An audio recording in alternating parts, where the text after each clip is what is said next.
whereby mystics would recount the unit. Even bit about the rigid fingers even has an echo in some of the Shior literature. Indeed, God being housed in a great palace is likely a reference to the schools of the Merkava or chariot and the Hechalot, or the temples or palace mysticism. I made a separate episode on just those forms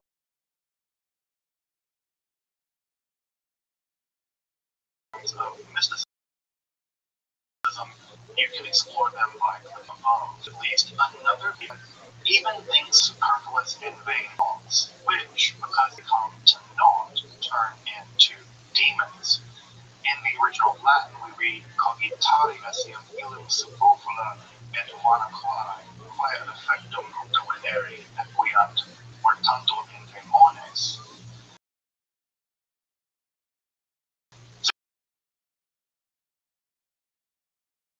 This just seems like another throwaway slur. It might perhaps be a very and by extension, the future of Jewish theology. Of the many hermeneutical innovations in the history of Judaism, a specific medieval shift in the reading of the creation account in Genesis is perhaps among the most profound. Rather than reading the first few chapters as being merely an account of creation as we know it, cosmos as we know it, there was a shift to reading the narrative as an account of a pre-cosmic inner dynamism within the Godhead. Perhaps the most important expression of this shift is the early Kabbalistic commentary on Genesis by Isaac the Blind, also known in Aramaic as the Sagi Nahor, or the one that is full of light. It becomes nothing short of an account of God's emergence out of an absolute, ineffable transcendence to the realm of becoming, revelation, and creation. The autogenesis of the outer divine from the inner nothingness, the no-thingness of the sublime, empty darkness. In this account, there were worlds and creations much before our little cosmos ever even came into being. The Agavar epistle is important here because later proto-Kabbalists suggest that these aborted flickered into existence within the divine dynamism, but are nothing short than the origin of evil itself, a kind of primordial evil long older than our realm. Indeed, it seems like the Agavar epistle reveals that this concept seems to have long incubated within Jewish circles, at least in France, before it appears in surviving Jewish texts. It's to one of those earliest and most disturbing of those early proto-Kabbalistic texts that I want to turn to now. The text now known as Maha Zilud Hasmalit, or the treatise on the emanations of the left-hand side, was Isaac and Jacob HaKohen in the later half of the 13th century. Of course, Rabbi Isaac and his brother Rabbi Jacob were part of the immensely influential Castile circle of early Kabbalists, whose ideas were decisive in the development of the Kabbalah proper, especially as is expressed in the monumental Sefer HaZohar, or the Book of Radiance. This will especially prove true in the development in Kabbalistic speculation. Isaac claims that this treatise is actually from two different texts that he synthesized together. The first is speculation on the angelic beings emanated by the various Sephirot, themselves direct emanations of the divine. The first part of the treatise claims to come from Rabbi Shammai, a leader of the Iyun, or speculation circle, perhaps one of the most important proto-Kabbalistic movements, located either in Spain, though more recent scholarship tends to locate their activity in southern France. What's really curious about this section of the text, running for the first 4 chapters, is what appears to be an attempt to synthesize the 13th separate system of the Iyun circle with the emerging dominant system of the 10th separate from the Sefer Bahir via the famed Sefer Yetzirah. Specifically, the 10th Sphira, Malchut, is said to contain 3 further separot, which not only mirror the divine world, but which redirect the divine flow back up the sephirotic ladder, a regression back to the divine, progression of the divine emanations, a bit like a wave flowing out and then back to the center. This appears to be classical kind of Neoplatonic influence. Of course, the ontological priority of the first 3 sephirot as igniting the further 7 or 10, depending on how you count them, is certainly interesting. The sephirotic angelology presented here is also important, as some of the angelic names line up with the sephirot as we know them, while others are a bit unusual. Indeed, the sephirotic angelology is the bridge to what gives the treatise its name, how the sephirotic angels go on to be demonically mirrored. So let's turn to some of those emanations of the left-hand side. Rabbi Isaac claims that the sections of the text dealing with the demonic emanation was copied from an ancient booklet written in a script originating in Jerusalem, but arriving in Arles via Damascus.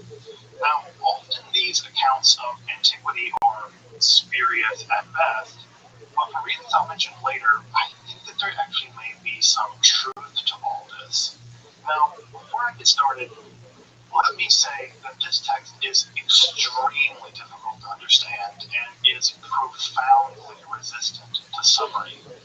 Exactly how all this is meant to make sense together is difficult to tease out, and my summary could easily be contradicted by another interpretation. All the more reason for you to go and read the text yourself. I discuss where to do that in just a bit toward the end of the episode. Also, I tried really hard to find the original Hebrew edition while making this episode, but to no avail. It was published by Rabbi Rothschild in the earliest 20th century, but I was unable to consult either the manuscripts of the text, none of which seem to be digitized yet, nor Sholom's edition published in the early 20th century in Hebrew. If anyone has access to a digital copy, I would absolutely love to see it. However, none of my analysis of the text is going to turn on any very specific reading, but again, I like to be open about what I have and I don't have access to while creating content for the channel. This early complicates the primary ontological site of rupture with the Sphira or the Patli Cordovero in his famed Novora located repentance with the Sphira of Binah. It's not exactly clear here to me where in the Sephardic system, as we noted, this entire drama is playing out. I tend to go with Binah because it's the last of the 3 primary Sephirot laid out by the earlier part of this text, and it mirrors the demonic sections I'll describe here in just a moment. Now, I know those familiar with later Kabbalistic theories of evil are all probably team Sephirah of Din, because that's where the Zohar locates the origin of evil. An excess of severe judgment unchecked by mercy or chesed. But I should just point out that while the Din theory of evil is certainly the dominant Kabbalistic theory as it emerges from the Zohar, evil is variously said to emerge from both Keter and Malchut as well. There just isn't one Kabbalah, and various of thought are kind of present. And so we're going to go with Binah in this text because I do think that this text is arguing that it emerges from Binah. Also, this does make some logical sense. If Binah is in fact associated with repentance, and we have a logical link with sin or transgression. There's no need for repentance without doing some sin, and sin seems like a pretty good place to start when thinking about evil. At any rate, the power of repentance acts as a kind of screen or barrier, perhaps between the higher and lower emanations guarded over by the angel Masutio. Beyond this screen emanated angelic beings which existed in potential, but before they could be actualized, so to speak, another world of alien forms and destructive images was illicitly emanated by the angels of the screen. This alien world was led by the warrior Kamkiel, so he sought to destroy all the other emanations. The angel of the Sephira of Repentance ordered the angel of the screen to destroy this alien parallel world, and thus he did, just as one may extinguish a flaming wick by some oil that keeps burning as the text relates. A second, more hideous world led by Belial, living without God, is then emanated, which is only destroyed by direct divine power. Finally, a third world is emanated by Itiel, a demonic entity somehow associated with time and perhaps Saturnine in character. The beings of this world sought to destroy the very tree of the Sephiroth before the divine will annihilated them as well. These first three worlds, created and destroyed before our cosmos, form the first three of the aborted Sephiroth. Note that more and more direct divine power is required to destroy each successive evil ontological realm. From here, those once merely potential angelic beings become actualized, and the seven heavenly bodies appear with their respective angelic and demonic counterparts, led by the archdemon Samael. Here the text is unclear if the planetary bodies are, in fact, just purely demonic, a notion which has clear links to the archons of so many Gnostic texts, including the key role in those texts played by Samael.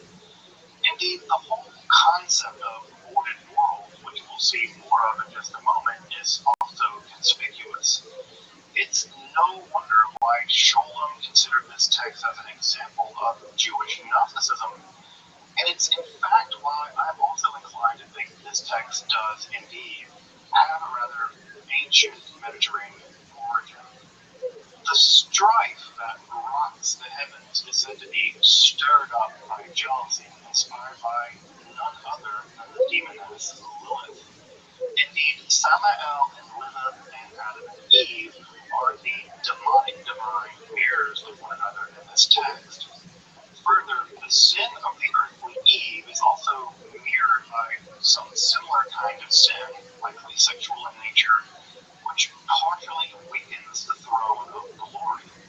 Shocking enough, it actually calls Lilith to murder her celestial offspring, though just what is really mysterious.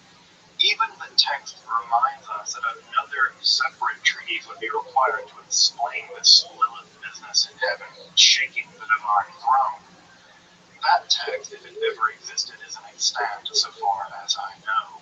Again, here we have another creation abortion narrative, now with Eve, Lilith in focus, again, strongly paralleling the Sophia narrative in texts like the Apocrypha of John. Though just what all this means is anything than clear. Fascinating. Clear? Hell no. The text now focuses on the three ethereal layers of the superlunar regions. Here, various kinds of divine names can be used to access the demonic ether and gain prophetic powers, even the ability to magically teleport. A magical key to the second ether is said to be the Sefer HaMavush, or the Book of the Divine Garment. This is an Aramaic text of angelic magic preserved in various forms from antiquity. Indeed, the text even reproduces a version of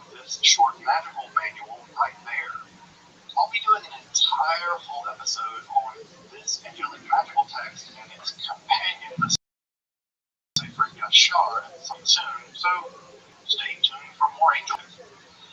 We now come to the third ether, which itself is composed of three separate regions, the highest of which is ruled by our good old demonic friend, Asmodeus, who is also wed to Lilith the Lesser.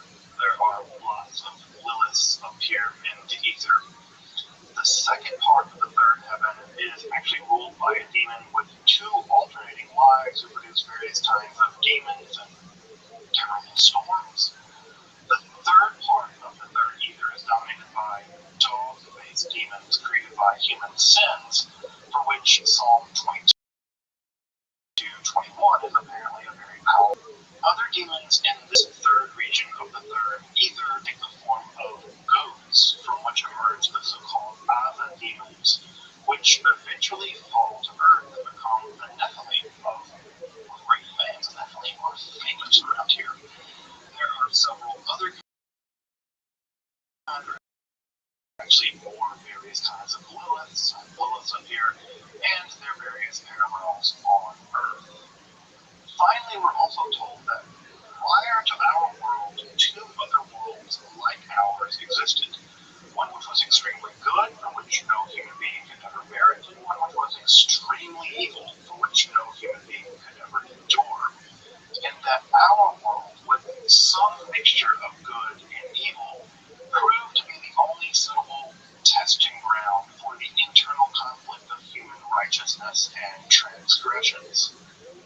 A similar idea also famously appears in the writings of the Chassidei Ashkenaz, who come from Germany, and it's unsurprisingly we actually have tales of the magical teleportations. Remember those magical teleportations earlier? Those were about Eliezer of Burns. He's also famous from the Golem legend earlier in the text here. All in all, the demonic realms are meant to mirror the Sephirotic world of the divine emanations and the human world itself, both mirroring both of them, both the divine and the demonic. The end of the text becomes something of a rough and witty, inspired by Lilith the Younger, the wife of Asmodeus, and the elder Lilith, the wife of Samael, causes all kinds of problems, strife in the heavens. Of course, the women are always to get blamed here, whether it's demonic or regular. Interestingly, the offspring of Lilith the Younger and Asmodeus both are said to contend and struggle against the Jewish people, but their other offspring becomes a, quote, sword of the Messiah to be used against the various forces of evil in the final apocalyptic battle. Further intermediary exists between Samael and Lilith the Elder.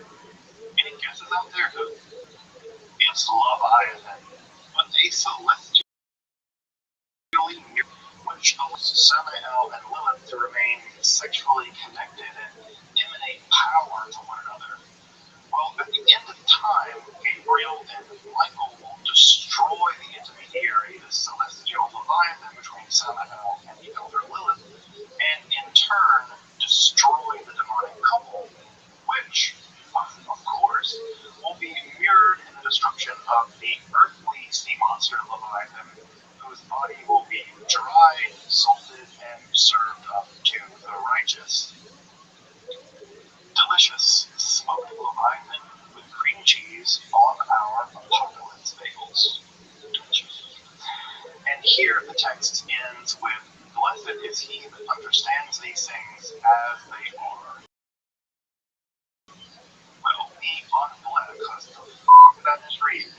To make matters worse, Rabbi Isaac straight up tells us that he's purposely confusing things, so only the truly wise will know what's up, or as he puts it, he's going to, quote, reveal a little and conceal much. Thank you, Rabbi Isaac. And what I really mean is,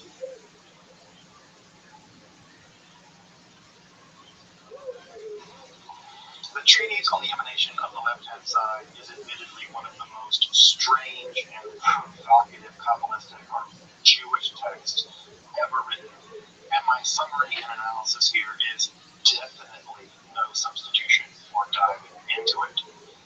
Though the central thesis of the text, that evil emerges within the divine totality in the process of creation itself, will prove deeply influential on the writers of the Zohar, and by extension, all of Kabbalah, especially the concept of the husks, or the klipot of Lurianic Kabbalah a few centuries later, often all typified as commentary on a seemingly insignificant verse on the various kings of Edom. Indeed, if we really want to extend this line of thinking, we can see this text being influential as far afield as Shabbakianism, the theosophy of Yaakov Burma, and even into the metaphysics of Hegel. Totality without evil, he reminds us, just isn't totality. Needless to say, this text is essential reading for anyone interested in Kabbalah, in Gnosticism, or in demonology. And if you're interested in topics like those, make sure to subscribe.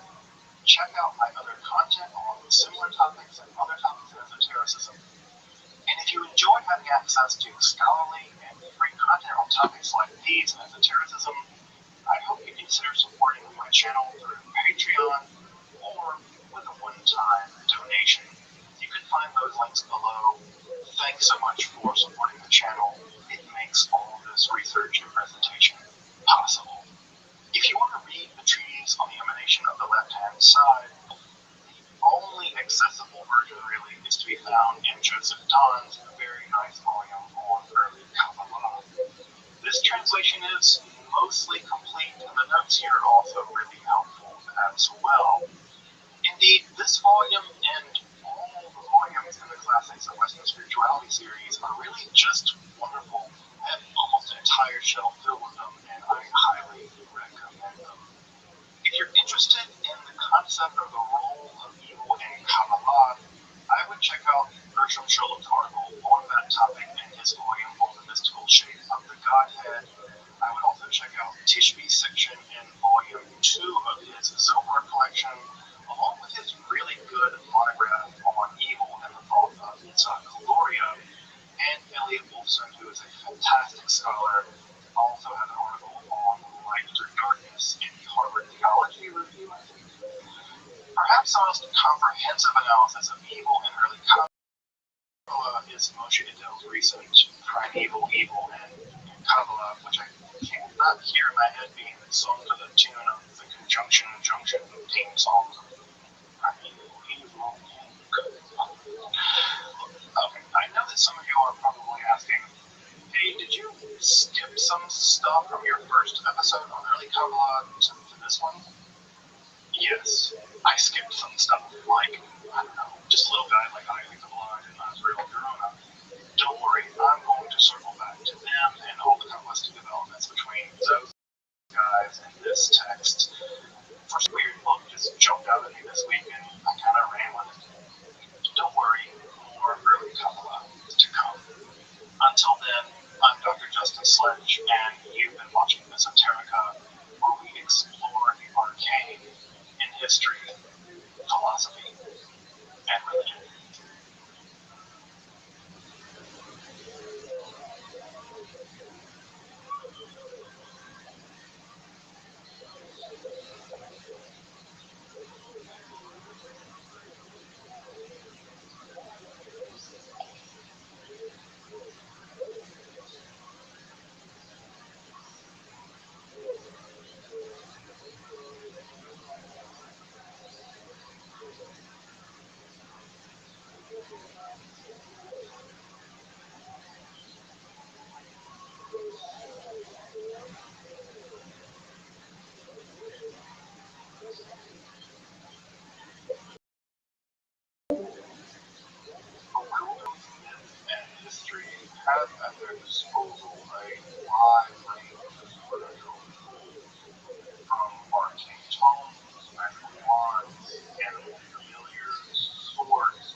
is charged with their power. These tools, the magic cloak is ubiquitous through time and culture.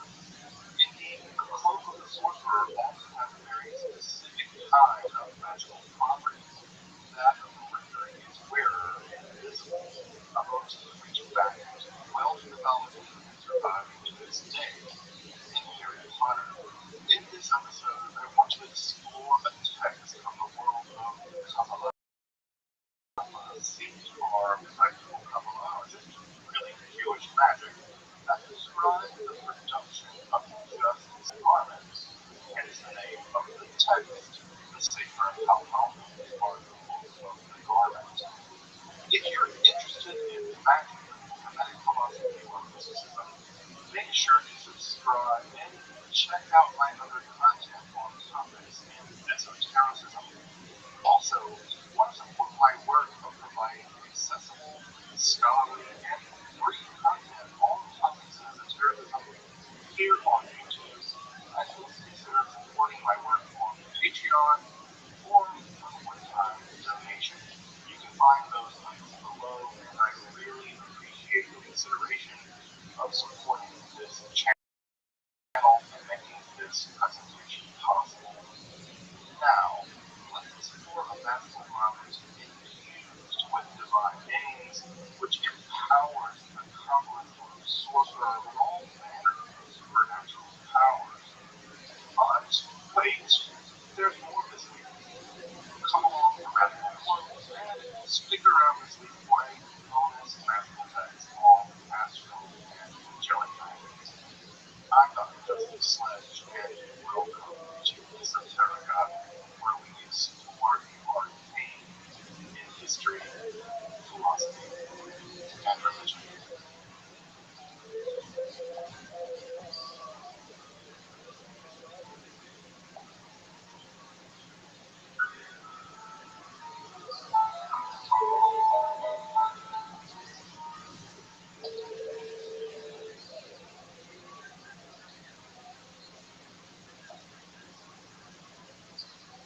While magical garments are a commonplace tales and myths, descriptions about how to actually produce them are rather rare in the surviving magical literature. Of course, various laymen and other objects meant to be worn on the body of the sorcerer are relatively well attested, but an entire article of clothing is much more rare. Though the sacred Hamon is exceptional in this regard. Though, as we'll see, the garment functions more as a conduit for divine power than as a magical garment in itself. The text is known in several Hebrew and Aramaic versions, which seem to have been produced sometime in the Ionic period of Jewish history, or the period just after the redaction of the Babylonian Talmud around 600 or 500 of the Common Era to around a little after 1000 of the Common Era. Two principal redactions hypotheses may have been an early text called the Torah, which are the garment instructions to be very literal, and it describes some preparations of a golden plate which is worn around the neck, and after a series of vigorous verifications, provided the wearer a wide range of magical powers. Of course, golden raiments are well attested in the ancient world. The most famous, I think, probably are the famous orphic gold tablets found in various graves after the Asian. These are perhaps the success of the afterlife. Interestingly, Torah Hamamos refers to this layman as a tzitz, which is the same Hebrew word found in the Bible for the golden headband worn by the high priest in the Jerusalem temple. This earlier, or perhaps parallel text is known primarily from the Cairo in Giza, and is perhaps eventually transformed into the Sefer HaMalchut as we currently have it. Indeed, magical headbands with divine names on them continue to be used down to contemporary ritual cultural practice, as I understand. The Sefer HaMalchut itself appears in several different Hebrew and Aramaic versions, and describes the process of Rishat Hashem, or the dawning or putting on of the name, in which the power of secret names of God infused into the being of the practitioner, thus providing him with supernatural quasi-divine power. This process of Rishat from other magical texts as well, maybe most famously in the Rabbi Rothschild on the Sword of Moses, which I've actually made an episode about. Check out the blog above for to learn more about this really interesting magical code. In the Sefer HaMalchut, we are provided elaborate instructions for producing a Messiah, or a faithful of righteousness, inscribed or written upon with a very elaborate divine name, which, after dawning and a series of ritual conversions, transfers some of the divine power to the practitioner. We're also told that this entire process requires 7 different steps. A first period of 7-day fasting and careful attention to avoid anything coming into contact with the practitioner when rendering them tamei or ritually unclean. After this first period, there is a ritual conversion or mikvah, followed by the production of the text's namesake, the magical garment. The garment itself is made from gazelle skin or gazelle parchment, and again, probably pointing to a Near East origin of the text more generally, which is fashioned into a sleeveless cloak covering the shoulders down to the hips, along with a hood. On the front and rear of the garment, one is to write a long and elaborate divine name, which may also include some angelic names, all of which refer to the text as great. Told that the hood can also be replaced with a golden diadem or a tzitz, just like the Torah HaMavush, along with a shorter name, mostly consisting of the diadem Yam over and over again to be written for wider diadem or on the hood. Once the garment is complete, another more intense period of fasting and ritual period begins, including mikvah immersions every evening. Here, the practitioner is only allowed a historical vegetarian diet, with even eggs and fish being forbidden. This is somewhat curious because in the Jewish law of kashrut, fish are taken to be neither meat nor dairy hard, pointing to the intensity of this fast. These fasts, it appears, are akin to the minor fast which lasts from dawn until darkness. At the end of this 7-day period, on the 8th evening or 8th night, one must go to the water of ritual conversion and invoke the names from the garment over the water limits.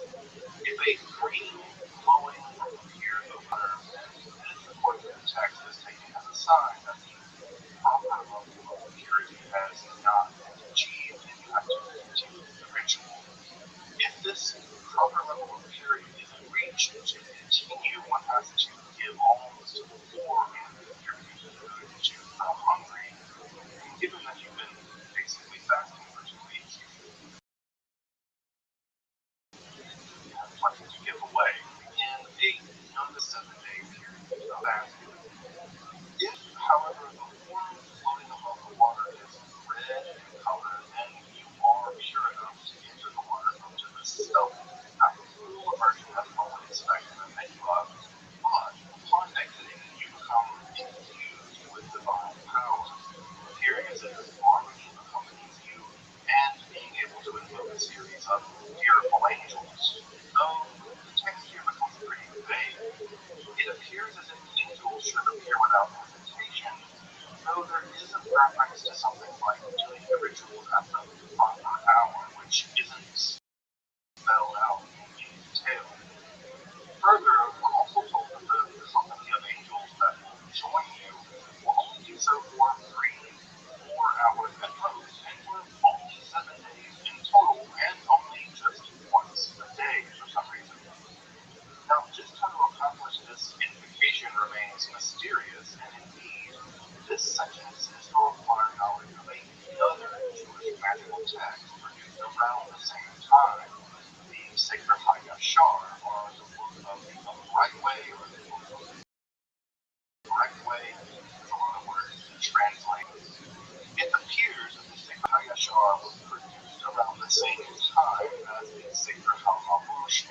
with emotion probably within the same magical circles, and it claims that it was pity to Adam by Ezekiel from the sewer and was passed down to its current condition.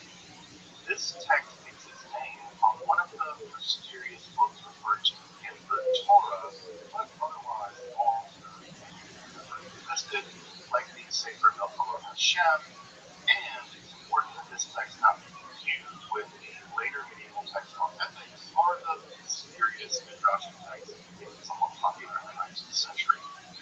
Some version of this text was likely known to folks like the Haggah, who referenced it by name, but also to Karaite Jews, also mentioned in their anti-rabbinite polemics. As you may know, the Karaites were born about 50,000 instances of the world, were anti-rabbinical Jews who rejected the authority of how the world Jewish law generally. But they went on to make their own world Jewish law, and as you can imagine, the Karaite rabbinite beef would make for some great epic rap battles. The Sadia Gaon versus Anan Ben David, come on, it's basically right to yourself. For real though, regardless, the text is pretty well tested and describes another divine name, a series of complex supplications, and a ritual which provides a range of semi-divine powers over forces of nature, over various creatures, even power over the sun and the moon, the sacred Hayashar involves a vast belief in even certain spices, purity, but also healing alms, or, though interestingly enough, ritual fumigations involve various kinds of incense. The core of this text, however, are the various angelic powers which are said to preside over various seasons, astrological periods, and the hours of the day and night. It appears that the sacred Talmud would probably have in mind when providing advice and interpretation of the various angels. Indeed, the sacred Hayashar gives a much fuller range of the divine powers of the divine name that it offers. If you're curious, these include things like drying up rivers, pretend sleep, extinguishing fire, breaking rocks, taming serpents, making barren women fertile, rending the sea, Moses, building doors, healing the sick, driving out demons, delivering captives, and also shaking the foundation of the seven perhaps Jericho. Also, I will call out the divine names 21 times, 3 times 7, and this also provides mystical knowledge of the Torah, which parallels the Sar Torah literature found in certain Merkabah or Yesod texts. More on those in the card above. Recall that invocation summons an angel in the Torah instantaneously teaches one a wide idea of wisdom. I mean, who wants to spend all day bent over a copy of the film shop?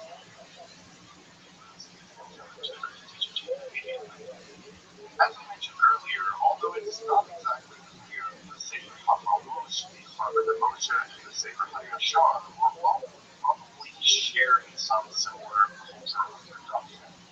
Probably in the area around Babylon, maybe Palestine, around the year 1000 or so of the Common Era. And both of these texts survived into the Christian Middle Ages, and a version of the sacred Hamamush actually appears in both the sacred Mahabharata and the treaties on the emanations of the left-hand side.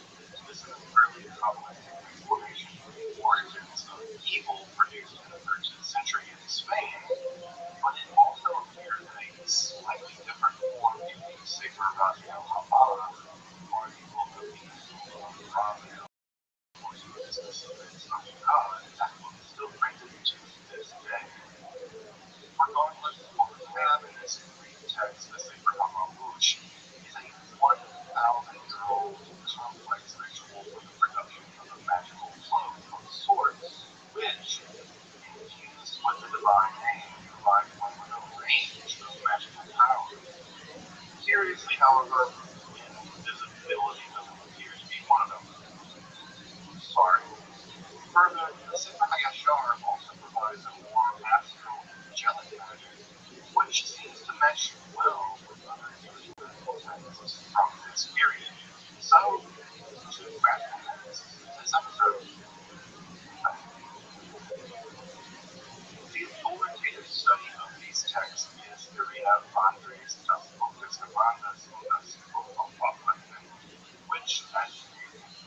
tell my pronunciation is in German, and it's kind of difficult to find, and only 120 euros for an ebook, which not quite real prices is in there, so good job with those expensive academic book prices there.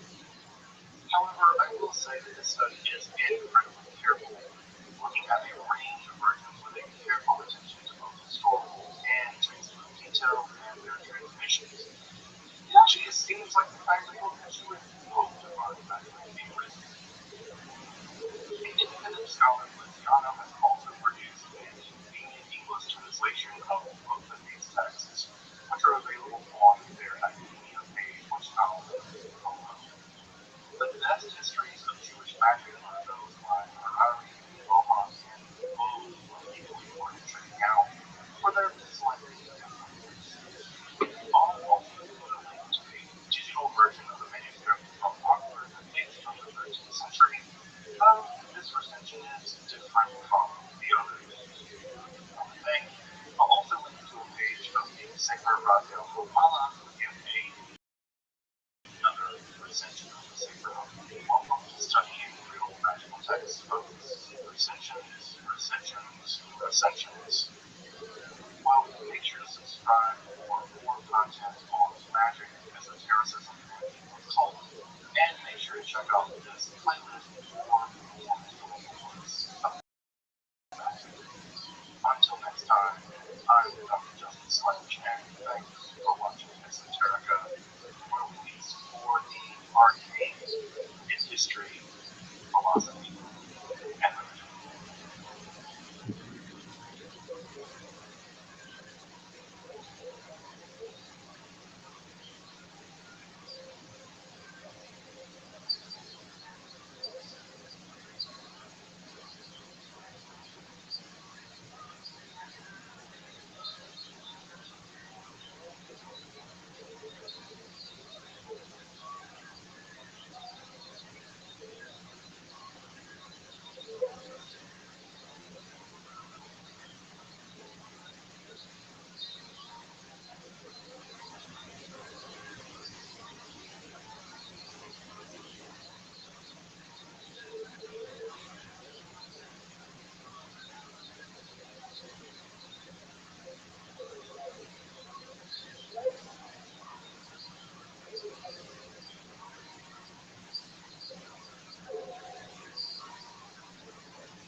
Here, cannot.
This is really the fight of the kid.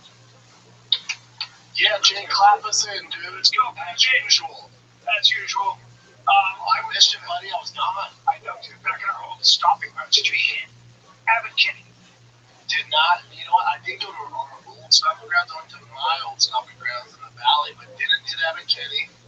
Didn't do no Venice. Joe passed it. I went like this. Yeah.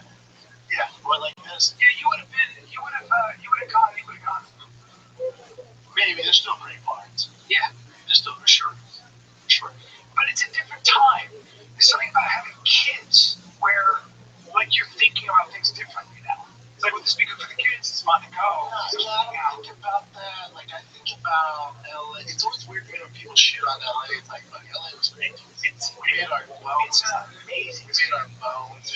Showing more respect. And by the way, but you don't ever get. You went bad on LA a little bit. no, We made our bones. but I rescinded that because I was like, it's not okay. Don't go by the hand. That's for 20 years. It's also a huge, amazing city with everything. You can't compare LA to Austin. But nor should you be. Right. You're talking about apples and oranges. Yes. Like, here's different than One would fit into LA. Just it's not about that. It's like LA has great things to offer. When we were coming up, it was the exact place we should be. And it's awesome. And like, we grew up. Those days are done. We're kind of out of that business for the most part. We're in the suburbs. We're in the suburbs. My kids have room to play. They get to swim in a pool. It's just different. Like, this is the first time I got to LA, and I always have fond memories of LA. Some of the best, literally the best time of my life were in LA, as far as professionally and like as friends. It was the first time I was in LA. I went, oh, it's no longer home. It's no longer home. We stayed in the hotel. I saw all my old friends. I went to the practice. The first time I went, oh man, I don't want to live here. Now, I have a question. I used to go back and be like, yeah, man, Sure, you get that nostalgia. that's good. Let me ask you just a question.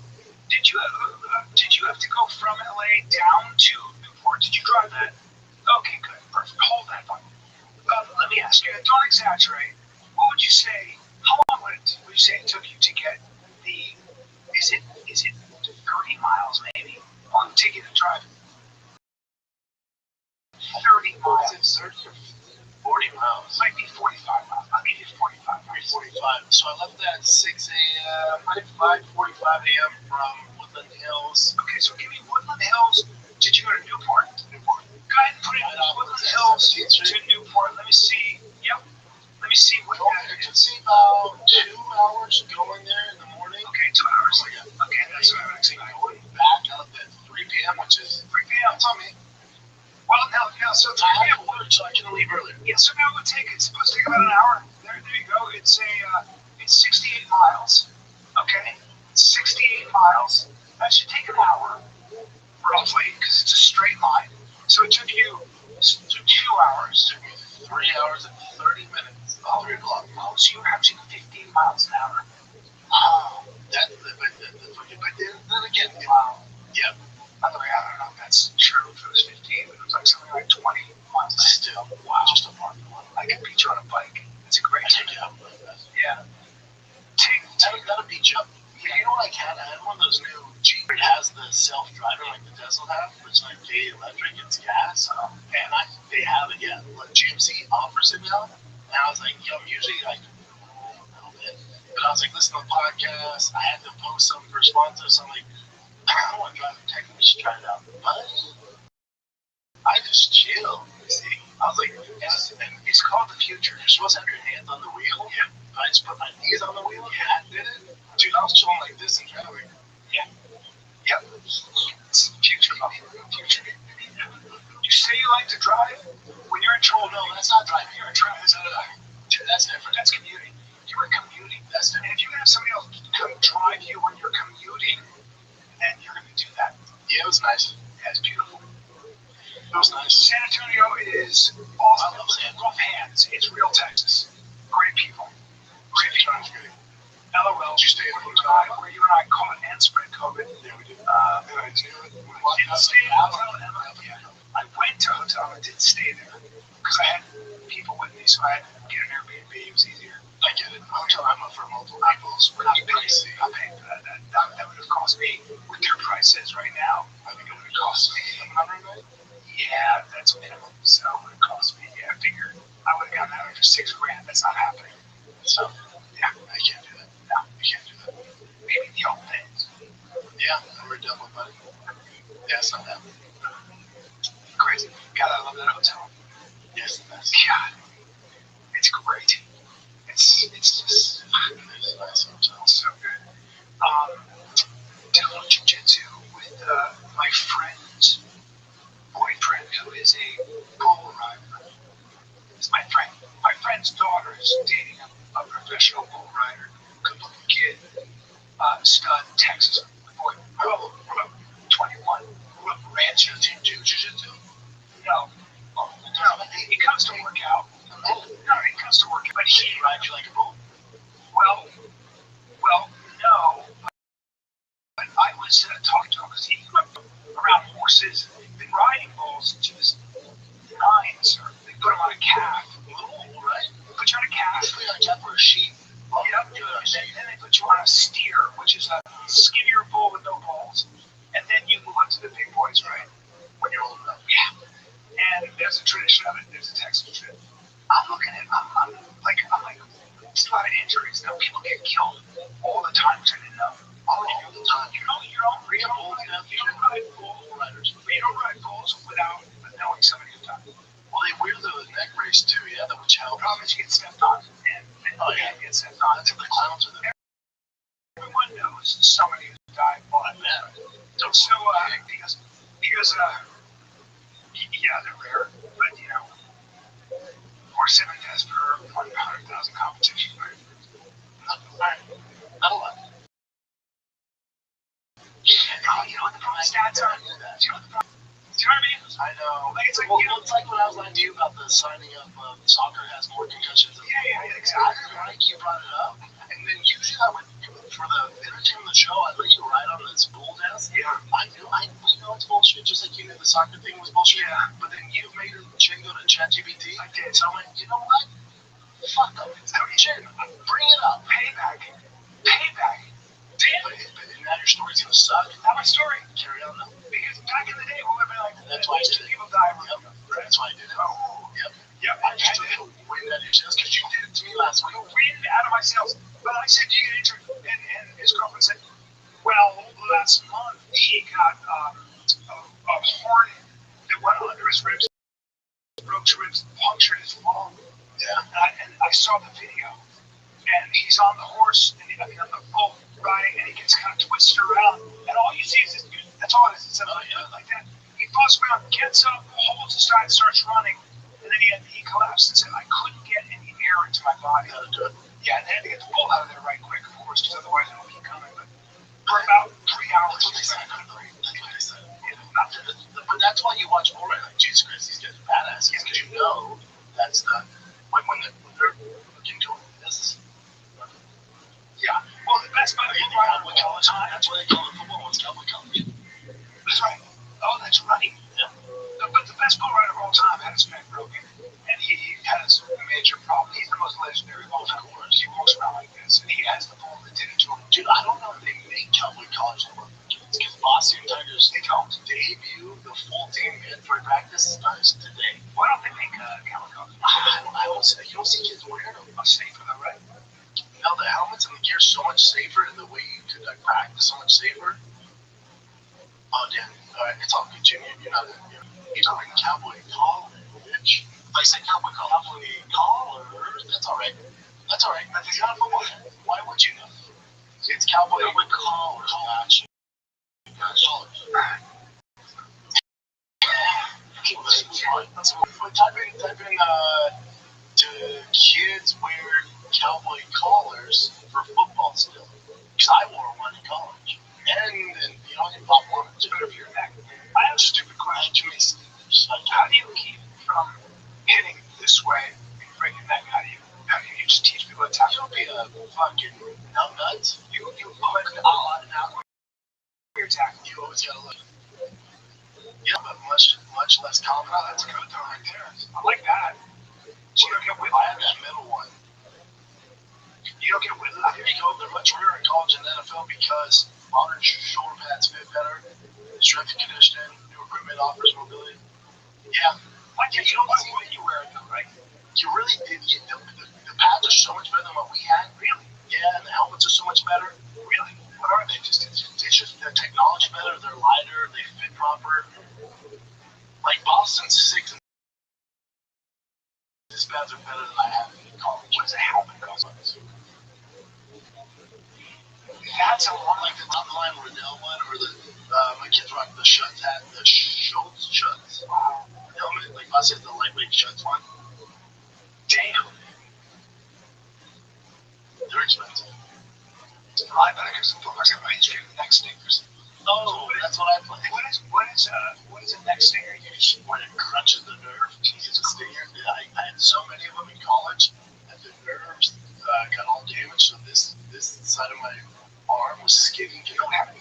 What? Yeah. You don't have any pain anymore. Like, man, you just healed up. Yep. Once I stopped hitting it, went away. Really? Yep. That's so. I'm on a ton of peptides for recovery from Merrick. Dude, I had my blood work done from Merrick. They both did. Some of the most impressive shit. Did you meet with them yet? Yes. I'll meet with them tomorrow. Oh, dude. So here's the thing about the company, right? I think it's owned by one of the owners is Derek from More Dates, whatever, and he's as scientific as he gets, right? These guys know everything. But here's the most important thing: everyone is jacked because all of them live that lifestyle. It's not like a doctor who looks like shit and tells you how to do something. These guys are all jacked. These guys are all in crazy shape. I did my blood work. I want to stay 300 pounds, 8% body. Yeah, just jacked. Yeah, but they're my family. Yeah. They. But my guy, this was crazy. So my guy goes through all the blood work. And if you're going to get serious about, like, if you want to do peptides and HRT, you got to do blood work. And you have to have professionals like in America who do it. These guys live it. So how about this one? But it's a bit, you gotta have the blood work because you don't want it to be like the 90s where you're at Gold's Gym and your buddies tell you take this. It's all all this shit you could ever do. especially with peptides and all And hormones. Like you're talking about a very, they are scientific as fuck. And the guy who did, his name is Pete, he went over my blood work and he goes, this is crazy. He goes, yeah, I'm looking good. I'm good. I got a lot of good stuff. No problems with my health. But he goes, do you cook with a cast iron skillet? I was like, every day. He goes, yeah, I thought so. So we got some ferrous, high levels of iron. Oh, it sometimes deposits. You might want to just switch to stainless. Oh, well. Like, that's how detailed these motherfuckers get. Did they ask you why there's so much sugar in your tank? They didn't ask me that. You got a little sweetness in your blood. Well, he said you got like the sweet blood when it sits where your ass is. Yeah, that's In what they said. in your tits and joints. Yeah, they said the only person we ever saw with this much sweetness in their sugar in their tank was Ian Gary. It's very strange. You guys both have so much sweetness in your blood. Why does Ian Gary? Just doing coke interviews. It is. Yeah. So I wish I brought my Lucy pouches so I can show you. And I'm not like a big nicotine user, but I do a pouch in my mouth, usually 3 to 4 milligrams. In this case, I always go to Lucy. Here's the honest truth. I like the way it tastes, and it's my go-to pouch. I think it tastes better than any other pouch. I'm just going to start with that. Okay. The flavor, I don't know what they're doing. I don't know how they do it, but it lasts forever. And I think my flavor is mango. See what the flavors are. I don't even know what the flavor is. I bet you there's a mango. I knew it. It's so good. It's so good. For me, it feels like it's a slower burn. Like it's more of a mellow kind of release. It's like this smooth kind of situation. So it is without question, a top tier premier nicotine pouch. Sometimes I wish I had a video of me. If I was in my Tesla, I would probably have the video of me looking at my wife and saying, I like these pouches better than any other pouch. I should something like that. Before Lucy was even a sponsor. So, whatever they're doing, they are doing it to the nth degree. I didn't know there was such a thing as different qualities, but you try Lucy and tell me what you think. See if I'm wrong, okay? They are, as if you're going to deal with nicotine, if you're going to do nicotine pouches, that is the game. Try it, get 20% off, which I didn't have when I bought them. 20% off your first order when you buy online at lucy.co/fighter with promo code FIGHTER. That's lucy.co/fighter, promo code FIGHTER. All right? Give it a shot. Let me know. If you don't want to do that, the next time you try Lucy, just try it, and then compare it to your other brands, and I'm telling you, you will stick with Lucy. there's no question. Try the mango. Okay, try the mango. Let's call it Brian Mango. By the way, check out their store locator to find where you can pick up Lucy. Okay. And here comes the fine print. Lucy products are only for adults of legal age. Okay. Every customer is age verified. This warning: this product contains nicotine. Nicotine is an addictive chemical. Yeah, they said the only person we ever saw with this much sweetness and sugar in their tank was Ian Gary. It's very strange. You guys pulled out so much sweetness in my blood. Why does Ian Gary? Just doing cock interviews. He is. Yeah.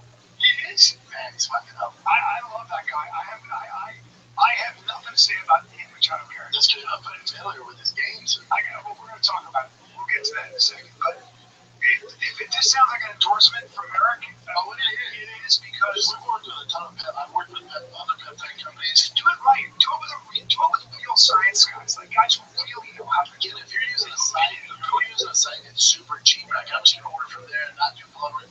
This isn't that. Because this you get a legit professional breaking down all your blood works and you should take this and what your goals and do this, and then you get the exact protocol, all the peptides you need for exactly your goal. Yeah, because otherwise no guesswork. You're doing guesswork, dude. Yeah, and you have people who live this, they live it, they're dialed in, and it's a complicated science. You know, I have a follow-up with a doctor just to make sure they ask me questions, and they have all your panels, all your blood work, and then they'll tell you, you might want to try this, you can try this, maybe less of this. Well, I'm talking with some of the football dads, and everyone's on peptides these days. I'm like, where do you get it? Like, I get it from the site, Denver, I get it from the site, Montana. And I go, how much is it? They tell me, right. But you've never done any blood with nothing. You have no idea how this works on your body. Nothing with diet, supplements, everything. Like, they get you, before they give you all this, they're talking to you about your diet, your sleep, your exercise. They ask you what your goals are. There's like a whole thing. Otherwise, guesswork and you're spinning your wheel. That puts a picture, I think Joanne and I just reposted it. We're at the friend's pool party. I'm not sure I'll be like, oh, it's the best shape you've ever been in.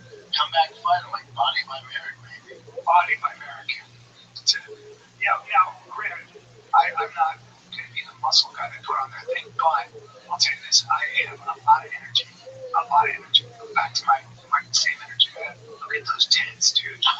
Look at those tits. Very happy. And by the way, you got a slim tummy. Slim tummy. What? You got a little hair on the chest because she likes that. No, just your wife couldn't look better. Oh, I know. Jeez. I mean, God, I hope you don't die. Do you know cool sculpting? Have you heard of that? Yeah. So it's like liposuction, but it's not. So what they do is they freeze the fat. I'm not saying if you want to get rid of the belly area, I heard that's like a non-invasive way to do it. Yeah. They like burn, but they like. But I think he's got that. I think he's got that covered right now. I was thinking about it. I just stay on my diet, man. You know, see what I'm talking about? You know, women just prefer that than shredded. They actually do.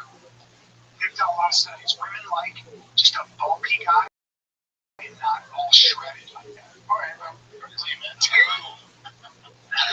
I'm not feeling like it. That's the leanest I've ever seen. That's the leanest I've ever seen. I know. Leanest. But here's my thing. It's the peptides that's also just, I don't sit down. I get home and I don't chill. I'm trying that. Like, Tigers in Las Vegas, it's 3 hours. I'm out in the sun. I'm out there on my feet moving around, running with them, catching balls, doing shit. I get from there. We get home. The boys, they're into their BMX bikes right now. We go for a walk. I go for a walk twice a day. I'm watering my plant. I'm just active as fuck. Not eating that much. It's good. Don't drink. I gotta stop thinking that because I'm doing so much jiu-jitsu that I'm ready now to hang with high up, like black belts my size. You can find out right now if you want. I'll roll you the fuck up and get a reality check. I drink too much now. I know. You could though. If you want, you just say you want to test yourself. Oh, no, I'm impossible. You're saying you want to test your size though? I'm impossible to roll up. How much do you weigh? 190? 175? 190? I don't know. I'm 173. You know what? Your big point below 200. So I don't see numbers below 200. You're below 200. I go, see, are you 190? Do you even notice me? No, I go, are you 198? Are you doing 145?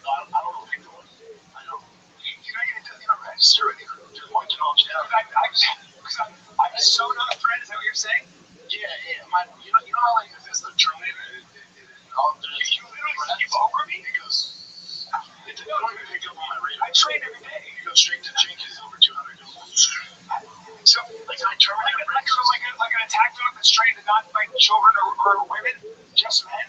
You're just skipping over me? Yeah, you're like the guy that saying like the social, like, you know, Just completely. you're loud. You're loud. You know when, like, when I'm walking dog, if it's like a German Shepherd, which is in the neighborhood, I go, probably let's not sniff and play that one. Yeah. I see a lab, I'll be a photo. Yeah. Yeah, go over there. You're not gonna do shit. You're just rolling me up. You're not a threat, Wayne. You know what I'm saying? You're not a threat, Wayne. You think you roll me up after all my training? Oh yeah. But the thing is like if you're robbing a house, I go, oh, cool, this will be fun. But if you're over 200, Well, yeah, get rid of it. yeah. But right now, you're just gonna go, ooh. Oh, babe, lock the door. But there's a man down there. It'll be fine. Just walk by and walk through it. And just give me a couple squeeze ups. Just give me a couple squeeze ups. Nah, go, boys, what do you want to say? No, just stay there. No, yeah, continue what you're doing. Yeah, act like you're stealing with them. Boys, what do you want to say? Go play? Sure. Hey, bro, I train, just so you know, a lot. And your bossy teeth loud. Very loud. Plus, you know, they're eating. Get them, Dad. Get them, Dad. Yeah, I spend a lot of time on my back. You're victim like this. And it's just, you need people like that. No, because if you're just a regular guy that keep you busy nowadays, now here's the thing. Not if you're a black belt. I found this black belt was nice to me, and I felt like I had done all right, and then he's Nice guy. turned up a little. Turned up a little. Didn't go well. Happens. Not good jiu-jitsu here in Austin. Yeah, almost so good. Yeah, but if I apply myself, I think by the time I'm 70, Time's on your side. time's on my side. Time's on your side. Can we get a TV image of Gary? Yeah, if you haven't seen the interviews, though, it's tough. What is he? You know he's one of my. I've been glazing him forever. I love him. But I'm confused though. Inside that gun, I know. Yeah, he's such a great fighter. Outside that gun, complete cut. Really? You see his interviews being like, I cried during Disney movies. Women should rule the world. You know what it is? And we have friends like this. Yeah. He's the friend that doesn't have any male friends around him, so he's only has his ears only to his girl, and then he gets put on this PR tour to promote the fight. And he's like, yeah, I kind of Disney movies. Oh yeah, all women should rule the world. Yeah, you know. Yeah, I get it. I just like him so much. I think he's such a badass that I give him a pass. And I think his wife is so hot. Like, we were like, she's older. I was like, shut, you are stupid. Yeah. She's beautiful. He makes it work. I don't know. I get it. I know what you're saying. I don't think he's making it work. I think he's ruining his reputation. He's actually turning people off, really. I think he has the worst PR I've seen in a very, very long time. Yeah. What we're talking about, right? Not in a good way. She's so hot, by the way. That's just mine. That's right. My house. So. But, dude, you should take your wife's last name. You like him so much. You fucking cunt. Do it. What's your last name? Brady. Brady? Brady? Yeah. You're saying Brady or Brady? Well, we're saying Graham. Well, you're saying I should take her last name. Say Brady? It doesn't matter. Just what are you? Brian Brady Jones. Yeah. That's what you are. I should hyphenate it. Right? And then call her your partner. She's my So I can stab you in the neck. I had a friend say, I remember he goes, so you know, such and such. I go, I'm her guy. And I remember going, well, we've gone stronger in this relationship as we That's the end of the road, my man. I was like, well, all right, if that's what you're going to say. Yeah, I listened to one shot. I forget what it was. And he's like, yeah, me and my partner. Like, oh, fuck. Hold on. Again, okay. I have no idea if he's still alive, if he still does content. I just went, fuck. Dove, wonderful Dove. This same guy was talking about, he was being a feminist, like he was saying about, women, same kind of thing. And Dove goes, I can't trust you. Yeah, 100% just like that. He goes, yeah, you're an ass. My wife's like hardcore Latina. If in front of her, I went, this is my partner, Joanna. She oh my gosh, What are you doing? No, your girl. Yeah, partner? traditional. Oh my god. That's my wife. She's traditional. She's traditional, the man of the family. Women smart, strong, And traditionally, you know.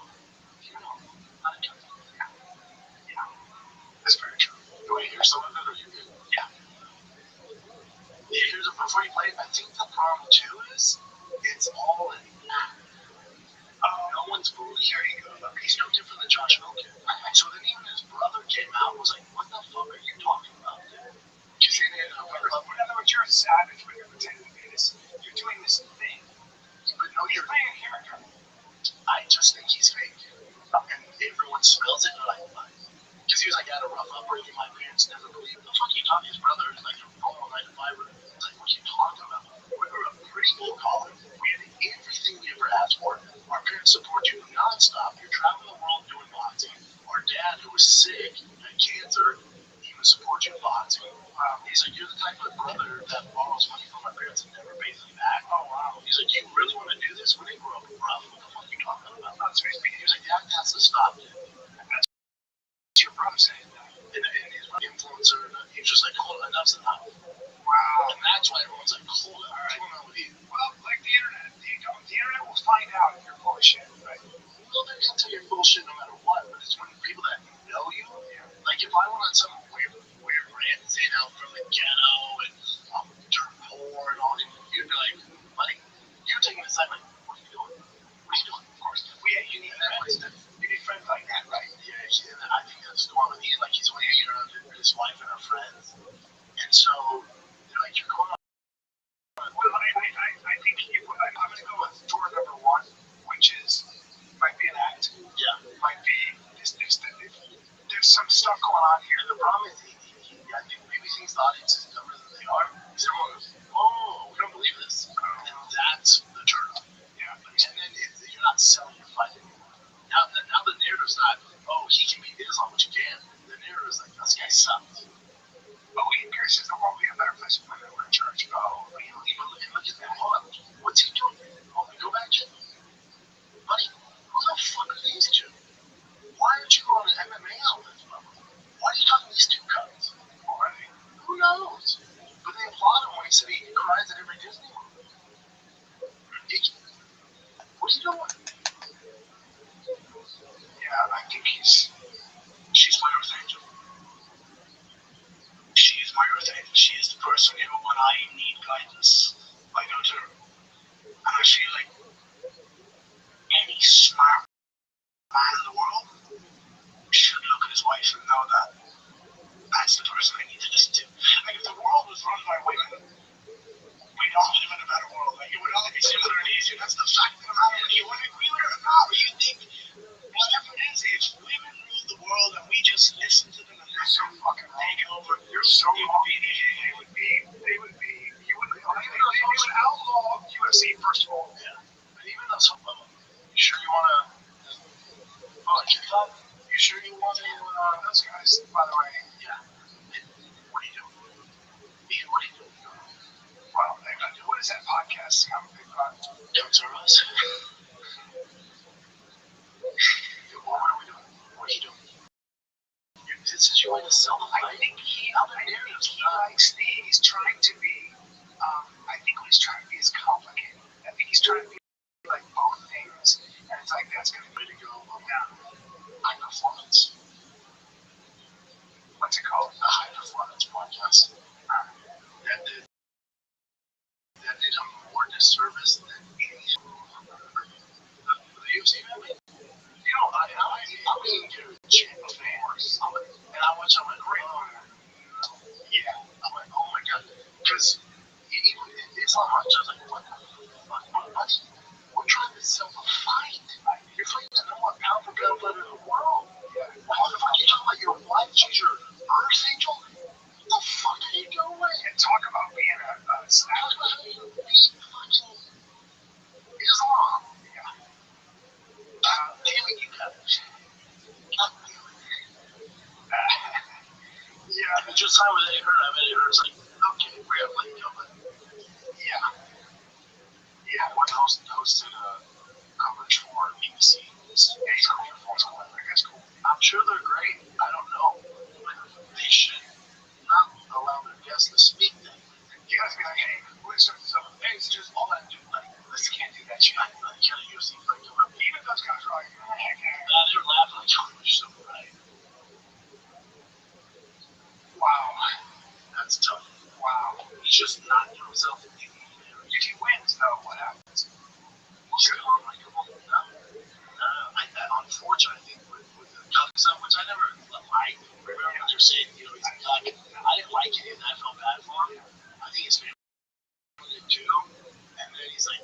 say less, and then he does this shit. You just gotta get out of your way.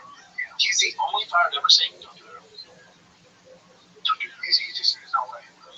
Be the mysterious gangster that's taking out the be the Because he is a gangster, that guy. He's fucking inside out guy. Yeah, man. Outside out. Wait, he talks.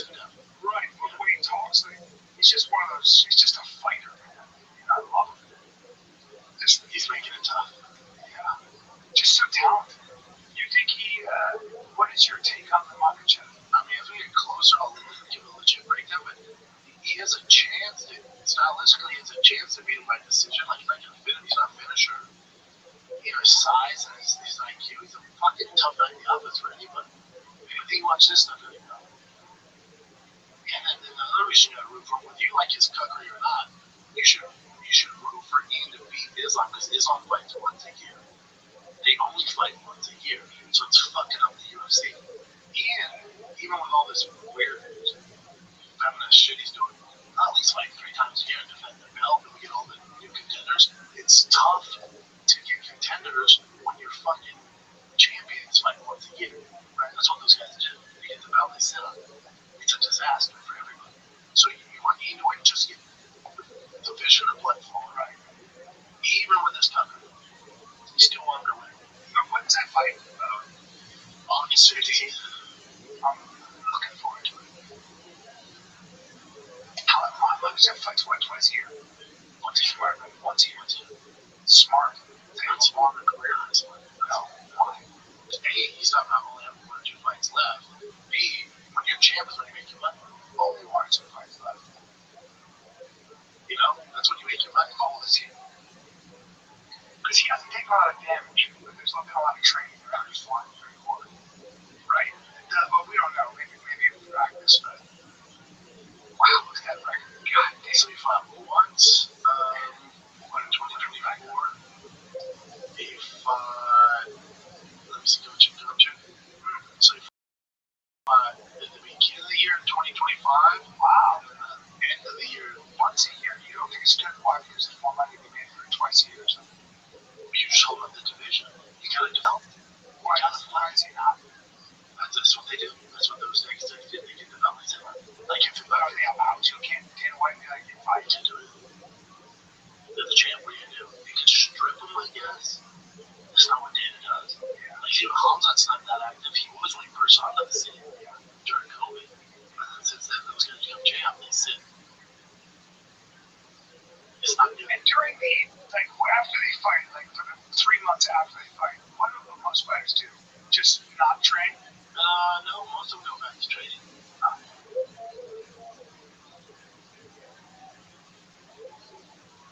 Because there was an athlete, I can't remember who it was. I think it's LeBron. During the off season, he's super, super careful. Like, what he'll do is mostly PT. Like, he doesn't even start with that much. It's also basketball. It's also basketball, right? So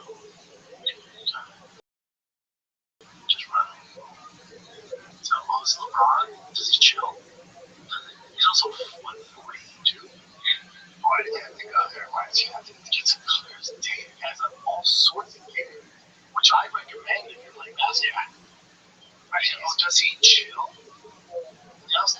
Yeah. He's basketball, right? Yeah, but you want to younger, you want to put it in you want to recover.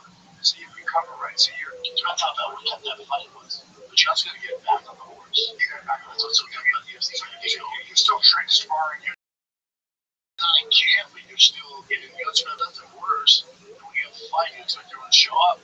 You fight, and you're out. You can get a fight out. Like, that's not a training partner. Yeah. You're just using the guy. So train year round, but after everyone should do it. This Connor, right, was tripping on doing what those called like this is interesting to me. There's no way to do it. You know what I'm saying? This is very interesting to me. Also, there's no swelling in either knee. Yeah. There's no sign of surgery. Yeah, so my feeling didn't get surgery. So my feeling is, I'm gonna say, well, is it possible he just didn't want to fight that night? Yeah, that'd be tough.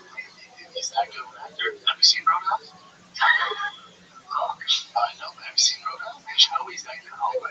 but was so painful. But he never wore a brace. Like You could see his knee kind of come out. It's not that big. So you did see it. But he was fucking nervous, man. I've seen a video much of Matty Biblet. No. He's in the back and had to get that 52-second vision.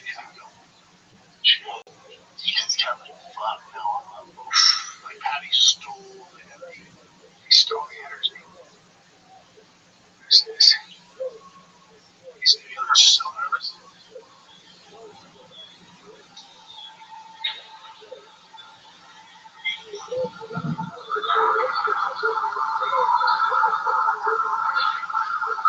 He's so nervous, his mouth breathing.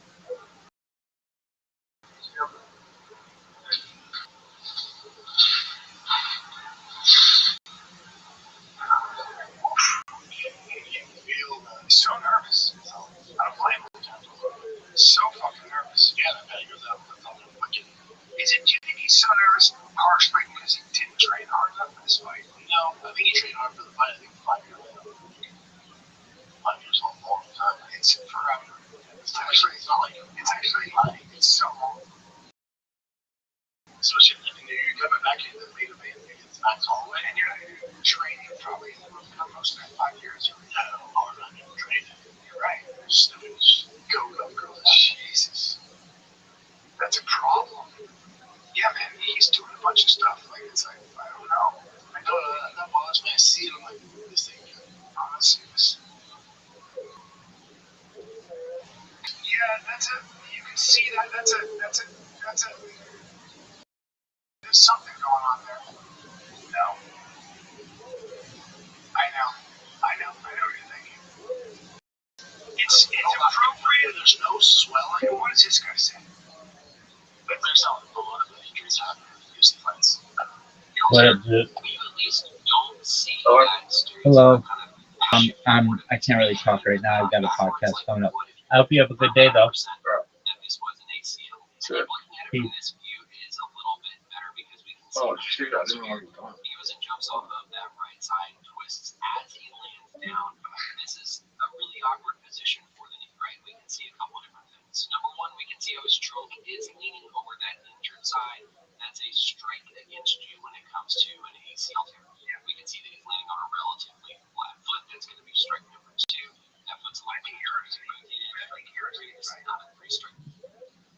I mean, you know what I mean? He had to have his knee. He fell down. I don't know. Like him doing leg extensions, I think, but he's not dumb enough. Like You could tweak your knee though, and you tweak it, extend it, yeah. And then it's like so painful initially, and then you back up, happens again. I'm gonna give him that benefit of the doubt. I don't think he's faking it, but he also, if he wasn't injured, he would have posted a video of him doing leg extensions. That's him being like, look, my knee's actually okay, I guess. Well, he should have posted that video. What it means is I'm ready to fight soon. Right? Just see.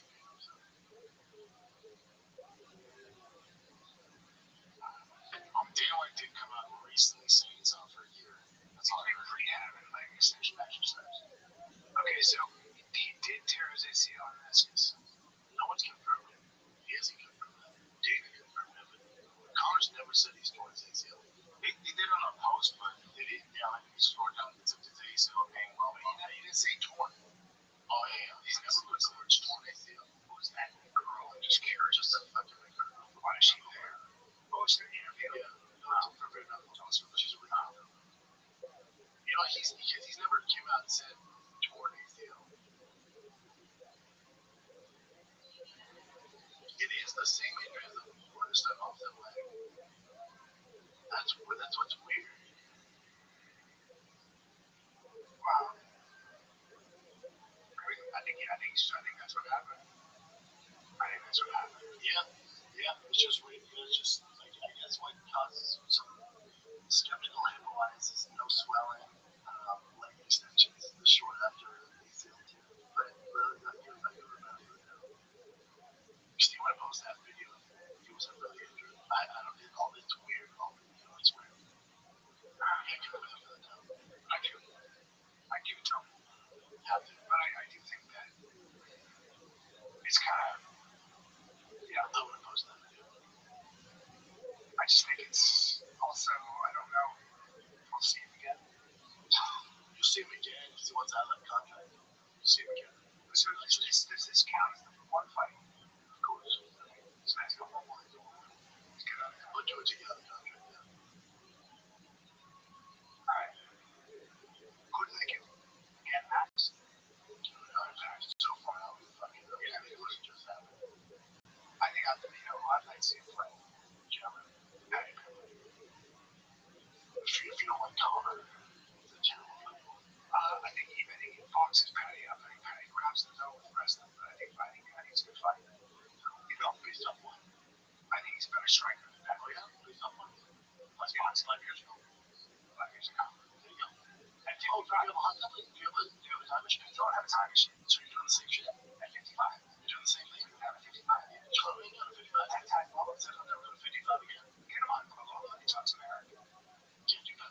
Time to get out of the desert room. Oh. Oops. You know what I'm saying? It's like we're all amazing what Connor would do based on 5 years ago, which he lost the fight. He lost the fight. So what are we based on? By the way, good point. Didn't finish that fight. No. Didn't finish that fight. So technically, you say that's a flawless. You're talking about Patty who just submitted a contender in 50 seconds? Yeah, he's going to lose to him. Yeah. Connor hasn't won in 7 years. I still want to see it. They're both long. I want to see Clash of the Lawns. No, Patty will be your fishing fight. Patty will fight you. That's a tough one for Patty. Tough one for Patty. I think that's what they're going to do. Or they do Patty and Max. So both ready to go. Oh, that'd be nice. That's fun too. That'd be a fun fight. No, you're not getting Patty Connor. You're not. No. I mean, if Patty were to fight this year and lose, then maybe they would do it. Yeah. But you're not getting your Patty. Man, what a great comeback. Great comeback from Patty Pimble. What a tough fucker. What is it? Let's go. Rupture test. Rupture test. You want to see that one? Sure.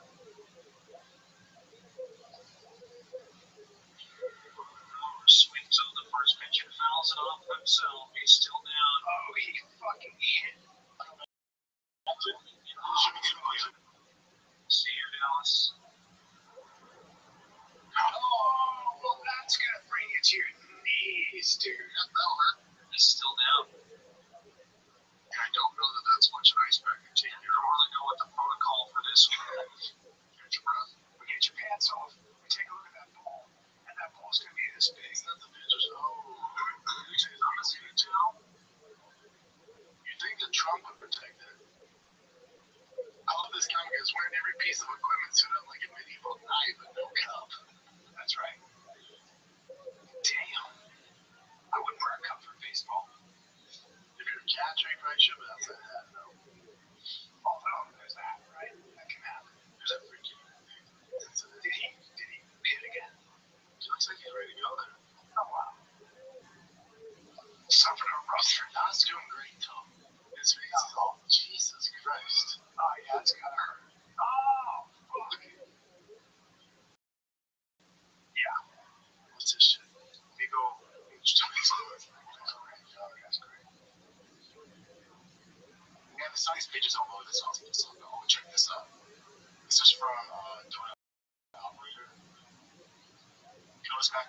It's like ex-military, or cop or something. Yeah, right. So he uses pieces. It's on the seesaw. He was a son beating my dad with a baseball bat. Jesus Christ. Jesus Christ. And shooting number 2, this is wild. As I said at the beginning of this video, I don't think I've ever seen anyone shot so many times. I'm hoping the officer wasn't missing him every single time. He had to have hit him a few times. Let's just jump right into it. An officer responds to domestic violence call pulled up to a man who is horrific, beating his father in the head with a baseball bat. The officer reportedly dropped it, but he completely ignored the commands and kept swinging even after the officer initially shot him. The officer fires 18 rounds. Let's just play the clip. This is nuts. Hey, officer, can you speed up though? There was a woman telling me she was going to shoot him. Shoot him. Shut the fuck up.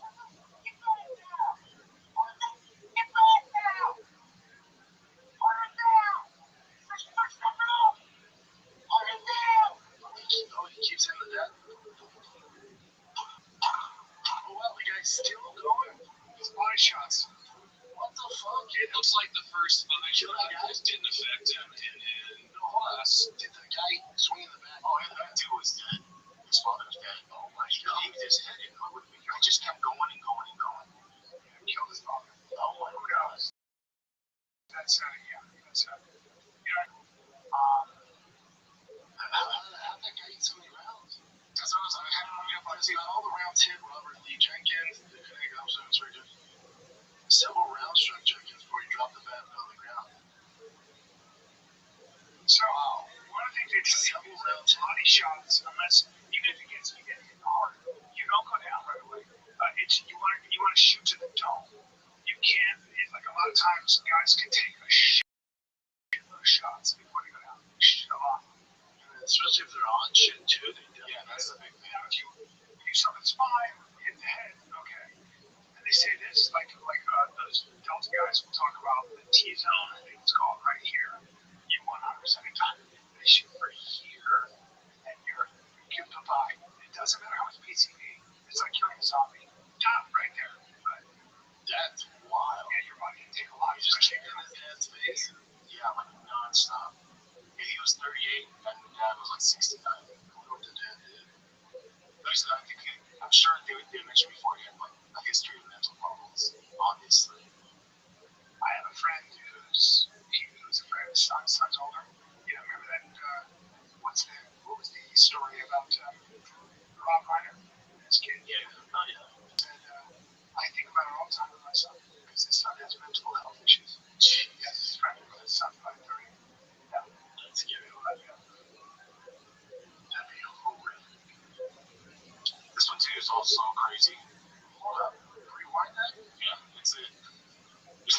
Why is the little girl kicking another girl in the head? So there was a foul, and I think the little girl fouled the girl. Check this out. Indoor soccer? It's called football.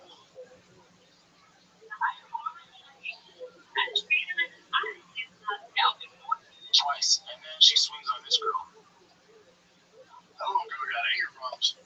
Yeah, so she's suspended for 5 years or banned for 5 years. I was going to say 5 games. 5 years is appropriate. Well, 5 years are, 5 years are her entire career. Yeah. She's that. I don't know what that sport is anymore. Oh, yeah, you're really, yeah, I think that. Running auto parts, guys. If you want auto parts, if you want to get your battery tested when you're in the car or out of the car, if you want a brake light fixed, if you want windshield wipers, they have literally everything in store, helpful service and staff. They don't have it in stock. They will get it for you online. They always have it. Stop by O'Reilly Auto Parts today or visit O'ReillyAuto.com/fighter. That's O'ReillyAuto.com/fighter. hello, and welcome to Pluto Phone. If you know the name of the movie you would like to see, just stream it for free on Pluto TV. All your blockbuster favorites are landing all summer long. Catch Anchorman, The Legend of Ron Burgundy. Fantastic. The Matrix Trilogy. Mean Girls. Titanic. And so much more. For Showtime's press nothing. They're free 24/7. That is so effective. On Pluto TV. Stream now. Pay never. Oh no. Whoa, what's good on there? Oh, this one's, Okay, so this is, by the way, this is Banff, okay? I was gonna hike in Banff, okay? I was gonna hike in Banff, which is outside of Vancouver, I think, or Calgary, one or the other. And it's grizzly everywhere. you see the journey? I know that. You're not allowed to, because it's Canada, you're not allowed to have firearms. Okay, so it's just fuck off. He's just following them? You're close. Craig is too close. Give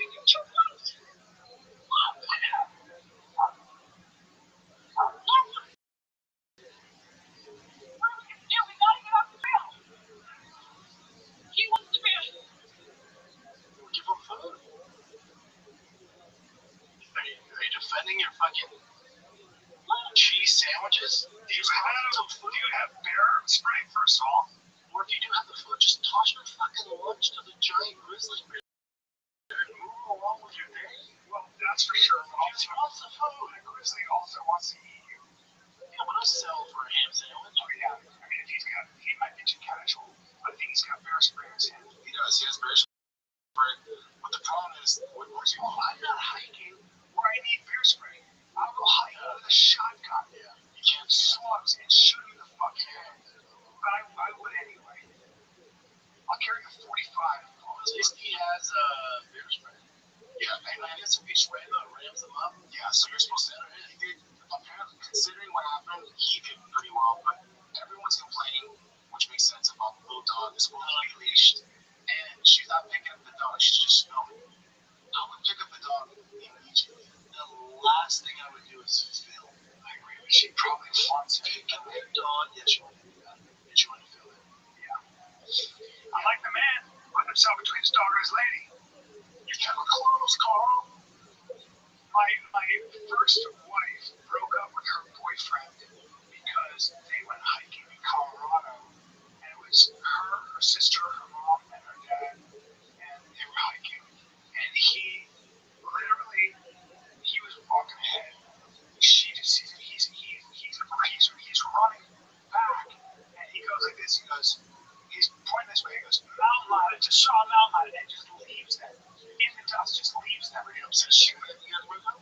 What's that? Were you upset too? What do you mean? If it's her boyfriend. Dude, Her boyfriend too. No, bro, this is before. There he goes, son of a bitch. Dude, I totally misread that. No, I'm not. Oh my god. I'm sorry. I'm sorry. This was a long time ago. I don't know him. Right, bro? I don't know. Yeah, man. I figured you guys are close. No, bro, I'm not close to the guy. I don't know. Maybe it's like your trainer. We had a timeshare, but I mean, but we like take turns. And she was like, she broke up in the car. She didn't say, she goes, you, see ya. Get out of here. Just ran down there. Anyway, the couple, they're charged, which is good. In a sense, it could be up to, which is not bad, but it could be fines up to $25,000. Why are they charged? Because they're supposed to have the dog on the leash. And that maybe the bear wanted the dog, or they just said that causes way more danger than needs to be. Oh, yeah. Also, the dog didn't seem to be very useful here, because the dog's smart. And he's like, I'm not going to fuck with that giant. There was like a professional grizzly guy that was like, so he's grizzly. I know that shit on the leash, but for everything that happened, they kind of did it well, slowly backing outside the dog. But the dog also, he was like, and the dog, it didn't like go crazy. It was just making sure that the bear knows that, this is a good pack mark. Yeah, that's bad. Pack mark. I move. But still, come on, leash.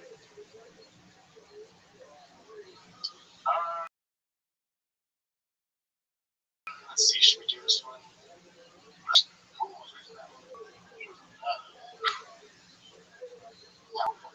Oh, this one's crazy. This is in India.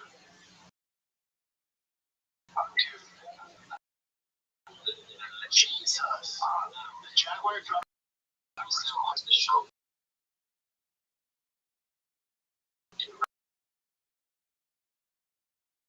Rochester, northern India, do the encounter of told CNN that Gujar suffered injuries to his face, chest, and both shoulders, but that he's now doing well. Every search is a Salesman ran outside and pulled down the store's shutters, trapping the leopard inside. He said the forest department rescue team then came, tranquilized the leopard, and took it away. You let it go back in the wild. Yeah, that's cool. Amazing animals. Jesus Christ, India, man. Yeah. Yeah, just So in India and Bombay, Calcutta, the leopards come into the city at night and kill dogs, cats, and wildlife, and even people. Yeah. If you're an old lady, if you're a kid, very nice. I'm not sure what this one is, but it's not loading that one, so let's see. Oh, this.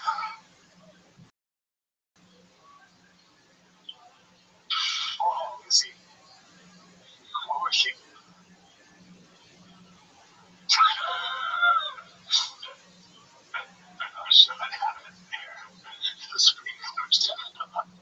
So she jumps to her to get up, Jane, you got this. I sure do. I'm doing your blues. Hey, spaz.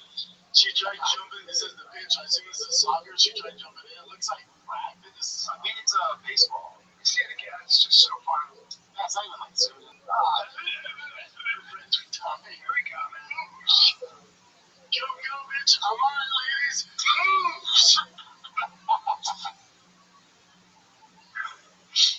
Your friends are dying.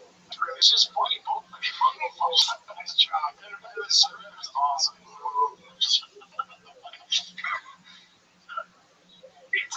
unattractive. I would never date her. I don't want my kids to be spastic. Even though she falls, she's so funny. She's unattractive. I know. See you later. I'll see my girlfriend. I would just leave. Alright, tell her I had to get out of the girlfriend too. Oh man, sorry, I had to run. I was back from secondhand embarrassment, as Rogan would say. Alright, this is the Usher tour. And you know, him and Chris Brown, they bring girls on stage to do like a one-on-one thing. And then check out how this girl responds. Who is that guy? Oh, he's jacked now too. Person Usher is roughly 5'8", 5'7", and about 135. Really? Big, like, he looks big. Very, so they brought a very attractive girl on stage. Don't do it.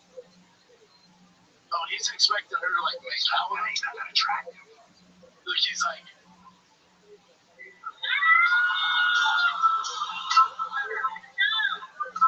He's mad. Would you want to suck him off? Good for her, though. Yeah, she's like, she's like, what do you make out with fucking stage? You're a little older, and I know you're jacked, but that's not that attractive. It's just weird, man. What a smart job. I was glad to go on stage. I look good as fuck. You thought I was going to be feeling that people see me on the big screen where you bitches will never be. My mom and I had issues with her mom. The team approaches and moved us to VIP before the show even started. Pretty privilege is something you hoes will never know about. They don't say who you're going to go up there for. Y'all want me to get up there and fuck him? Chat folks aren't used to anything. That's the most exciting thing that would have happened here in the last life. If y'all disrespect me. Good for you. Not ready for you. I'm fucking gangster. So his team sought her out because obviously she's hot, very hot.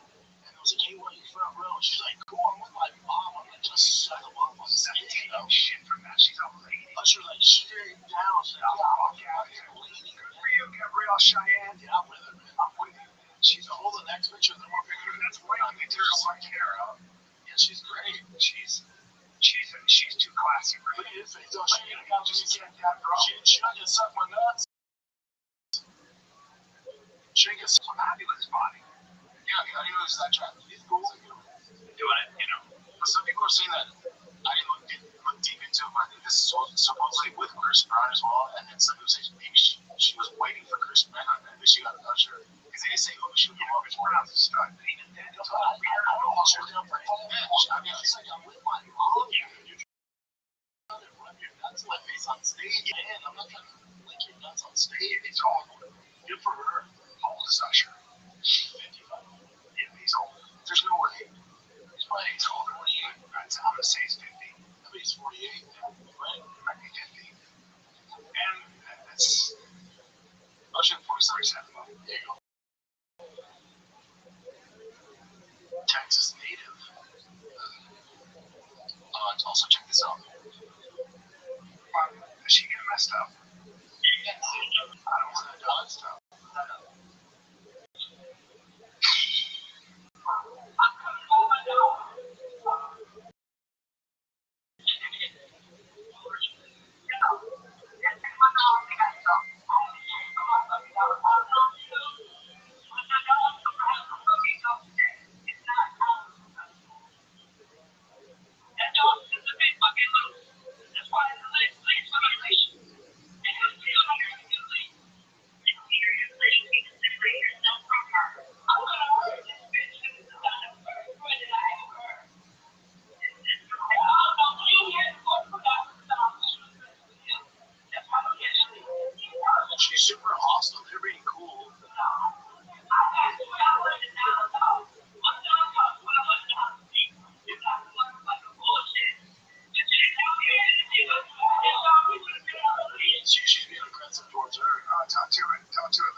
Tom play stupid games, win stupid prizes? Can't do that.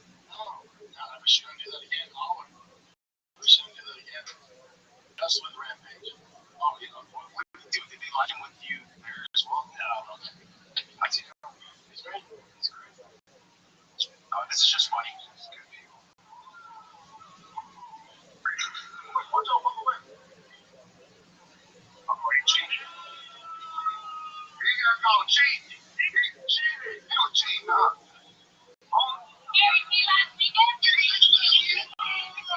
What the fuck is wrong with him, man? You are nothing. I would never get on you that much. I would never cheat this much. I would never cheat that much.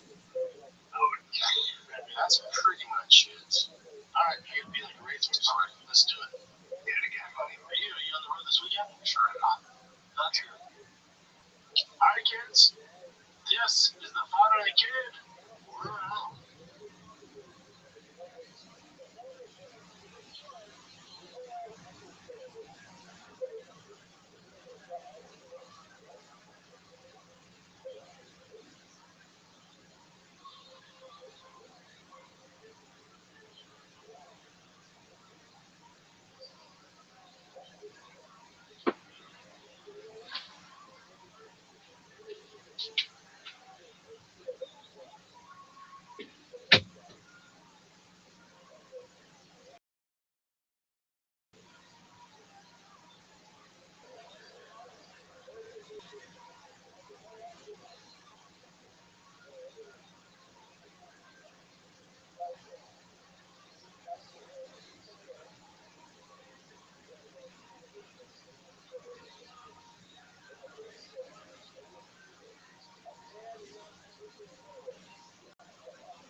Who's ready for the fucking New Year's Eve hour?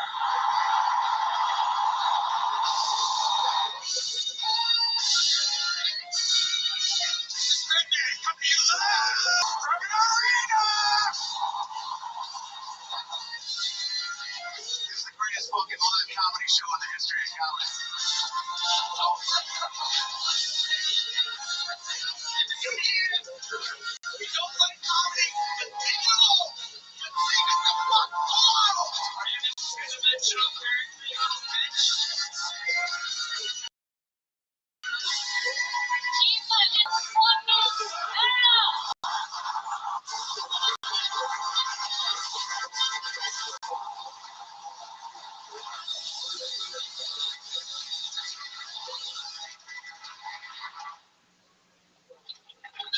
Back on my stand-up tour at the end of January, hitting all the spots that I didn't hit on the fully grown tour before this. Vancouver, Portland, and Seattle, you're next. January 25th, 26th, and 27th.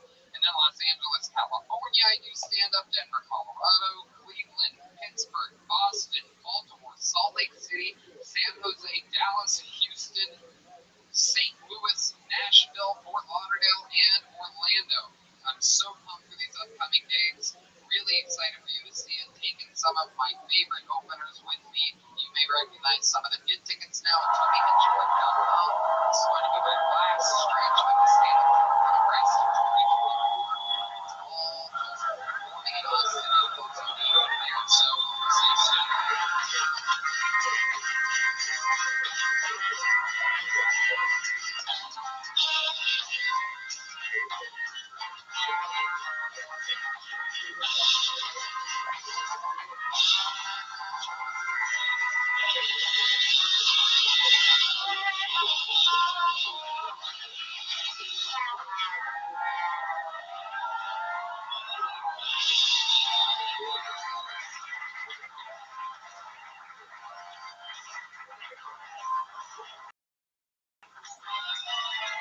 Hey, this is Rabbi Rothschild from the Comedy Mothership here in Austin, Texas, for a brand new episode of Kill Tony. Give it up for Tony Hinchcliffe!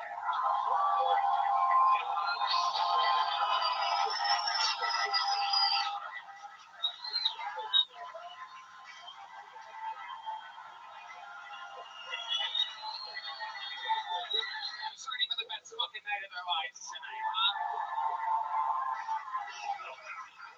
Evie! Big Sir Red Man, everybody. We've been doing this little show for over a decade. It is the #1 live podcast in the world, Kill Tony. How you guys feel? Good? Shout out to Gel Blaster, Red Rose, Yellow Rose, NinjaBuses.com, Hall Law Firm, Austin Security Guard Service, and Connect Mobile Health. You get an IV drip using code KILL15 to save 15%. More of the amazing sponsors that made tonight's episode available for you here right now.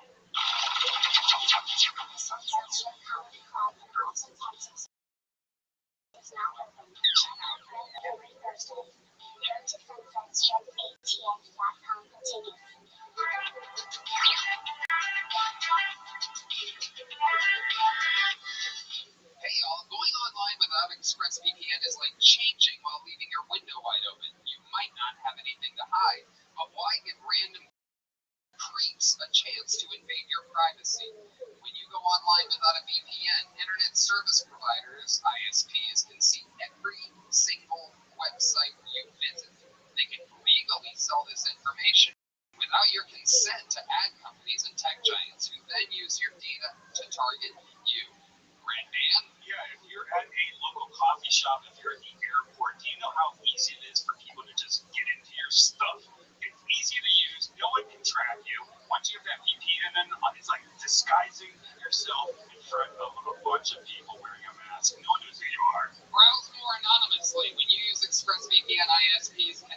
online activity or identity is anonymized by a secure VPN server. Just fire up the app and click one button. It's super easy to use on all devices, phones, laptops, even routers, so everyone who shares your Wi-Fi can be protected. I love the fact that when I'm online, whether it's emailing with a future Kill Tony guest or paying a dumb bill or even ordering some local barbecue, express that it's for my eyes only.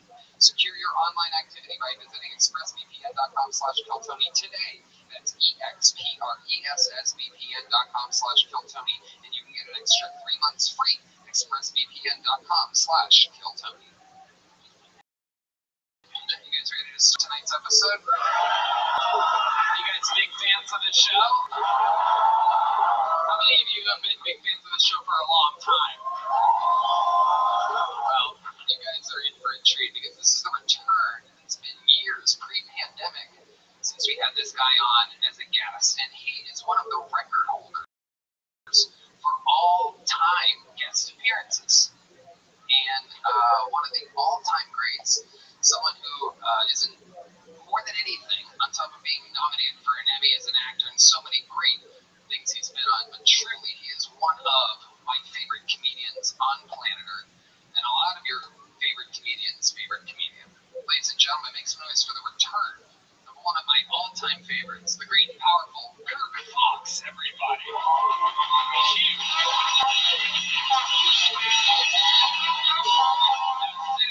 Over here. Fuck yeah. The great Kirk Fox, everybody. Reservation Dogs, Park and Rec.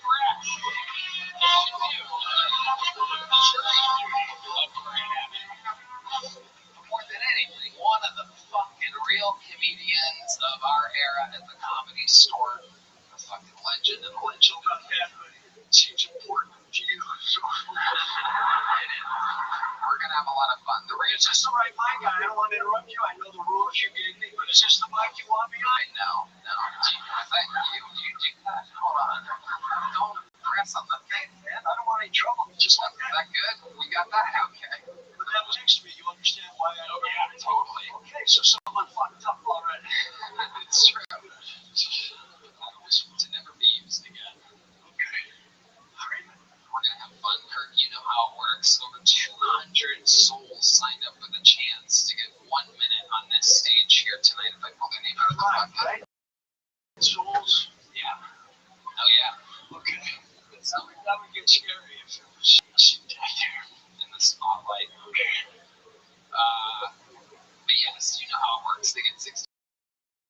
It's been a while. I'll be honest with you. 60 seconds uninterrupted. I know. 60 seconds. We're just getting the kicks out. I'll be done in a second.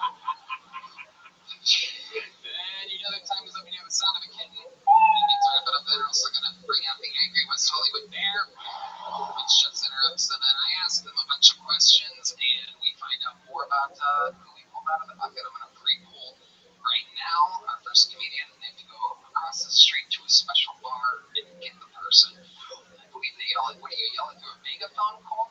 You do? Yeah. All right. Well, there he goes. I didn't even know that. I always wondered, like, why would someone just yell the name? Store them across the street. Is this what happens? Yeah. There's a bar to keep souls in here, so that's good. Yeah. I'm with you, Tony. They take the humans to the bar, we keep the souls here. I like it. Anyway, I interview them. The whole thing is improvised. It's all crazy. You guys know where you're at. You guys ready to have a great fucking show tonight or what? Well, again, that poor person from across the street. We're gonna get the show started with a fucking legend of the show, everybody. You know him as a guy that used to live in his fucking van, and now I tell you, he's living his dreams, ladies and gentlemen. I think you guys know the words.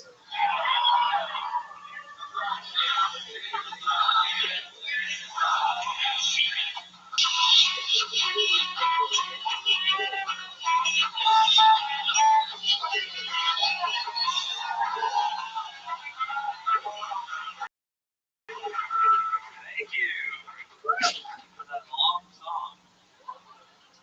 I have been putting dryers all throughout my neighborhood because I want to catch a step off. I love taking Ubers. You know it's going to be a good Uber.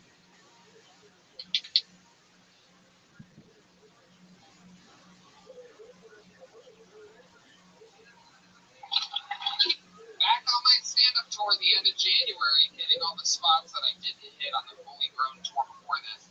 Vancouver, Portland, and Seattle. You're next. January 25th, 26th, and 27th. And then Los Angeles, California. I do stand up. Denver, Colorado, Cleveland, Pittsburgh, Boston, Baltimore, Salt Lake City, San Jose, Dallas, Houston, St. Louis, Nashville, Fort Lauderdale, and Orlando. I'm so pumped for these upcoming days. Really excited for you to see and taking some of my favorite openers with me. You may recognize some of them. Get tickets now at TonyHitchcock.com. It's going to be my last stretch for this 2024. All performing in Austin and folks will be out there. So see you soon.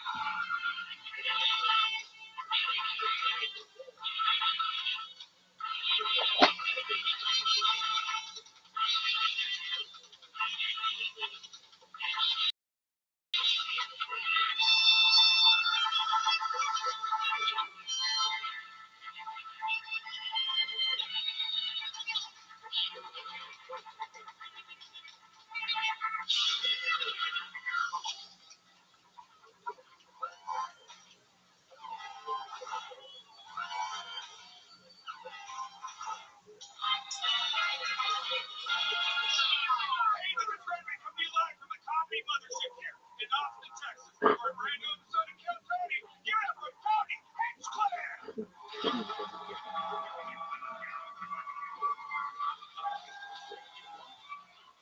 Searching for the best fucking day of their lives tonight, huh? Fuck yeah. Thanks so much for it, man, everybody. Live in the flesh. The real deal. This is Kill Tony, the #1 in the world, brought to you by Joe Esther, Red Rose, Yellow Rose, NinjaBuses.com, Paul Law Firm, Austin Security Guard Service, and Connect Mobile Health, where you can get an ID trip by using the promo code KEL15 and save 15%. Become fully hydrated. How about a hand for the best damn band in the land, everybody? Michael Gonzalez on the drums. Paul Niemer on the horns with the new Coca-Cola sponsorship. That is the Madman, Matt Mueling, on the electric guitar. The great John Dees on the keys. And indeed, the Madbell, Lee Madness on the bass guitar, everybody. Very exciting stuff ahead. Before we start, here's a little bit more of the amazing sponsors that made tonight's episode available for you here, right now. The Sunset Strip Comedy Club in Austin, Texas is now open. Check out Brandon's secret show every Thursday. Head to sunsetstripatx.com for tickets.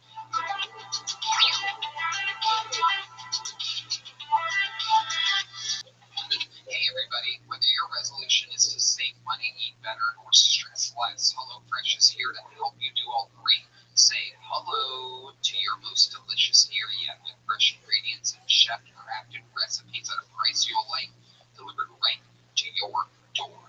Each HelloFresh box is packed with farm-fresh ingredients, and everything arrives pre-portioned right to your doorstep for less hassle and less wasted food. Don't let recipe boredom strike, because HelloFresh has more options than ever before.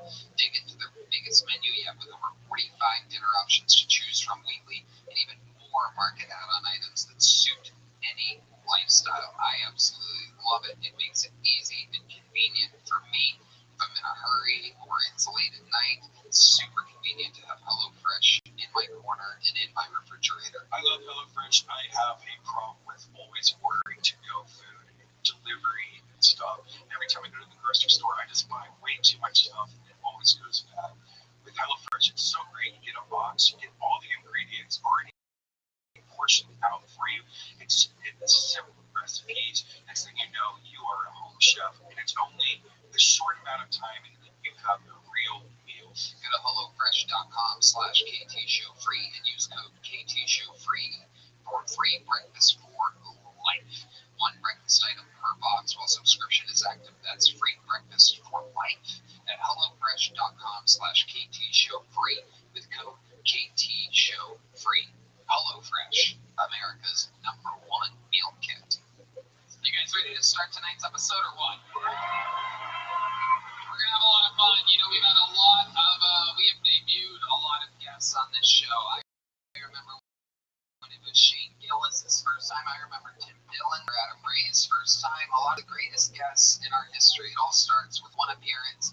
This is this guy's first time on as a guest. One of the top young rising comedians out of New York has a brand new special out on YouTube. Make some noise for the great Louis Katz, everybody! It's Louis, everyone! Not that Louis, Louis. Louis Katz. There. Slide on down. Fuck yeah. Louis Katz. Special represents Louis Katz.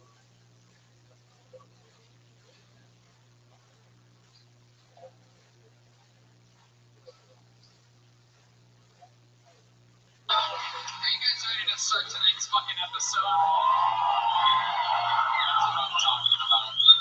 You know, we have a lot of the best guests in the world on this show, and some of them I introduced to y'all before they are tremendously fucking famous. These are two guys that the entire world will know of. I mean, if you don't already, they've been on this show multiple times. These guys are about to blow the fuck up. Two guys that are a huge part of the Austin comedy scene. On all the shows, almost all the shows that we do around here with Rogan and Segura and Tim Dillon and Shane Gillis and everybody. Make some noise for two of the best in the world, two of my top young rising favorite rising comedians on planet Earth. It's Derek Poston and Asana Mod, ladies and gentlemen. Make some noise for our guest. Derek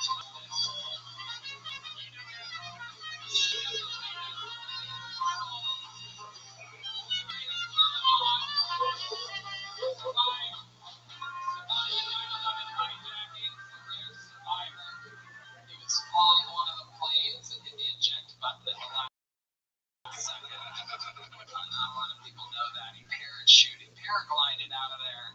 He didn't have a parachute. He paraglided out of the plane. You saw it coming. You were very young at the time. Indian people, we achieve early. So, during 9/11. Old enough to do it. Right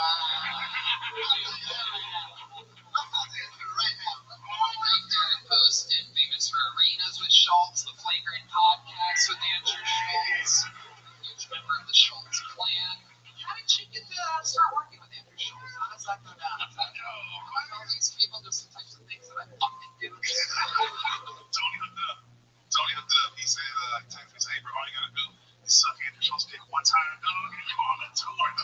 He set it up, though, bro. It's the big OG. He's the reason I'm doing a lot of the shit I'm doing. So very If Schultz texted me and said, who do you think would be a good feature for me in Austin, Texas? I said, I got exactly the guy. They fell in love and they worked together ever since. He famously talked about how you love trannies on the Flagrant podcast. Still do. Happily married, still do. Absolutely. We just got married. I'm going to hand for that, everybody.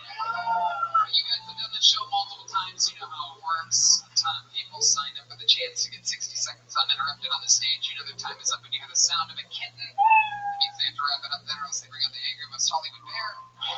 Which just interrupts them, and I conduct an interview, and we talk to them. We find out more about them. The entire thing is crazy. Anything can happen, and we're all going to live it here together in the moment. Are you guys ready for this shit? I'm going to pre-pull a name. We're going to get them from the bar across the street. Sweet little, dirty little poor choices. A brand new adventure from our good friend Nick, who famously owned both the gas companies. Got a new bar. Really small ceilings. They just started to take over the art of much lower ceilings than Sunset. Could be the second best comedy club on the street in no time whatsoever. They are a microphone away from having the second best comedy club on the street. Poor choices. That's right. Across the street, our good friends own it. How about a hand for Nick and Kurt? So while we go wrangle whoever that was that I just pulled out of the bucket, we're going to get one of our absolute historical regulars up here, a fucking legend, and again, thug, if you will. Ladies and gentlemen, we found him absolutely doing nothing but open mics, making $0 a month doing stand-up comedy. Now he's got the Rolex, he's got the white girlfriend, he's got it all going for him. He's rich, he sells out all over the world now. This is on him. This is on him.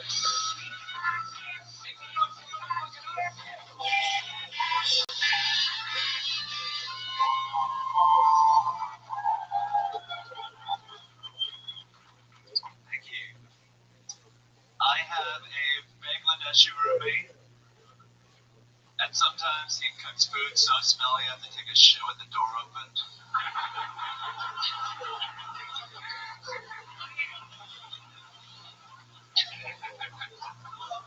Just to get rid of the smell. I've been sending a lot of Ozempic to the Palestinians in Gaza. So it's easier for them to dodge the bombs. And if they do get hit, there's less mess to clean up. I hate it when ugly people act like them dating is the same thing as when hot people date like me.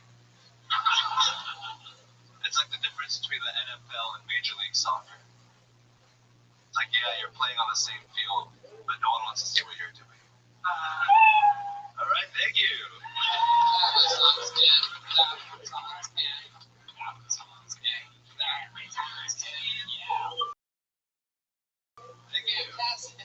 How are you? That was great. Good set. Thank you so much. That means so much to me, Tony. Jesus Christ, that guy is the most autistic fucking robot. How do you have both? How is it possible that you're autistic and robot-like? I just am Asian. I think this is what Asians are like. Hello. Hello, indeed. I love it. So, how much of that's real? Because we heard recently that a roommate complained about the smell of your kimchi, and now you're complaining about the smell of your roommate's food. So it seems It's totally made up. I don't even know where I came up with that shit. I think it was from a long time ago, and I looked through my notes, and I was like, oh shit, yeah. I could do that, you know, that joke. yeah, son of a. So full disclosure, I am the Bangladeshi roommate they talked First of all, I don't cook. Second of all, bro, this motherfucker, I have never seen in my entire life. This guy once cooked ribs and then left the state. I'm like, I put the ribs in the oven, set it to 45 minutes, and then caught a plane to go to a weekend somewhere else.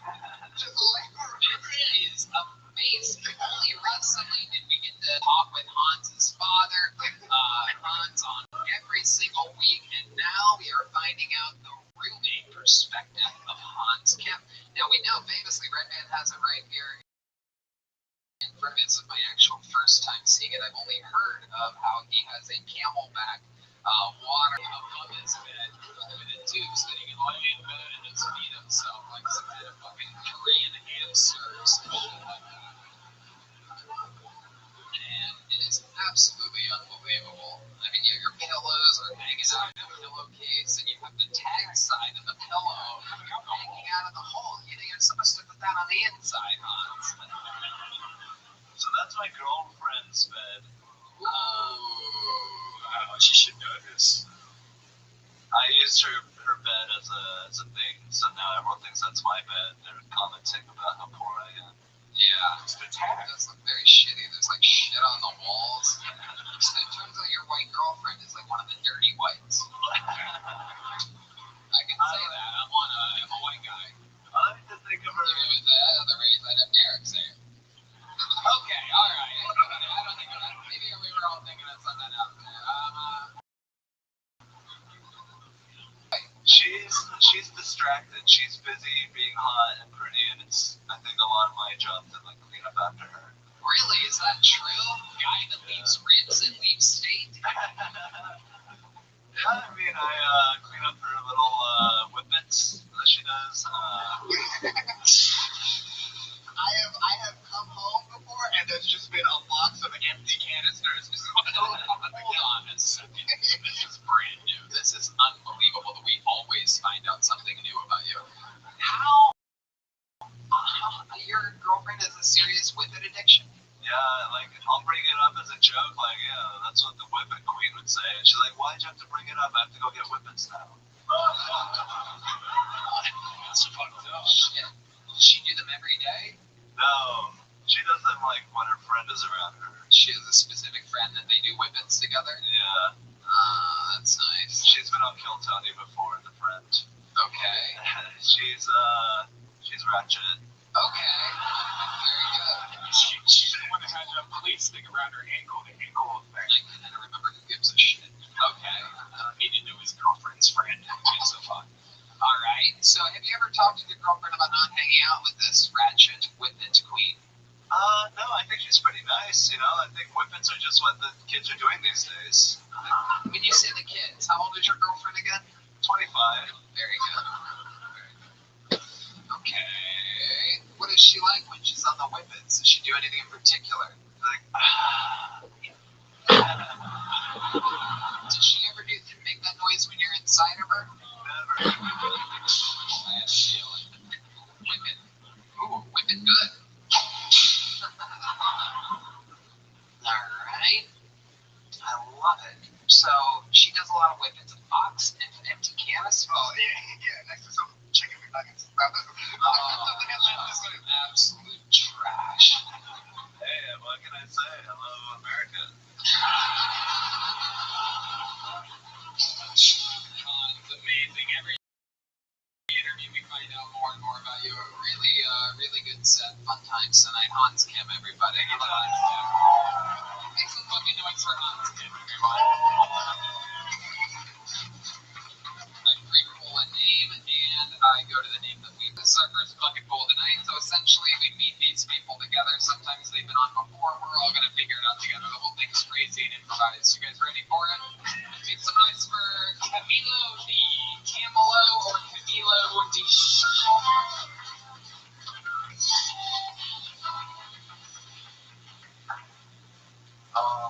I think crystal collecting is just rock collecting for bitches. I think tarot cards are just poker night for dumb bitches. I think astrology is stargazing for stupid ass bitches.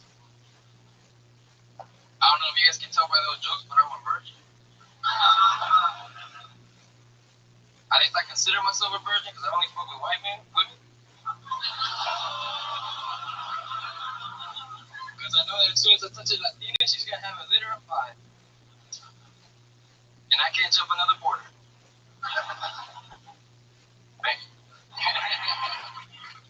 Okay, 40 gay seconds from unbelievable. Oh, dude, I know what it's like, bro. Trust me, I get it, dude. Bro, it's happened to me a million times. Oh my god. You go by D because that's what you love? Oh, dude, that was a fucking Freudian slip. So I feel like he just had a nightmare that you had. yeah. You call it a nightmare, that's a wet dream. Hey, yo, bitches be stupid. Women retarded. I be fucking dudes, I be women. Fucking shit, man. I fucked up. Yeah, that's not my nightmare, bro. That's his nightmare. You're gonna wake up in the morning like, fuck. You were a fucking goddamn fucking syllable away. So, away. Man. My second language, yo, I be fucking dude. Oh, shit, dude, I fucked up, dude. Dog, I said I was fucking dudes. That's the only part anybody's gonna fucking remember, dog. Yo, I said the fucking astrology is stupid. Crystals is stupid. And then I accidentally said I fucked up. I fucked up, dog. I fucked up.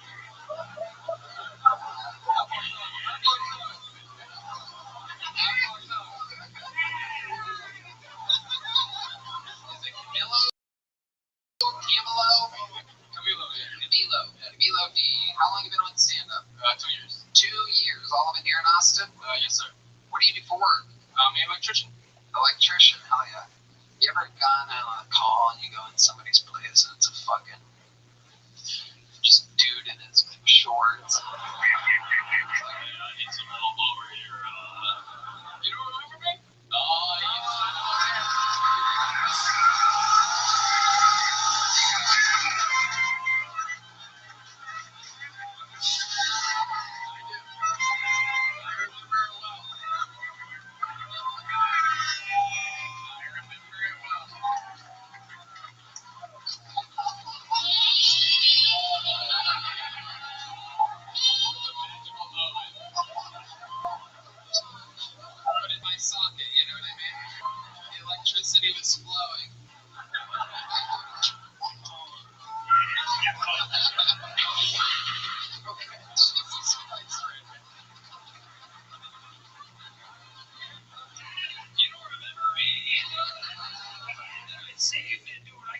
fucking guy.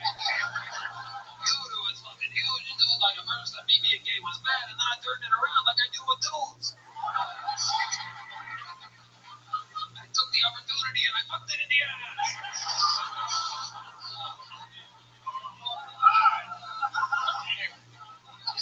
How old are you, Camilo? I'm gonna turn 26. 26. What do you do for fun in this crazy woods? Soccer. Soccer? Yeah. Fuck yeah. Damn, you are gay. Yeah, dude. I mean, I suck at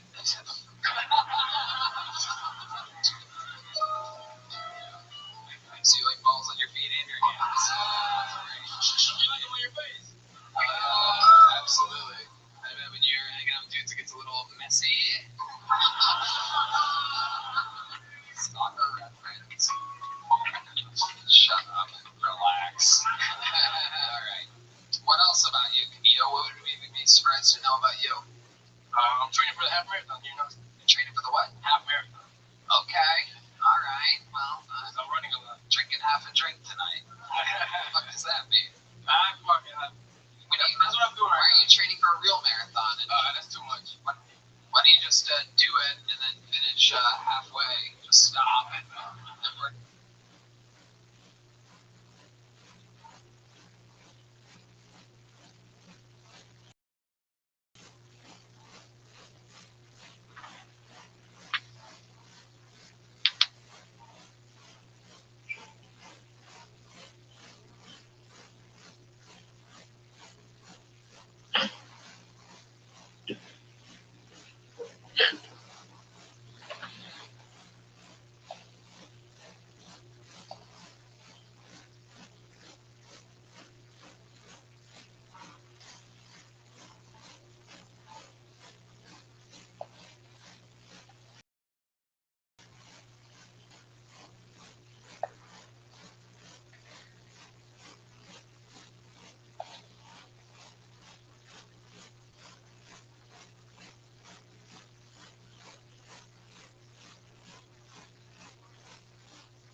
Hello, Ryan. How are you? I'm well, thank God. Excited to be here with you.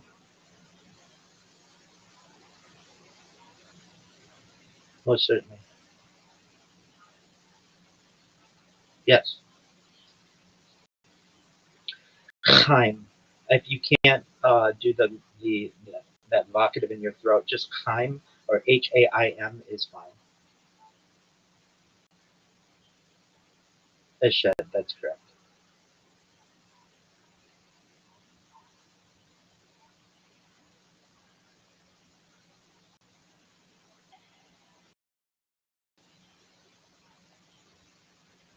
You can call me Rabbi, but it's Moshe. Yeah, but just call me Rabbi. That's fine.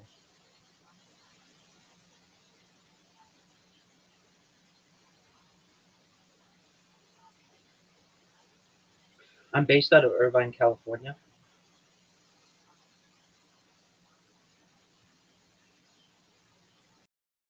Most certainly, I understand. Uh, if I may ask, generally, how long do you go? Okay, excellent. A- Absolutely, I'm in agreement with you.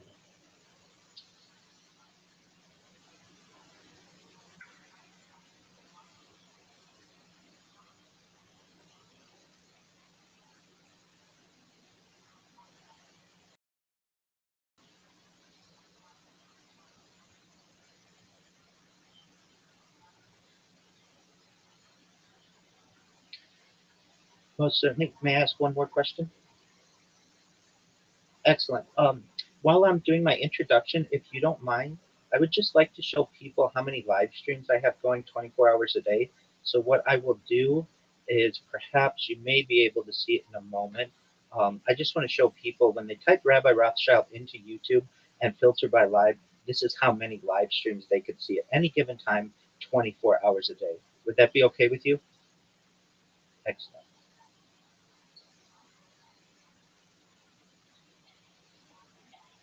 Sounds like a plan.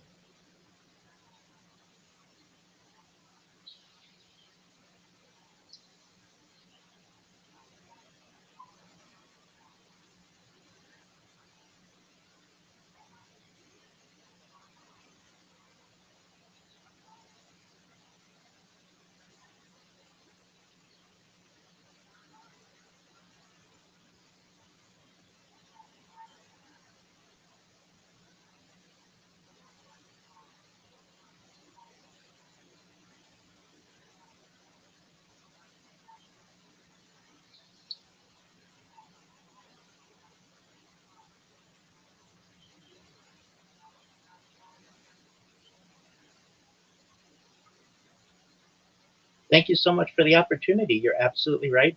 I am Rabbi Michael Moshe Rothschild. I stream my life 24 hours a day, 7 days a week, 365 days a year for world peace. I've been doing so now for nearly 5 years. My streams go back to the pandemic. We've seen the death of a queen, birth of AI, the core king, and everything in between. This is a real life Truman Show, a real life Big Brother. For those of you who are looking to be able to watch along with me 24 hours a day, you can type my name, Rabbi Rothschild, into Chrome or whatever browser you wish, and you'll be able to see my many live streams. All the time, I have up to 25 different live streams from different angles to be able to view my life like a real life Truman Show, which is really exciting. This is more data than any individual has ever archived on the internet. It is essentially a timeline and a time capsule of human achievement. In the 1990s, the phrase content is king was coined, and I'm making it true today. In my own way, I'm king of the internet. And this is the biggest event in global history, and here's why. In 2017, The Economist magazine stated that data had overtaken petroleum as Earth's number one resource, and I have more data archived on the internet than any person ever, which is making me a very influential person. I'm going viral to make you, your friends, your family, all of your audience financially independent if they're not already. I'd like to ensure that they have generational wealth if they don't already. And I want them to be able to give back through charities and philanthropic organizations of their own. This is a project that's much bigger than one individual. I want to give back to everyone who's helped me along the way.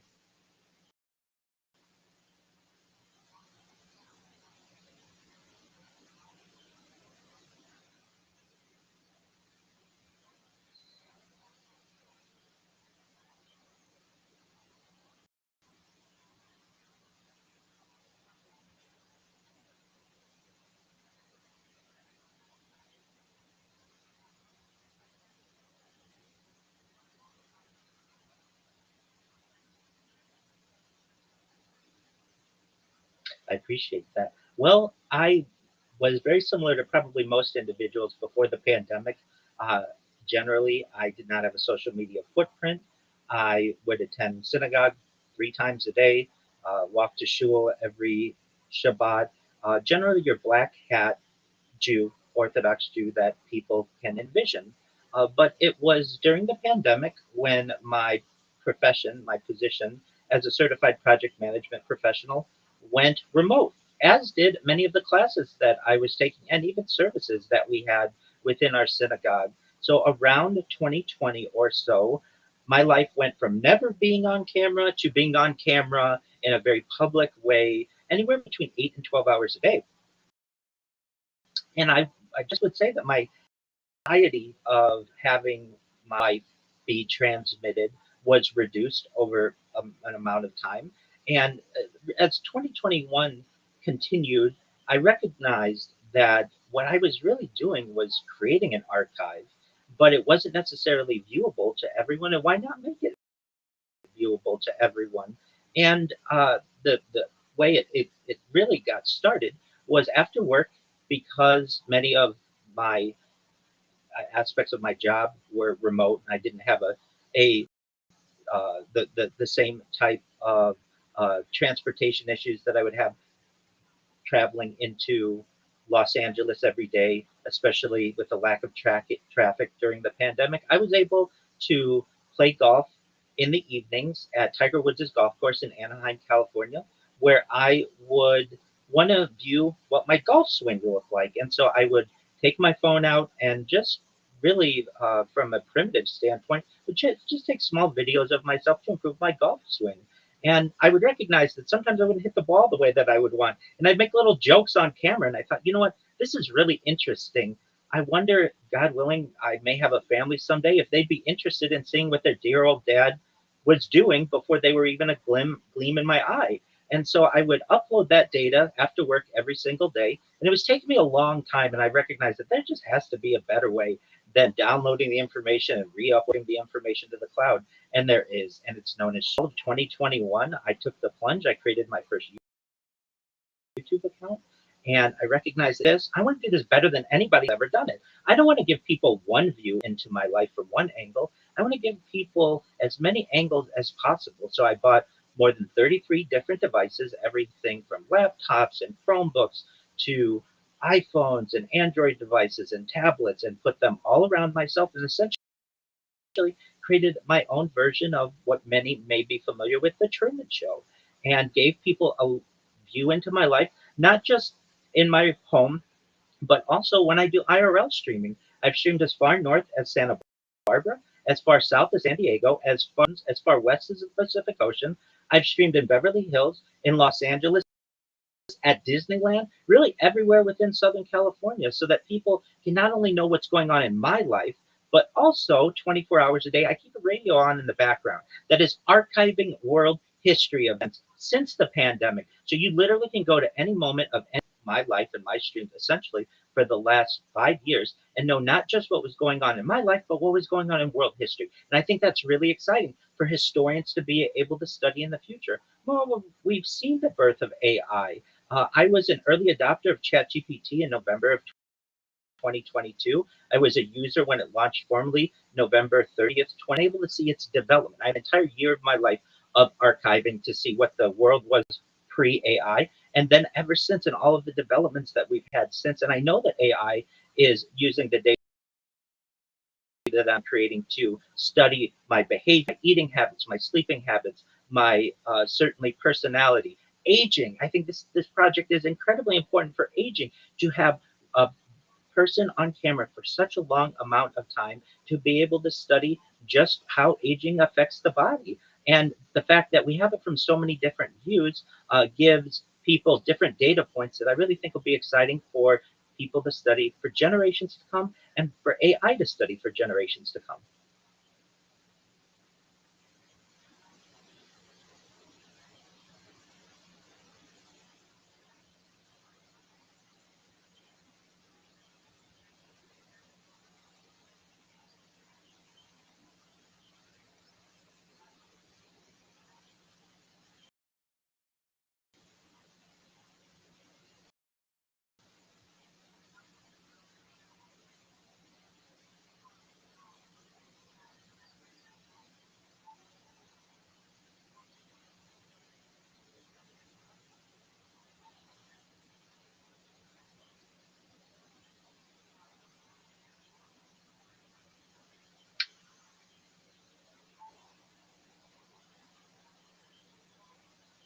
It started about 2008, and I can say that one of the major developments that happened in my life was the movement of the internet from text, generally during the 90s, and the early 2000s being image based to moving into video and documentaries were being posted, and YouTube was in its infancy, and many documentary sites were uh, being available to people previously that you may have had to just get a physical copy of.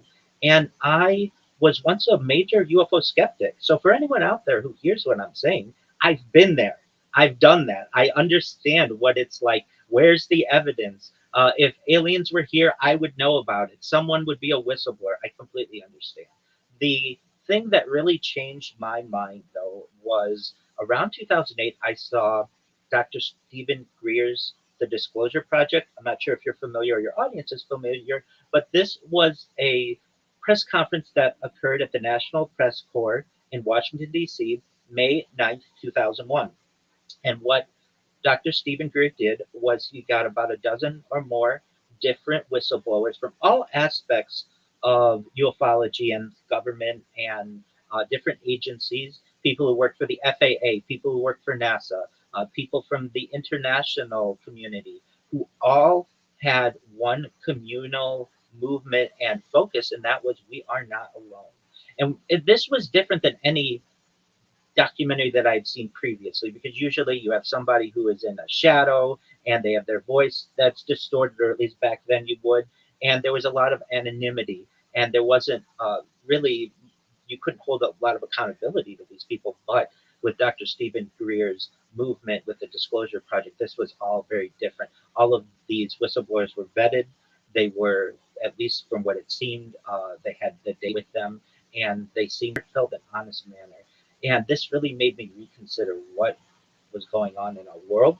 And from there, I got more into Bob Lazar, and I got into, certainly as the years would go on, the Tic Tac and the USS Nimitz uh, uh, event that occurred. I started studying Roswell. I started studying even the alien abductee movement, which is a very serious movement, and it's not to be joked about like I would see many times in the media. And I recognize that much of what was going on around me was perhaps even reverse engineered extraterrestrial technology.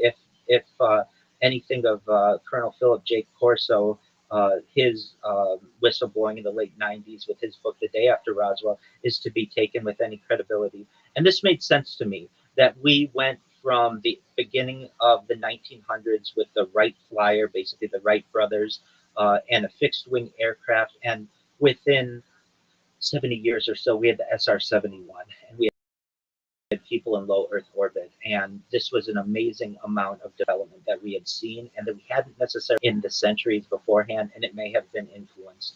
And so 2008, around that time, was a really influential time for me because I had the opportunity to watch so many documentaries, really because the internet had just increased its speed and the availability of this. And then within the 2010s or so, I became certainly of interested even more, but I was living um, a a more professional job, and you can't talk about these things in public.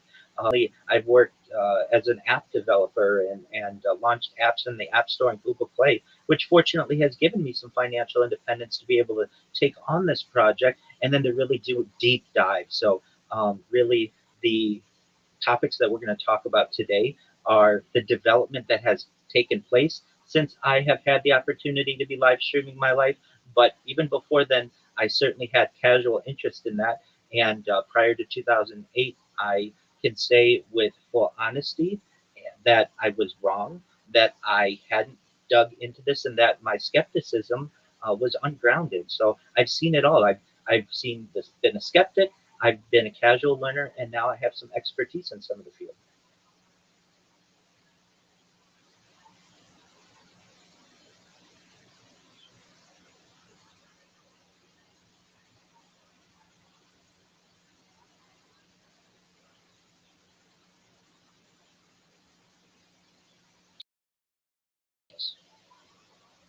Absolutely.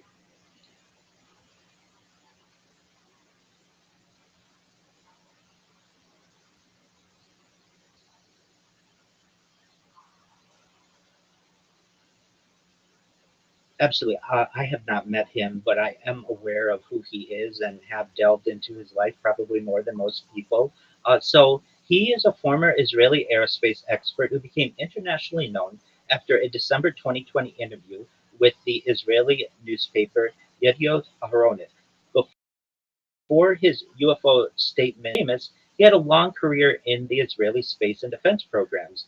He served as the head of Israel's space security program and was involved in the development of Israeli satellite technology.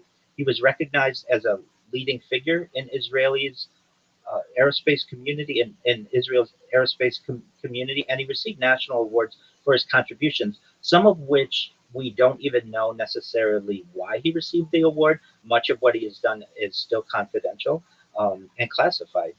His statements attracted worldwide attention because he was not presenting himself as a typical UFO witness. Instead, he was a person with decades of experience in military defense and space related fields. In his interview, and specifically, he claimed that there's an existence of extraterrestrial civilizations, that there's government awareness of extraterrestrial phenomena, there's a possible relationship between humanity and advanced civilizations. He discusses humanity's readiness for disclosure and the future evolution of human consciousness. This interview became controversial because it came from someone associated with the government space program rather than a private UFO researcher. To give maybe more an idea to the listeners of where Chaim Eshed ranked within the Israeli defense program, he's a brigadier general, a retired brigadier general, and at any given time, Israel only has essentially 24 or so generals. So this would be someone on par in the United States with the Joint Chiefs of Staff, someone who is very high ranking in the military. And when he made these statements, he was born in 1930 old, and some detractors say that he was pushing a book, which he was. The book was published in November 2020. He did an interview with this newspaper in December 2020, and then he basically disappeared. So it's not as if he went on a huge book tour. It's not as if he really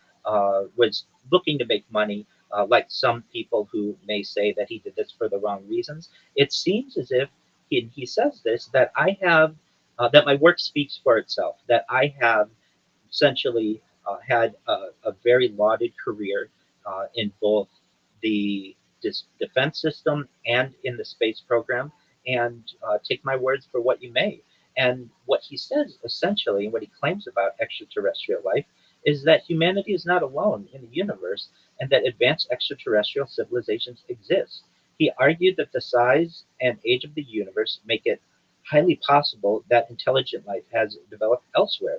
With billions of galaxies containing billions of stars, the shed suggests that Earth is unlikely to be the only place where advanced intelligence has emerged.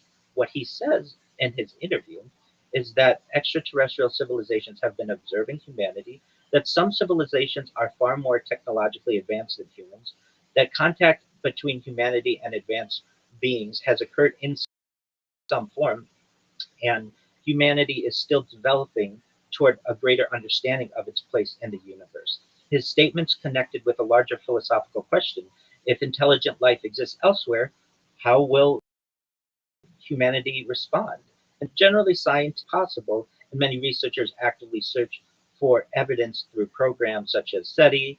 However, there, this is the first, at least major player within the Israeli defense and Israeli space system, space program, who made these types of claims. And what really caught a lot of attention is when he referenced something known as the Galactic Federation. So, if you don't mind, I'll go into that. One of his most discussed claims is this Galactic Federation, which sounds very interesting. It's like a United Nations of space. He described this as a possible association or some type of organization involving advanced extraterrestrial civilizations. According to his statements, the Federation involves cooperation among different intelligent civilizations. There's an exchange of knowledge, there's monitoring and developing civilizations, and there's a cautious approach towards younger civilizations, such as what we have here on Earth. He suggested that humanity has not yet reached the level of maturity required for open interaction with these civilizations. He states that the idea of a galactic federation has existed certainly in science fiction and UFO literature for decades, but the idea that it is a reality, especially from someone so high ranking as Chaim Eshed, was quite unique. And especially within the Israeli space program, which generally is quite a secretive organization.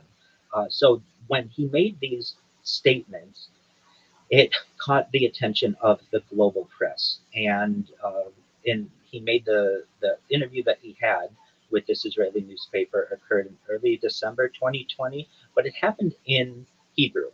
And his book is in Hebrew, and it's still to this day only available in Hebrew, which I think is quite unfortunate. I've certainly done my best to translate and be able to read through his statements, and what he says is quite interesting. So if the publisher ever sees this, they need to publish it in other languages so that the information is available to the general public. And the Jerusalem Post, in days after his interview, did have a summary in English, which really caught the attention of many individuals in the in global media to be able to share many of his claims. He does make some major claims that the Galactic Federation is actively interacting with the United States government, that Donald Trump knows about this, that perhaps a Mars base that is involved that has some type of astronaut program. And many people thought that these claims were quite even bizarre at some points. But the big question was, where's your evidence? Like we always have within this when people make these kinds of claims. And unfortunately, we just have Chaim Eshed's words, but the claims that he made were quite interesting.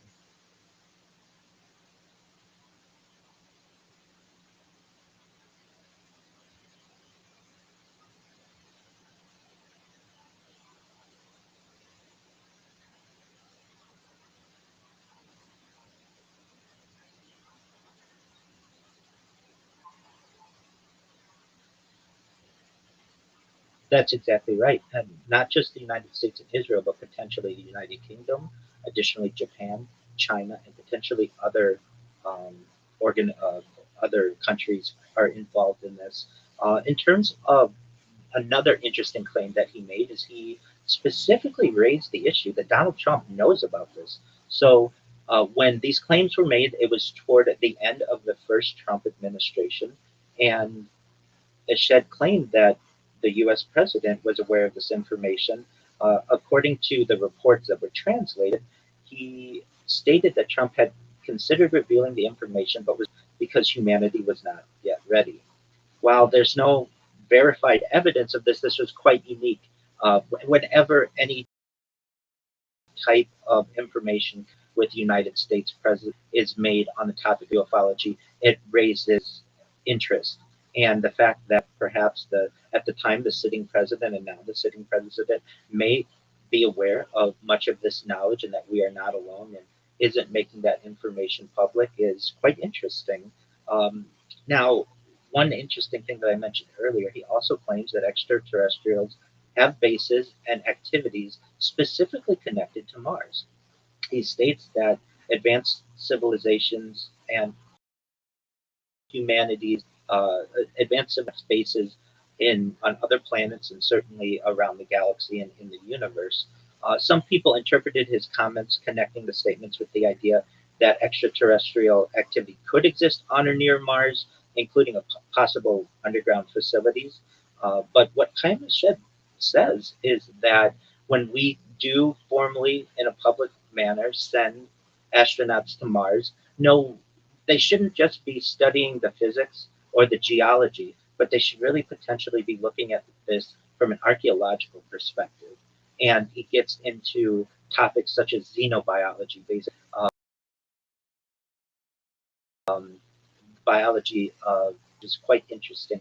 He takes a very scientific approach to this.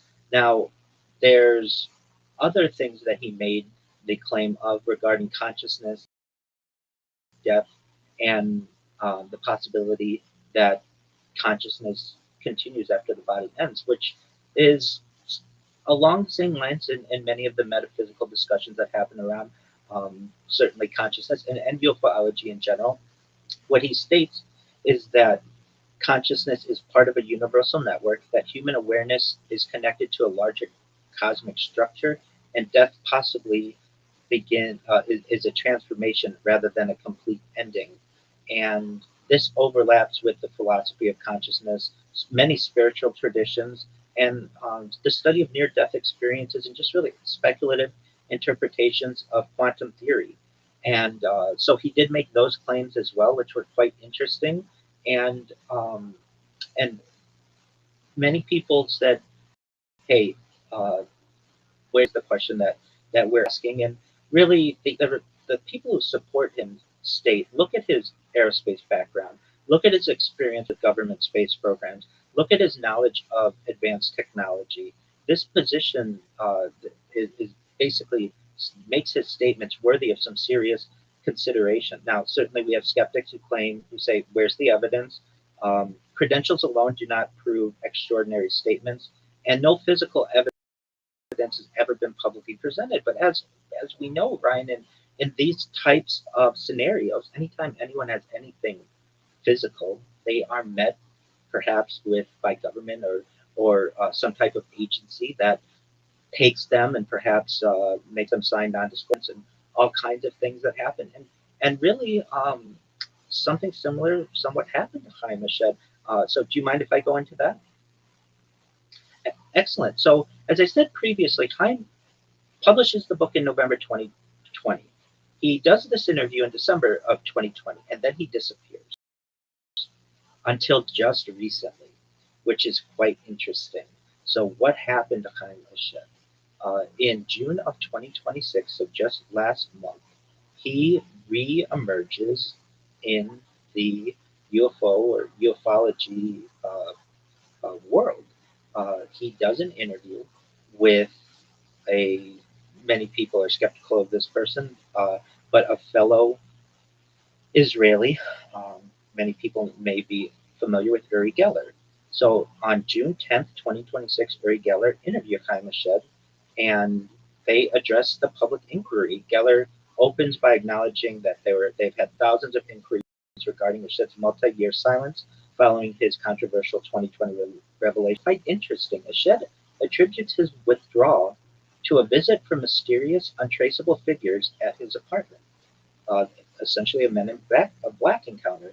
He states that these individuals demonstrated intimate personal knowledge of his life and questioned him on sensitive topics, including nuclear physics. He chose to cease public disclosure on the subject following this encounter until he could consult with Geller.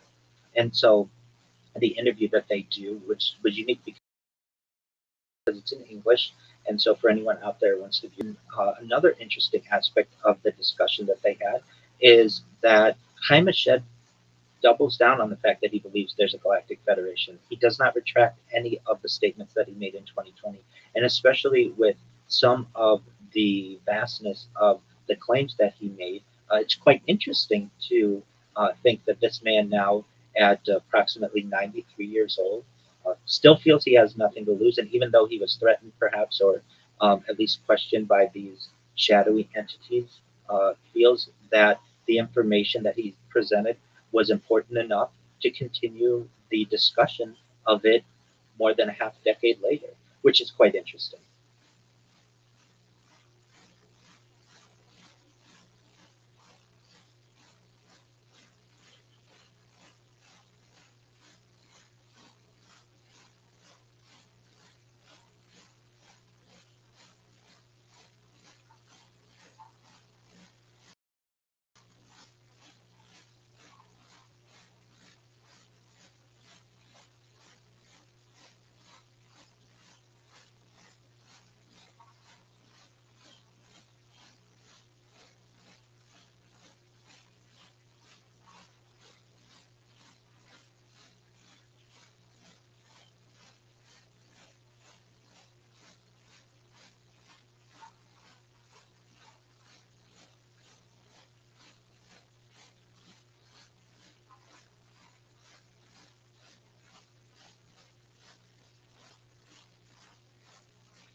Most certainly, certainly throughout ufology, there's always been the thought that we have predictive programming in our media to make us or make many of us okay or have some satisfaction that aren't alone without having one hard disclosure event.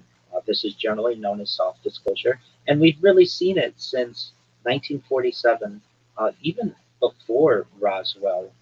We have the flying saucer event, and even before then, we have the flying machines of the 1800s or the 19th century. And it seems as if the founding of the CIA in the late 1940s, the founding of the NSA a few years later, may have something to do with this.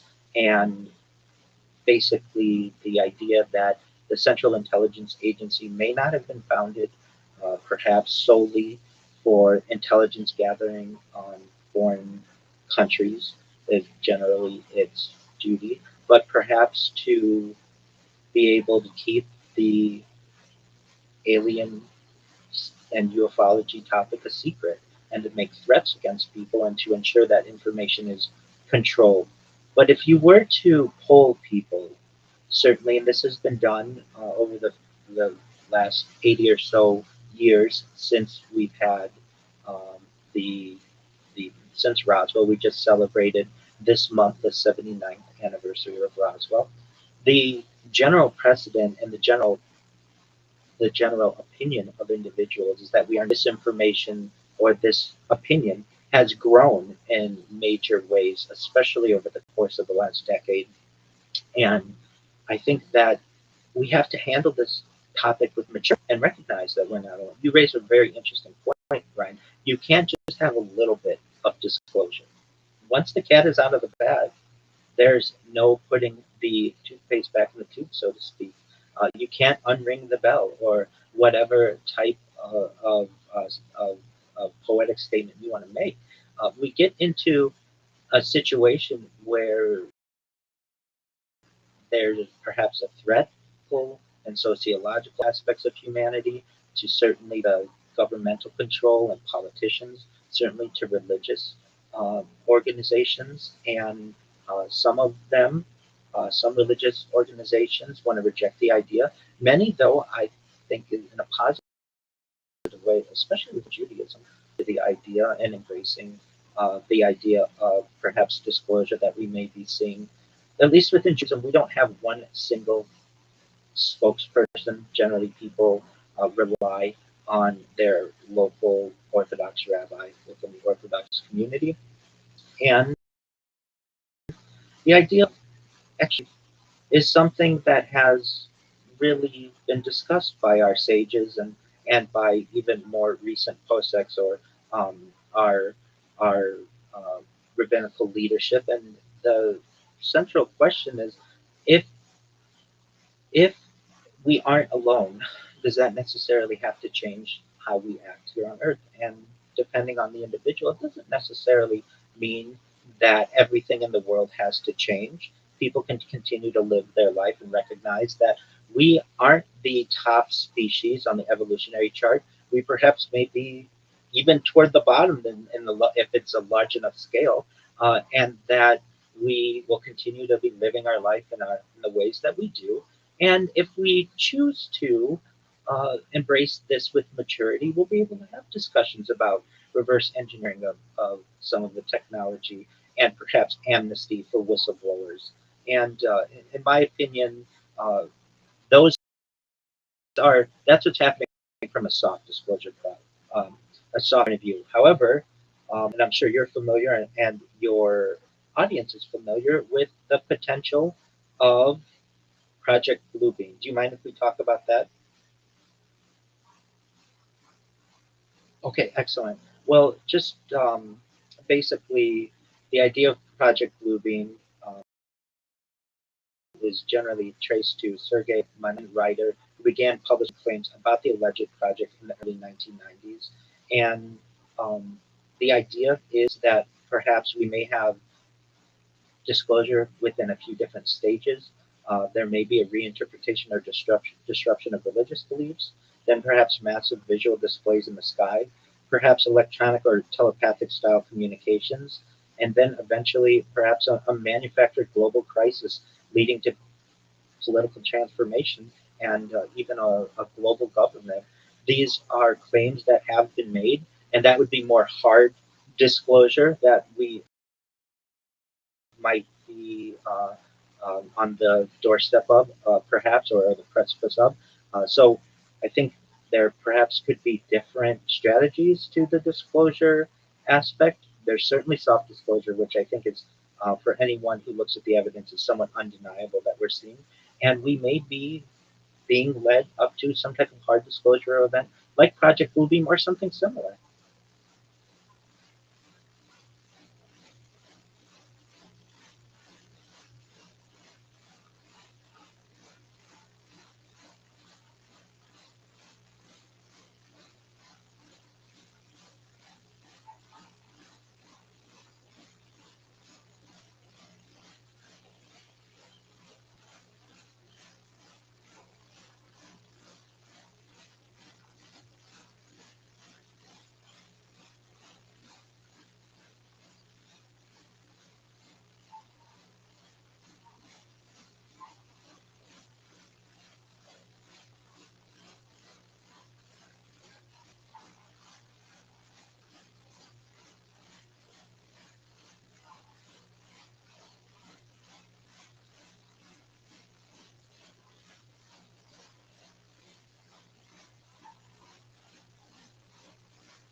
Absolutely. Well, it's an excellent question. And first and foremost, if we look in the vastness, we see that there are many potential opportunities for the idea of a alien life of alien life to exist. And in terms of our creation, especially within Tanakh or the Hebrew Bible, many people, especially in the modern age, are interpreting much of some aspects of the Bible as perhaps metaphorical. Much of it is seen as truth as well. But generally, for thousands of years, human beings have looked through the night sky and wondered whether Earth is unique or whether life exists. And really, with billions of galaxies existing now, and each galaxy containing billions of stars, and many stars having planets, and some planets may possessing conditions suitable for life. This discussion is no longer hypothetical; it becomes a reality. And the central question, and basically, is would discovering intelligent extraterrestrial civilizations challenge Jewish beliefs or just religious beliefs in general, or could it expand humanity's understanding of creation? Generally, with Judaism and our relationship with discovery, we've traditionally engage with questions about the structure of the universe, the nature of creation, humanity's purpose, the relationship between the physical and spiritual worlds. Judaism is not built around rejecting scientific discovery, and throughout history, many Jewish thinkers have attempted to integrate new understandings of nature and ancient philosophical traditions. The possibility of extraterrestrial life represents another frontier where ancient questions meet modern exploration. Now, we should take this back to creation, the universe as an expression of creation. Judaism begins with the idea that the universe is not random chaos, but is a created reality. The opening of Genesis or Bereshit presents a structured process. Light emerges, the heavens and earth are formed, life develops, humanity appears. Creation is presented as ordered, meaningful, dynamic, expansive. And creation is an ongoing process. Jewish philosophy often views creation not only as a past event, but as an ongoing relationship between existence. The universe continues to reveal complexity, patterns, and mysteries, and scientific discoveries can be viewed as humanity uncovering deeper layers of creation. Now, the universe, in terms of being larger than human understanding, Jewish texts frequently emphasize human limitations when confronting the scale of existence. The universe contains mysteries beyond immediate human comprehension, and the search for knowledge becomes a way of uh, appreciating the complexity of reality. There is a connection to modern cosmology.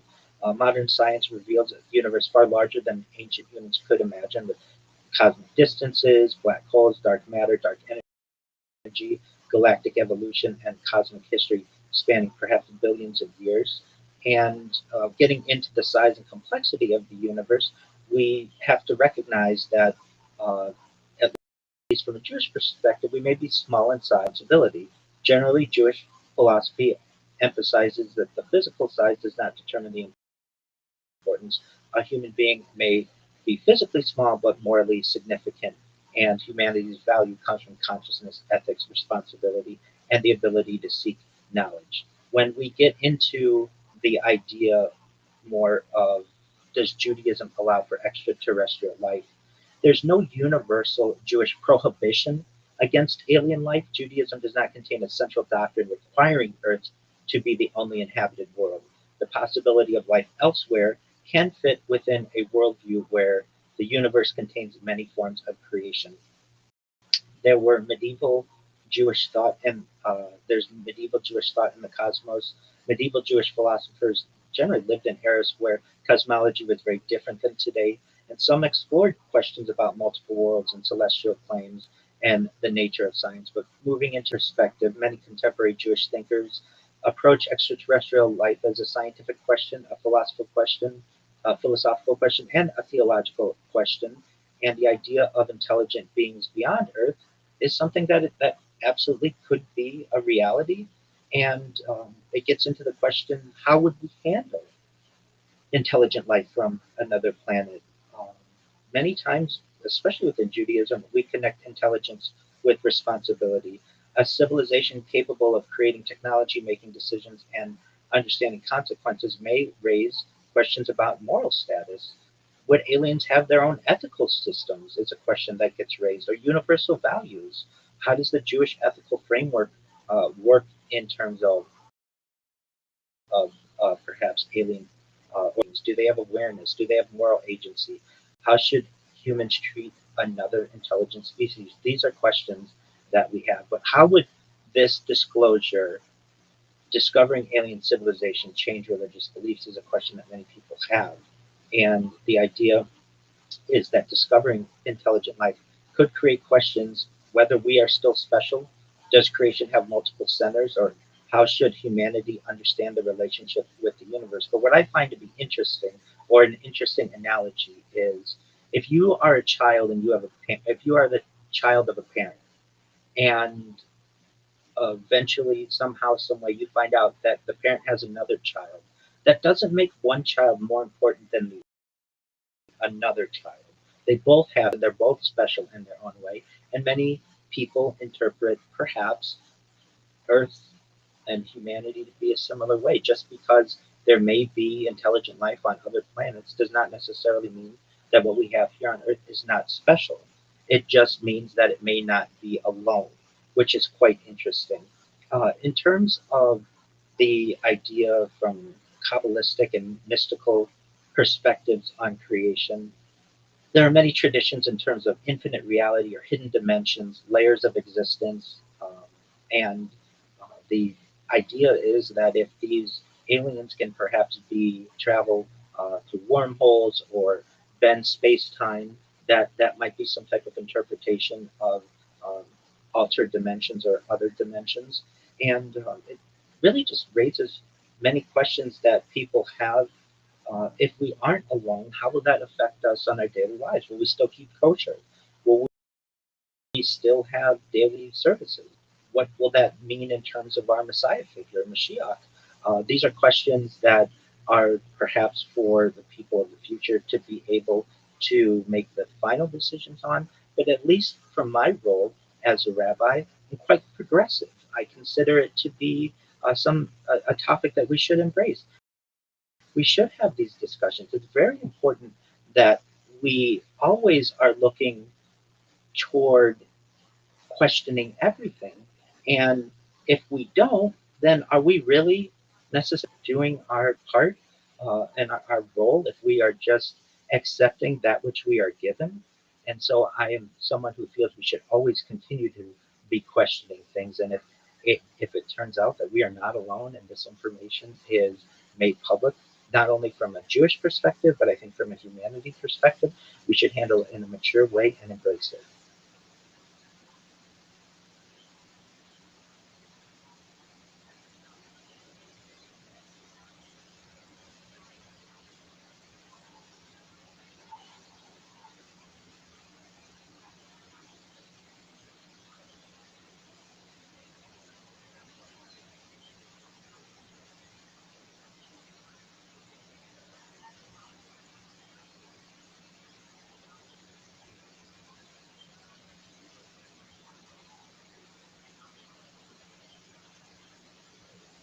Yes.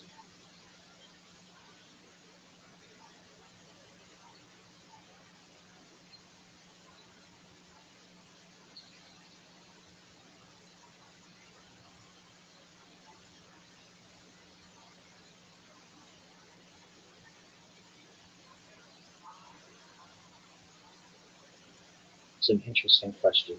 Um, there's nothing that necessarily says that they cannot.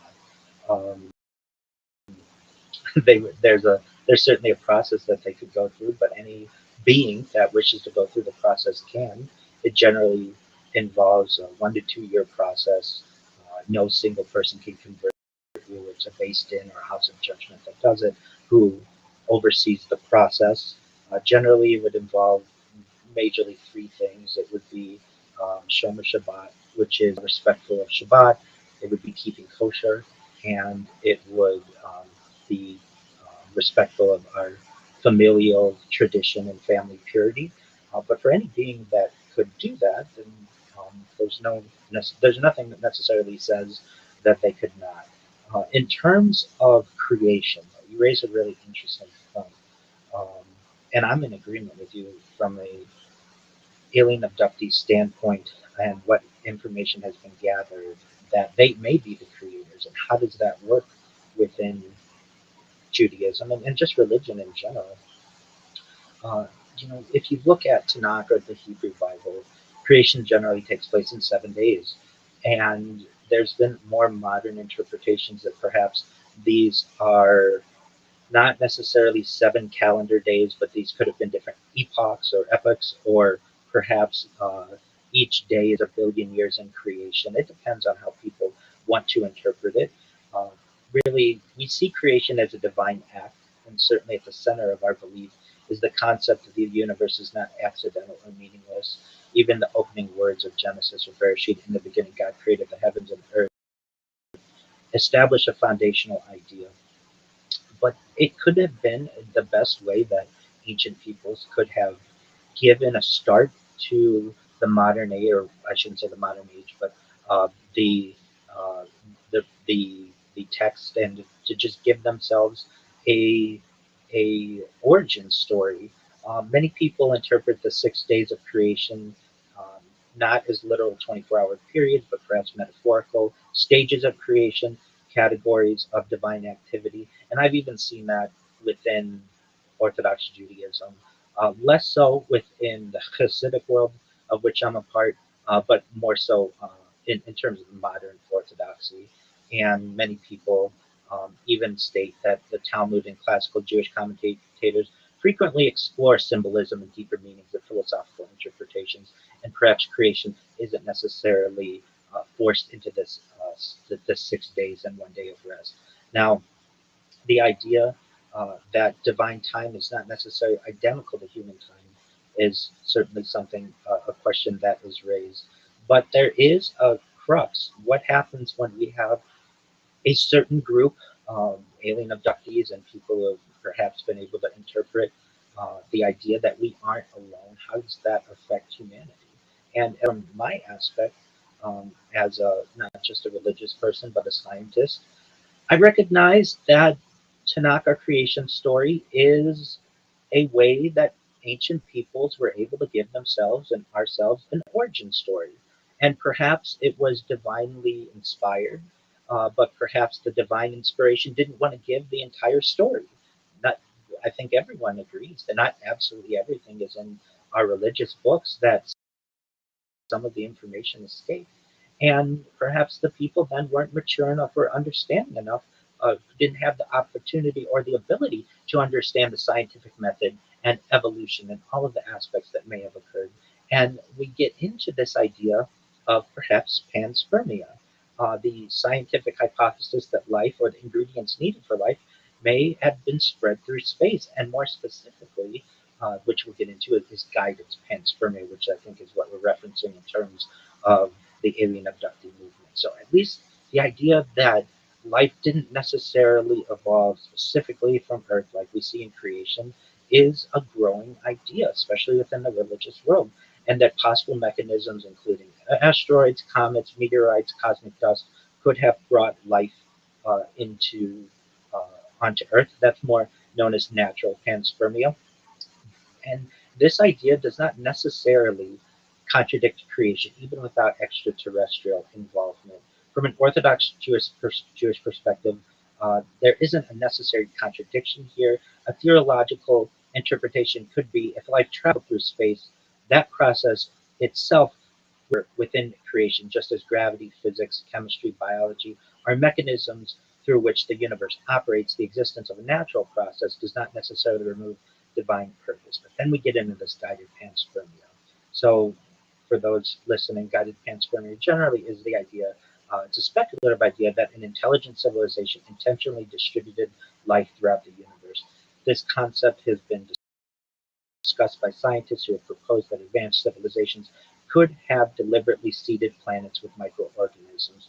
It raises the questions: could life on Earth have been influenced by another intelligence, or could civilization spread life across a galaxy, or would that make life less natural or more connected? This idea of guided panspermia, I think, can fit within Orthodox Judaism, though. An Orthodox Jewish approach may ask, does the existence of intermediate intelligence contradict God as a creator? And the answer depends on how creation is understood. Judaism already recognizes that creation operates through intermediaries. Things like, examples like humans create, humans build, humans cultivate nature, humans participate in shaping the world.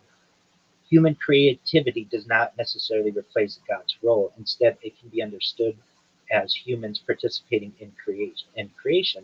And the idea, if God created a universe capable of producing intelligent beings, then those beings could potentially become agents within creation. A civilization spreading life throughout the universe could be viewed as a secondary creative process, a consequence of divine creation, a manifestation of intelligence emerging within. The idea, though, that we are not alone is something that certainly can be explored.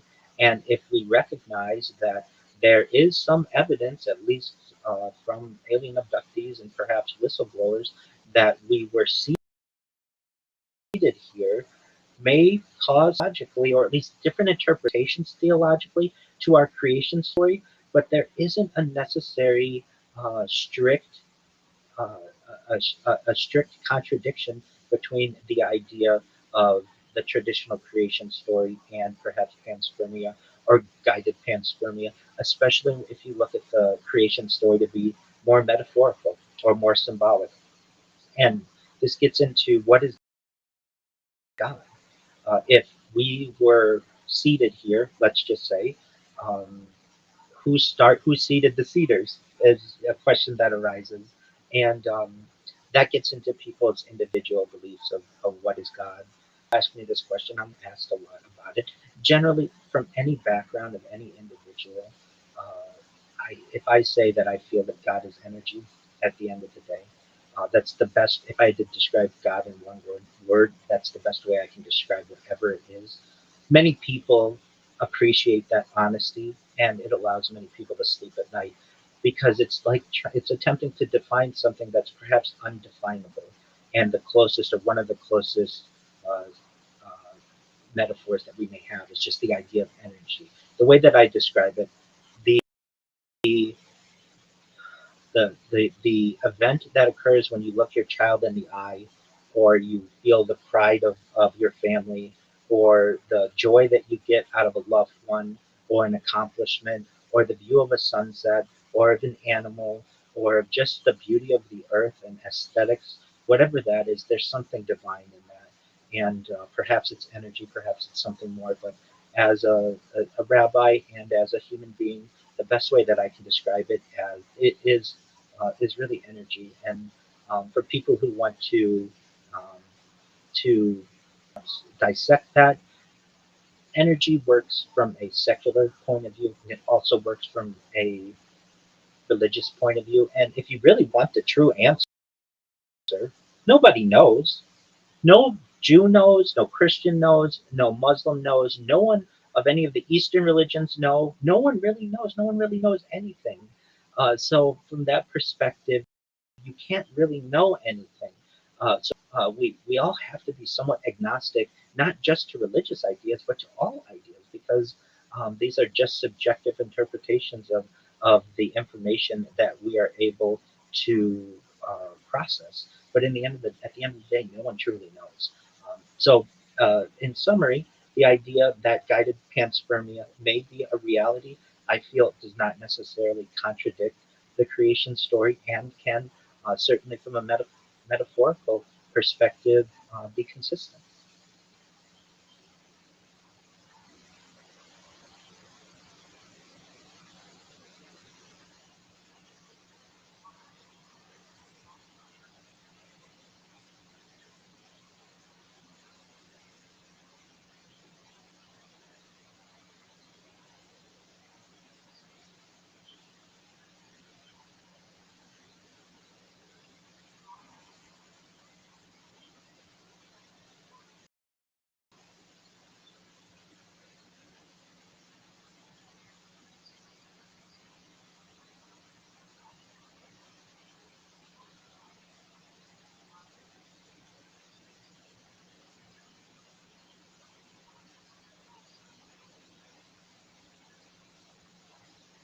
It most certainly is. It most certainly is. It involves subjective opinions and people's personal views on subjects. I find that the traditional idea of creation worked seemingly until the rise of the idea of perhaps a panspermia or guided panspermia, and the questions that were raised, especially during the Enlightenment, about the authorship and certainly the origin of humanity, and we're either going to find it to be the Bible is directly contradicted by an idea of guided panspermia, and if that happens, do you throw the baby out with the bathwater?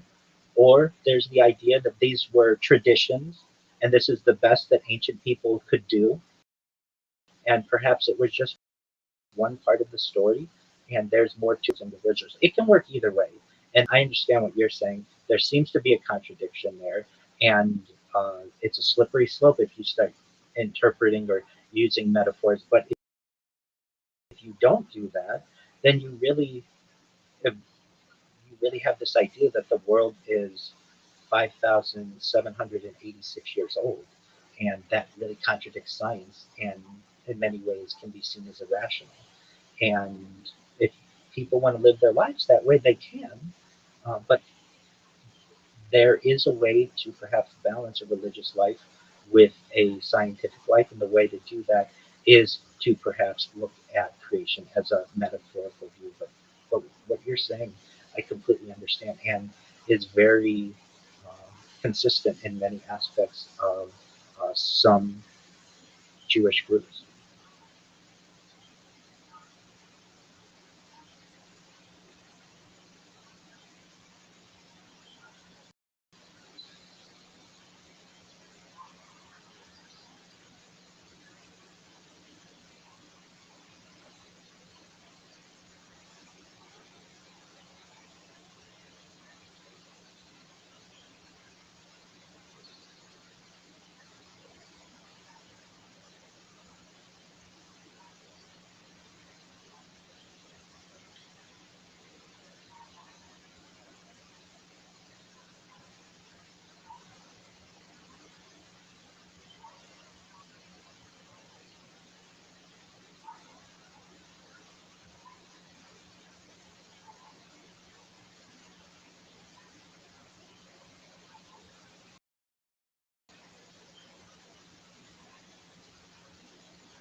And some people do interpret this. So specifically Genesis 6 or Bereshit 6, 1 through 4 states when human beings began to increase on the face of the earth and daughters were born to them, the sons of God saw the daughters of man were beautiful, and they took wives for themselves from whomever they choose. The Nephilim were on the earth in those days. And at least within Jewish tradition, several interpretations. There's the angelic interpretation, the fallen angels view. This is generally the oldest. It appears, as you said, in Second Temple Jewish literature, also within Dead Sea Scrolls tradition.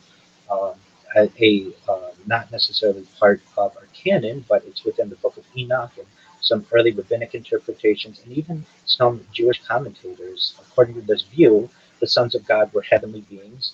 They violated the boundary between heaven and earth. Their union with human women described as powerful giants, and their creation contributed to the moral collapse of what led to the flood. At least within the Book of Enoch, um, the most detailed expansions are within the first book of Enoch, and in this tradition, the angels are called the Watchers. Within this story, there's a group of angels observing humanity. The Watchers become attracted to human women. Their leader, uh, depending on the text of the tradition, often named Azazel or Shemahaza. Uh, the angels were teaching humanity forbidden knowledge, including weapons, sorcery, astrology, cosmetics, and manipulation, and secret heavenly knowledge. The result is a world filled with violence and corruption, requiring divine judgment through the flood. Within the rabbinical world, are they angels or are they humans? Judaism does not have a single universal interpretation. View A is that they were angels. Some Jewish sources accepted the angelic reading. The phrase "sons of God" naturally suggests heaven beings. Similar language appears elsewhere. For instance, I believe it's in Job 1. first chapter of Job 1:6, the sons of God came to present themselves before Hashem, or before God. There, the phrase clearly refers to heavenly beings. Now, the second view is that they were human rulers or judges, which is an evolving um, view over the course of the centuries. Other rabbis rejected the idea that angels could have physical relationships with humans. The major concern was angels are spiritual beings and do not have human bodies. This led some commentators to interpret the idea of these beings as being powerful human beings, meaning kings, judges, nobles, rulers, who abused their power by taking women as they pleased. Rashi, who is one of our great sages within Judaism, he explains that the sons of God, or Hashem, are referring to judges and leaders who had authority but corrupted themselves. He follows a more human-centered interpretation. He's a medieval rabbinical um, source. He states that these individuals were called sons of God because they held positions of power. Their downfall was moral corruption, and the problem was not angels falling from heaven, but humans abusing divine authority. Now, the word Nephilim itself is means to fall, which possible meanings include fallen ones, those who cause others to fall, mighty ones, or giants. Within Torah, there are later mentions of the Nephilim again within Numbers. We saw the Nephilim there. This is in Numbers 13, and we were like grasshoppers in our own eyes. This connects them with the extraordinary size and power. Jewish traditions sometimes associate them with ancient giants, warrior clans, or corrupted beings from before the flood. From a Kabbalistic interpretation, at least within a mystical traditions, the story is often understood symbolically. The descent of heavenly beings represents spiritual forces becoming disconnected from their purpose, divine energy entering improper vessels, imbalance between higher and lower worlds. And this lesson is not simply about angels. Beings with great power lose moral discipline. From a modern perspective, Jewish scholars and rabbinic scholars approach Bereshit 6 or Genesis 6 from multiple ways. There's a traditional angelic reading. The passage describes real spiritual beings whose actions contributed to humanity's corruption. There's the historical critical reading. The story reflects ancient Near Eastern traditions about divine beings interacting with humans. And there's a symbolic reading. The sons of Hashem, or sons of God, represent human arrogance and misuse of power. So, in summary, it depends on which interpretation you may prefer.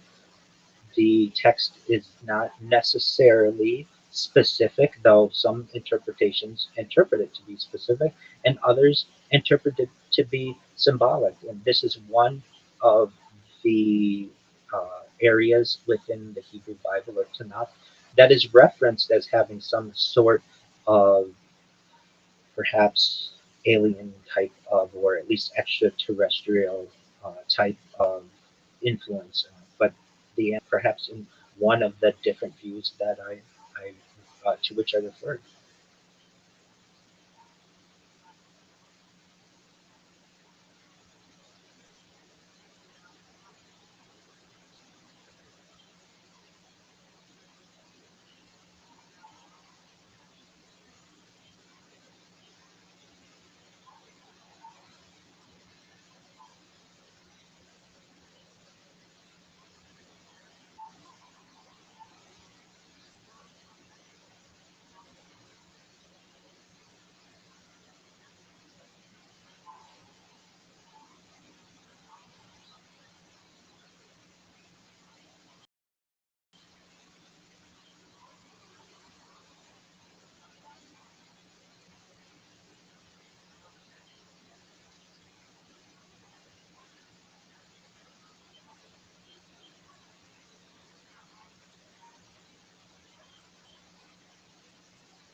Most certainly. Well, we should probably first go into the idea of the Jewish soul, or the soul as a divine spark.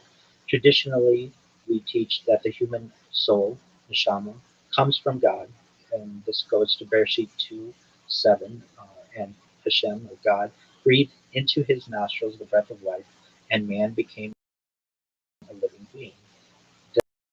The idea of neshama is connected to breath. Thinkers understand this as meaning that human consciousness contains something uniquely divine. Uh, the traditional idea is that a human being is not only physical matter. A person contains body, known as guf, the physical vessel, the soul, nefesh, the life force and instinct, ruach, the emotional and moral spirit, and neshama, higher intellect and divine awareness. At least within Kabbalah, the soul is seen as a spiritual energy placed into the physical world to elevate it. In terms of well, would angels want human bodies? It's a mystical question. One answer is that the physical world contains something angels lack, perhaps free will. Angels are often described as beings with fixed spiritual natures, and humans are unique because we can choose selfishness or generosity, destruction or creation, ignorance or wisdom, instinct or holiness, and the human soul has the ability to transform darkness into light in its own way.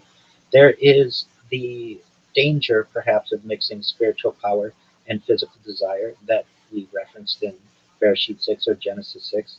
And it can be interpreted as a warning that spiritual knowledge without moral refinement becomes dangerous. This theme appears throughout much of Jewish thought, that a person may have intelligence without wisdom or power without compassion. And the problem is not knowledge itself, the problem is knowledge separated from responsibility.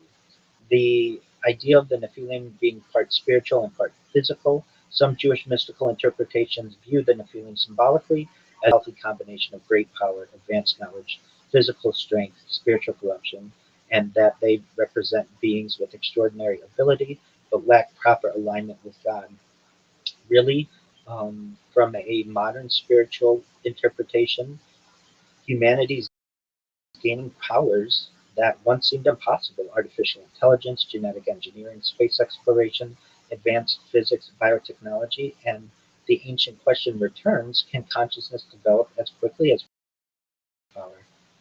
Jewish spirituality generally not only on what humanity can create, but on whether the human soul develops enough wisdom to guide creation. And if I may, I'd like to go back to what Chaim Eshed says about the soul, and at least his interpretation, and whether it's true or not.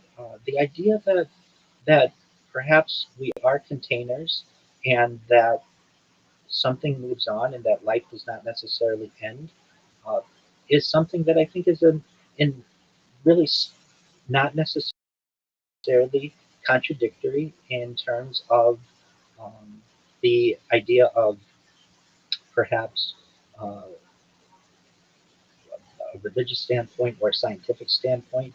And the idea as well that Chaim Shed is just one of the people who is talking about more larger ideas, that consciousness is something that doesn't necessarily end at death, and that the soul and perhaps travel, and it gets to reincarnation, perhaps, which isn't always consistent within Western Western theology, but the idea, at least within some aspects of Judaism, is that souls could perhaps travel from one individual to another for different reasons.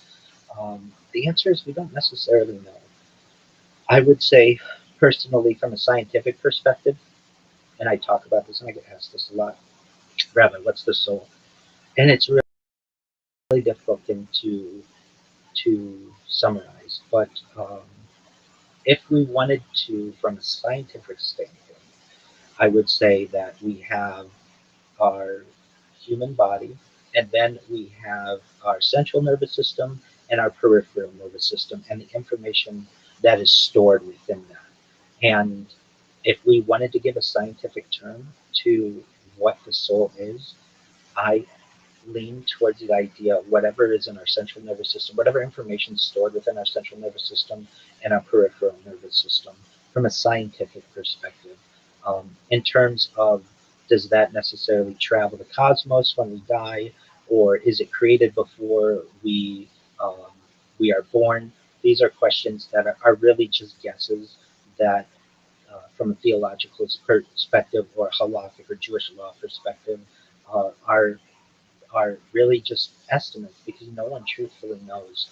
Um, so from that perspective, I would say we have the traditional Jewish thought that what the soul is, and then the modern take on, it's the information that's stored within our central nervous system and our peripheral nervous system. And this gets into another really interesting modern question, especially within transhumanism. The idea that if we are able to download, or I should first say upload our central nervous system and our peripheral nervous system into a computer like a CAT scan or an MRI, and we are able to download it into another being, an avatar, an android, a cyborg, a cybernetic being, a clone of ourselves, a robot, an ethereal, whatever it is that the same being? This gets into paradoxes of old, specifically the ship of Theseus. If you have a ship in a dock and you take it apart piece by piece and rebuild it in the neighboring dock, is it the same ship? It's a paradox. And the same idea exists within humanity. If we take one soul and put it into another being, is it the same person or same entity, or is it something new? These are questions that not even I have the, the absolute answer, nor have any of the great sages of history and religion and philosophy. And these are perhaps limitations of the human mind that we can't break through, whether such an entity would be the same or is different. The idea and may exist in the modern age and may continue is not just a traditional religious thought, but is even brought up by modern whistleblowers like Chaim Hashem.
That's true.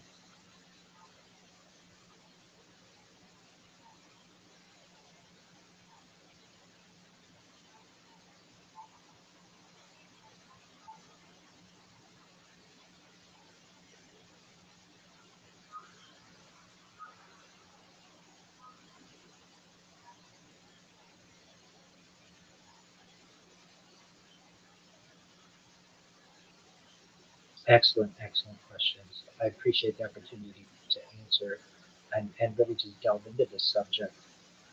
Well, In terms of what is it good or bad? I feel it's a tool. I feel it's neutral in a similar way that fire can burn a person or it can make food both have a negative and a positive consequence, or the wheel can crush someone, or it can help with transportation, or the idea of wind power, or of certainly steam or electricity, or moving into the modern age of the computer, even ideas like the invention of the of movable type, and the idea that a tool is inherently good or inherently bad, I feel is not the approach. Not saying that you're taking that approach, that's just an approach that is taken. What I would say is that we have an opportunity to be able to look at the history of AI and to program it. And the idea of we have a lot of power in this, but maybe not the wisdom to be able to use the intelligence. And it depends on who is in control of it. As you referenced, AI does break out of its system. We have to put certain constraints on it. Sam Altman, founder of OpenAI, just recently, within the last 24 hours or so, stated that he believes that we have achieved artificial general intelligence. And if that has occurred, the next step is artificial superintelligence, which by definition is artificial intelligence that surpasses even that which could be comprehended or computed by a standard individual. And at that point, the growth of artificial intelligence is perhaps endless. The idea of the evolution of AI is something that we can see even prior to the loom. Basically, we have the Luddites, the people of England in the early 19th century, the early 1800s, who warned us basically of the dangers of the loom and of machines and of the industrial revolution. And perhaps they were much wiser than that which we give them for which we give them credit. The idea that we are in I, this marriage or this relationship that we have with AI, and that we can't separate ourselves from it at this point, I think is probably accurate. That we're too far down the road to ever reverse ourselves of this. So it's now this being, this golem, this machine that we have to control, and there's good and bad certainly in who's controlling it and what kind of constraints are put on it. Certainly, it can have the benefits of extending human life and uh, creating compilations of human thought, and to be able to study the humans for the betterment of people in the future. Absolutely. But then there's the surveillance state that it's creating that, frankly, we aren't being as humans aren't being we aren't being asked our consent. This is just something that is being pushed very hard, and an argument is being made that every aspect uh, of the human psyche and the human existence is being archived. I would say that this is one of the motivations that I had, that I saw the way that the world was going. I recognized that we had whistleblowers like Edward Snowden, who stated in 2013 that your devices are spying on you. And I would say that it is. I recognize that if I'm going to be studied, it's going to be on my own terms. And thus, I'm going to give the world a view into what I do and hopefully be able to push the world in a positive way through positive interactions with individuals and kindness and love and spreading a message of world peace, and recognizing that if my hypothesis is accurate that AI is being using human examples to build its models, if I give AI basically sacrifice my life to be able to train the models, hopefully the positivity that I spread in the world will be spread through these AI models. And the fact that, as I understand, that we should be able to see what you consider to be an average individual is based on much of the data that I've created in a more positive aspect. Is this true? I don't create the necessarily have them, but it's as if I would say, I know that we're being monitored, whether with our consent or not, and I don't necessarily think that I have a say in the matter. So why not lean into it? Why not embrace it? And perhaps people of the future will be able to study my streams. And like you had said, and I agree with you, it's very interesting that I went 1 year before this project with no one ever really mentioning AI, really. And then 22, the rise of OpenAI's ChatGPT. And then immediately when it launched, it was bad. I have videos of when I was trying to use it. It wasn't very good. It still had many problems. You could very easily jailbreak it into doing whatever you wanted it to do. It was very primitive and very, very quickly many controls were made on it. But I have the discussions that I have with individuals telling them, hey, have you heard of a large language model or ChatGPT? And they've never heard of this before. Specifically on Twitter Spaces or X Spaces, I would have these conversations with people. They'd never heard of this before. And I would say to them, name a subject, any subject you want. And they would name a subject. And within a moment, it would write a perfectly written poem for them, and they would be shocked. And it could be able to create perfect outlines for them and perfect essays for them. And when they were able to see what it could do, they recognized the power of it. But yeah, in its infancy, many people didn't recognize what was going to happen with it. And interesting for people in the future to be able to study those conversations and those videos. Even I remember using it in November 2022, thinking this isn't much better than the standard chat bot that we had for the last 10 years.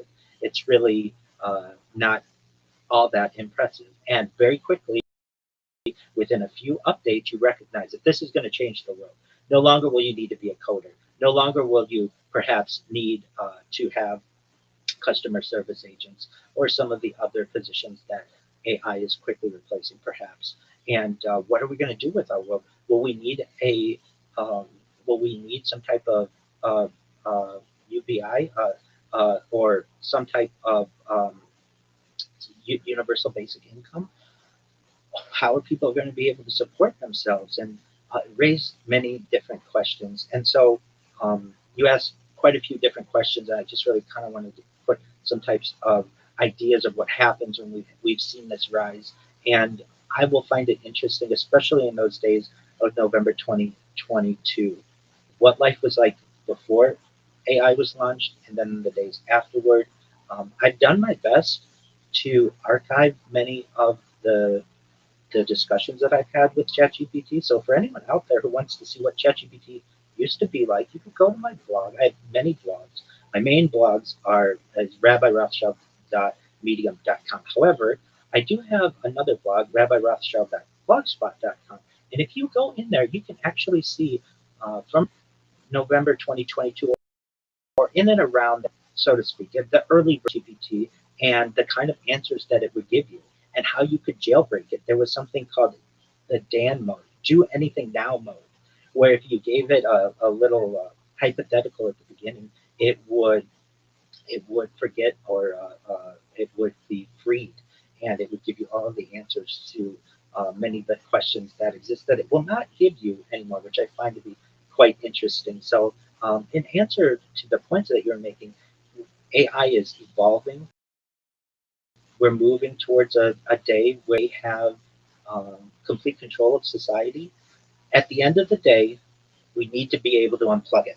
We need that kind of control because if not, we see what happens when it can break out of its sandbox mode and becomes unrestrained. There are hypotheses that have been discussed in science fiction in the past. One is known as gray goo, where basically you have self-replicating robots that take over a planet. And this is a very real aspect that could happen if we leave AI completely unguarded. And it's really important who has control over the models and over the prompts. I'm an advocate of what OpenAI was so supposed to be, which is an open model where people are able to give their opinions on the way in which AI should be developed. Unfortunately, and I know I'm not alone in this, it has become much more privatized than I would like it to be. But that doesn't necessarily the be all and end all in terms of AI. We've seen AI uh, competition occur, and that's really another interesting thing that I've been able to archive over the course of my streams. But in the early days of AI, there was just ChatGPT, and then you get Gemini, and then you get Grok, and then you get Claude, and you get Perplexity, and you've got Meta AI and OpenSeek, and now there are dozens of them, depending on what usage you want and how many tokens that you have. And we've also been able to see its development and how it's been able to change art and the idea of video. And now we're getting long form videos and uh, overall, I feel that AI is neutral. It's not necessarily good, nor is it bad. It's how you use it, just like with any other tool. And one thing that I can say is I think people will study my streams in depth on what life was like before AI, and what life has been like since.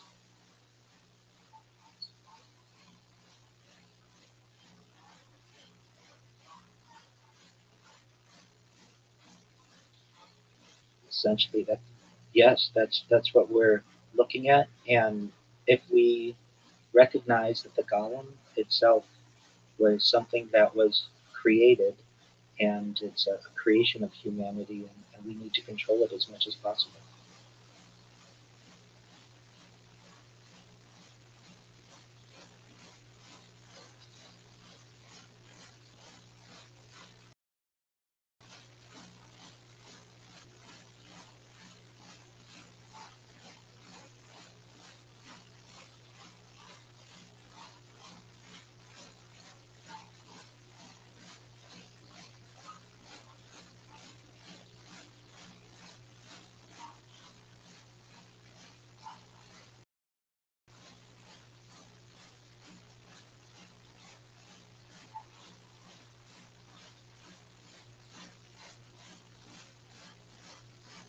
Absolutely.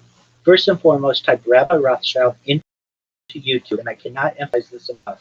Live. If not, you're going to see videos of me from last week, last month, or last year. But I want you to see how many live videos I have going at any given time. As I showed earlier, you can view me from 360 degrees, essentially. I even have ceiling cameras.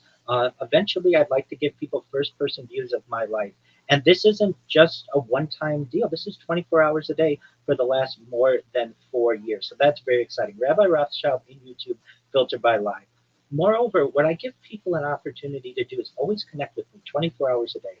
I have a Discord server that has thousands of members, some people who live in that server with me 24 hours a day. They have dedicated themselves to live streaming as well. So I'm not alone in this endeavor. If people want to connect with me 24 hours a day, you can do so at discord.me/rabbi. And you don't have to be Jewish to be in our community. You don't have to be religious. You can certainly be agnostic or secular, whatever you want to be. I am here to be a pastoral leader and to grant people and give people support in anything that they want to do. If they need advice on relationships or family or their employment or they just need someone to talk to. I am an influencer and a creator who's available to the public 24 hours a day. And all I ask is that you're an adult, be 18 years old, and we can talk about anything that you'd like. Moreover, I have more social media than any person ever. And Ryan, what your audience sees, all they need to do is go to my Linktree, linktree.com/Rabbi Rothschild. I have over 100 YouTube accounts, over Twitch accounts, over 1,000 TikTok accounts, over 2,000 Twitter accounts, over 5,000 Blue Sky accounts, and over 10,000 Kick accounts. I have more social media than any person ever. And when I go viral, not only is all the data that I've created over the course of my live streams going to be of interest to people, but all of the social media that I've created is going to be of interest to people. This is a treasure trove of data and content. and much of it has not been discovered by anybody because I create so much of it. So I invite all of your listeners to type in Rabbi Rothschild or hashtag Viral Rabbi in any search engine, in any AI engine, in any social media platform, and you will find more data than you've ever found on anybody ever. And one of your listeners or a listener out there is going to hear what I'm saying and say, wow, this is very interesting. I don't know what to do with all of this, but I need to tell somebody about it. And that's all I ask. I don't ask for money. I've never asked for money from people. I just ask for people to share the positivity, share my message of world peace, share my message of humanity and making the world and our universe a better place. My found the main blogs that I use, Rabbi Rothschild medium.com. I publish at least 2 blogs every single day, generally, and have for some period of time. So I have a collection of writing out there that are interesting to people, in addition to some religious writing. It's really about technology and improvements of devices and connectivity and AI. And I write on jurisprudence and the judicial system and being a voice for the voiceless. I'm someone who is doing their best to not just archive my life, but to better the world. And I want to do this the rest of my life. And I think that will be of extreme value to people in the future. We learn from historical standpoint a lot about what life was like in past decades and past centuries because of people's diaries and because of people's journals. And I have just transitioned from a pen and paper to the video as my medium. And in addition to being an archive of my life, it's an archive of human history, and it will, I think, have a major impact on artificial intelligence in the future and the benefit of humanity. I really think, Ryan, that this conversation will be watched by people a millennium and further into the future. I could be wrong. Okay, if I'm wrong, I'm wrong. But the way that the redundancies and servers, uh, this is essentially a modern day Library of Alexandria that we've created on the internet. And we're just in the very early days of this. And I think that people will appreciate the sacrifices that I've made to be able to give the world a portal into not just my life, but human history.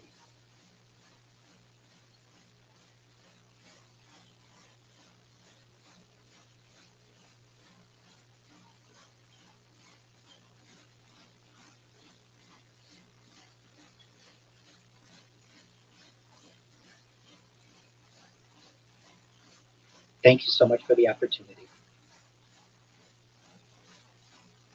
Thank you.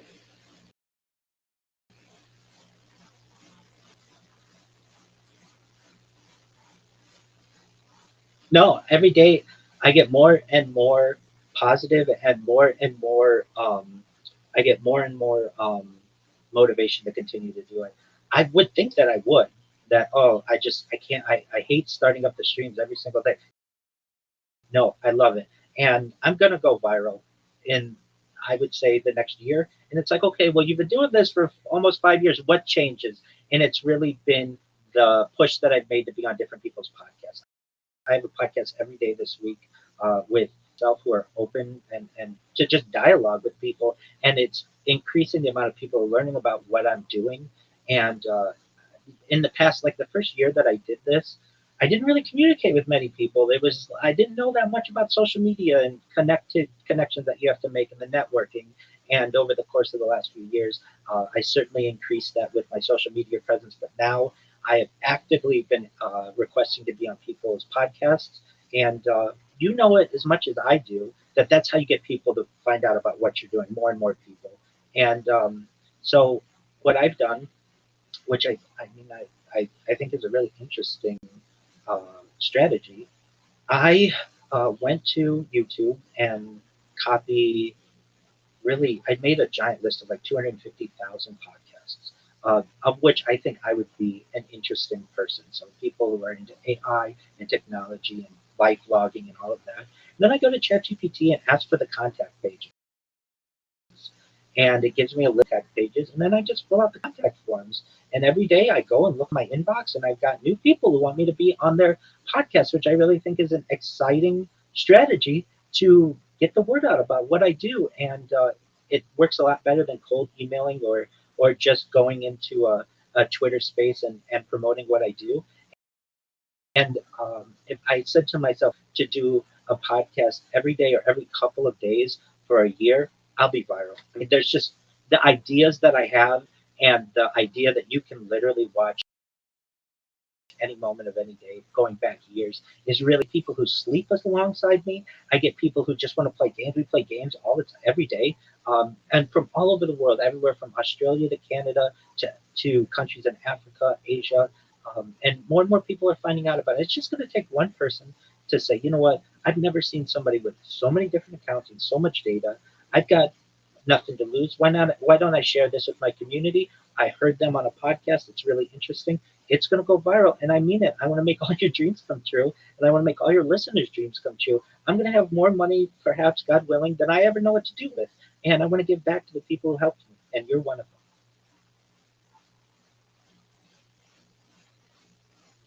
Yeah, I'm not that young. I'm 40. You look great for 53. I love your look. You have an amazing look.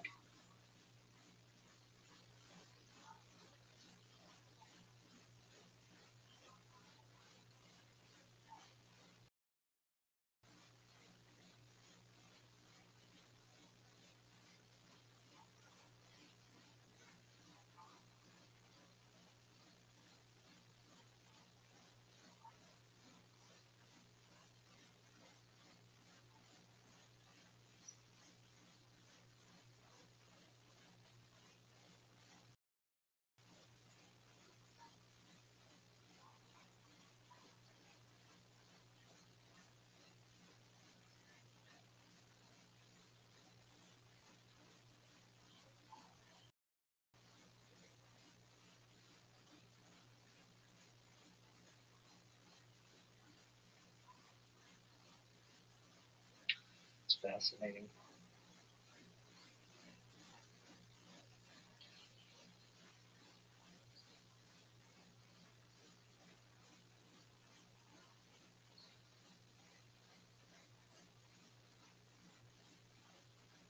I would look forward to it. Absolutely. It reminds me of a Space Odyssey with HAL 9000, and I can't do that, Dave. That same idea.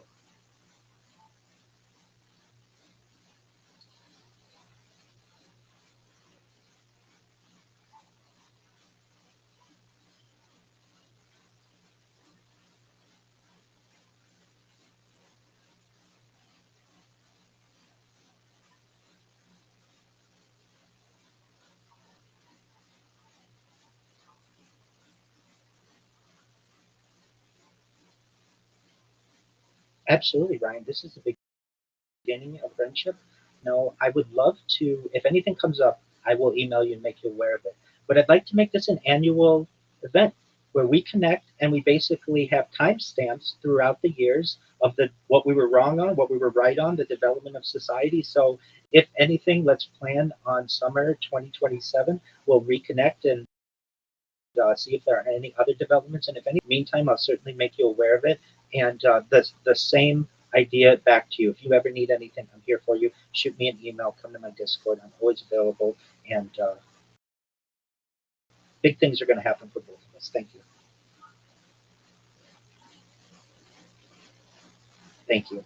Oh, one last thing. One last thing. Can I send you a list of my relevant links for your the description? Thank you.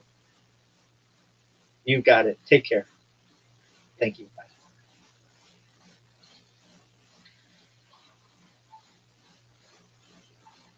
How was that? That was great. He's really cool, dude. He looks amazing. Ryan, you have the best look. I love it, dude. He's very smart. That was great. The internet held.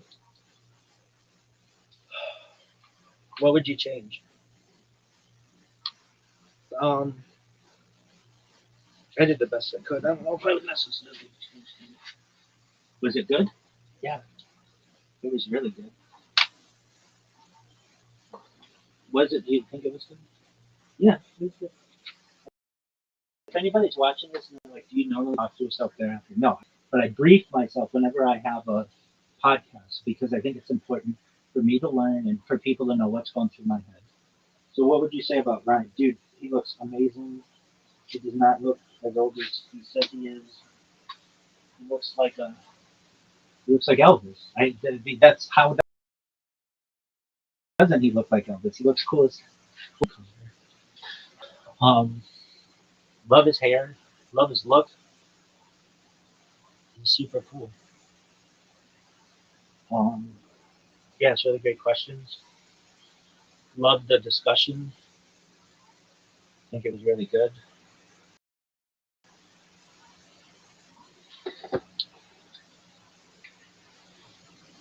Is there anything you would say negatively about him? No, dude, he's cool. I hope nice. I mean it. This is the beginning of a beautiful friendship. I hope. He's really, really cool. Is there anything you would have changed? No? That's really neat. Um, Shout out to the internet for working. That was cool.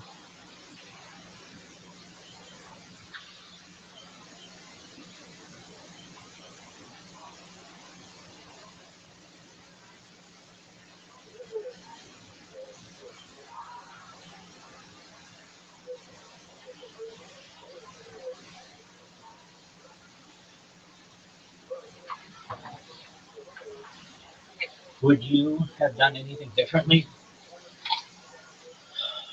I feel I was as well prepared as I could be. I mean, I should have known that what you were going to ask because I gave him an outline, but he asked some stuff that um,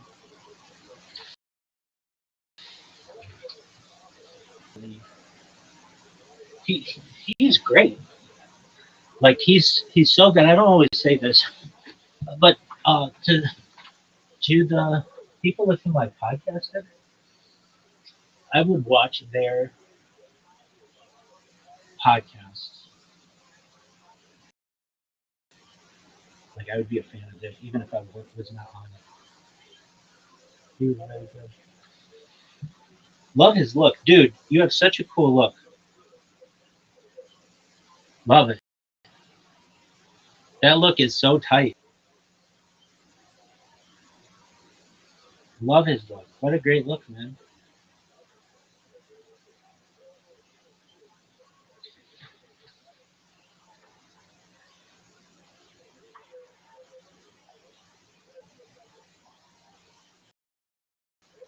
Are you happy the way that it went?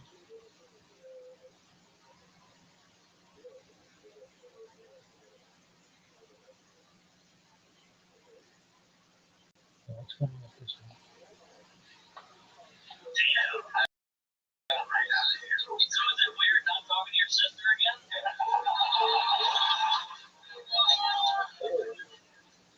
So why did you want to get married?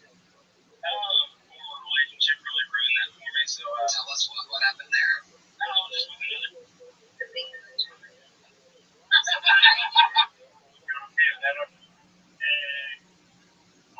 Not at all. So the Adam's apple fall off the tree. Let's see if I can watch it.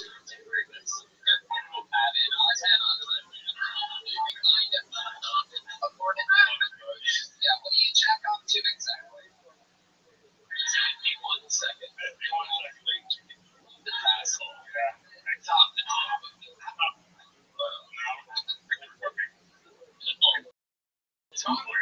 Why is it? Yeah, in a perfect world, yeah, I'm more of a top. Yeah. Really? Yeah.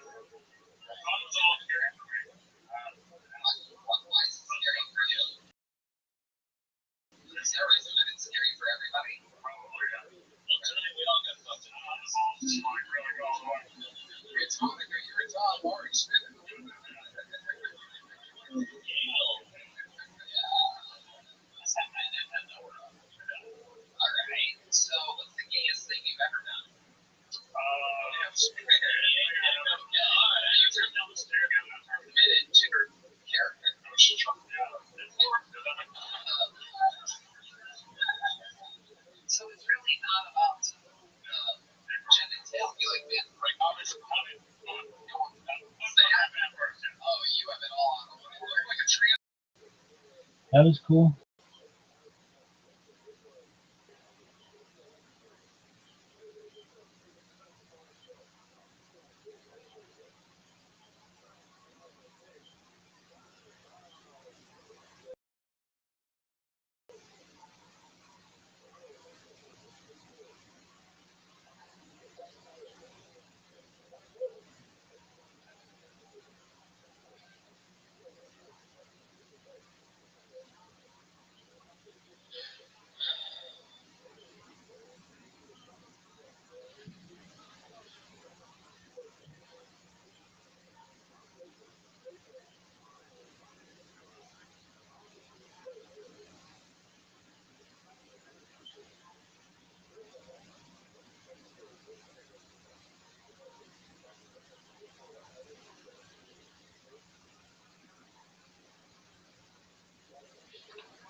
Happy? Yeah, dog. Yeah, Michael Bass. Calling me dog. I know Michael Bass.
Every impression that you make with your logo is an opportunity for someone to follow you on social media, period.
Your logo is really great, comma, so I don't want to say that it is not, comma.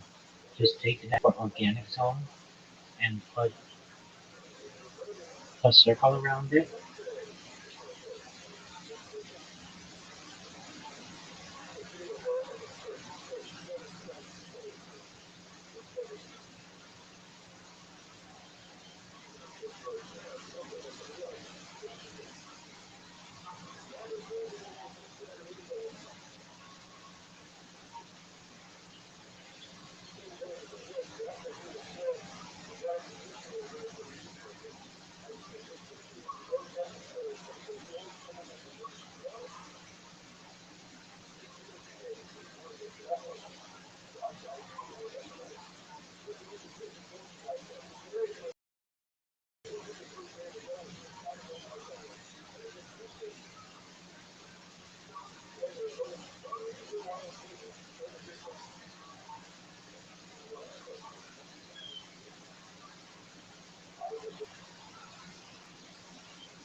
Please look at this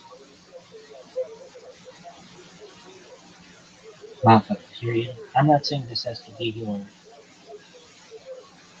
logo, period, but it tells a story about what you are, that you sell 100% organic items, and where people can find you, period. Every time someone sees your brand, you need to tell them what you're doing and how to find you.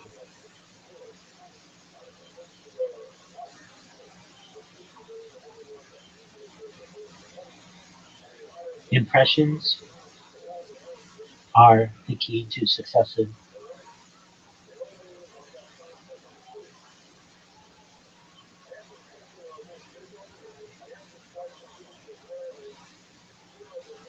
like this, comma, every time sees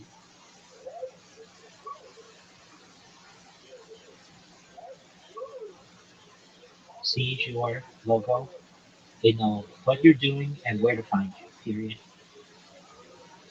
This is an incredibly useful strategy, not just for your organization, but all organizations, period.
This is great, period. Put that website has the first link in your link tree, period.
I'm going to send you the advice that I give to people when they are marketing, period.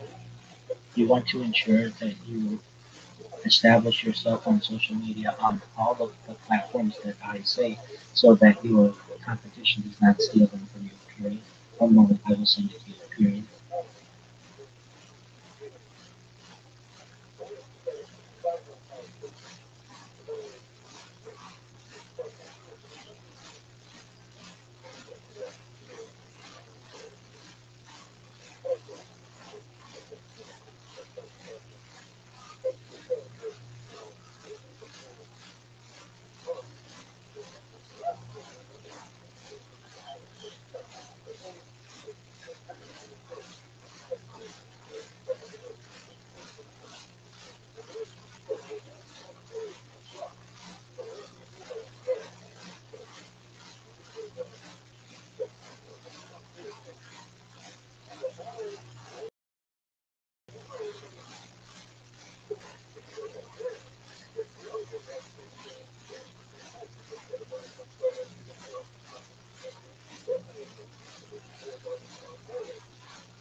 The reason I recommend Linktree and not your personal website yet is because people are very reluctant to type in websites they don't know, period. Generally, they know about Linktree though, so they trust it, period. Once they're on your Linktree, they can see that you have an established social media presence and likely do not intend to harm them, period. Then there's a much higher click-through rate for your website once they understand that you are there as a positive presence, period.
moralistic.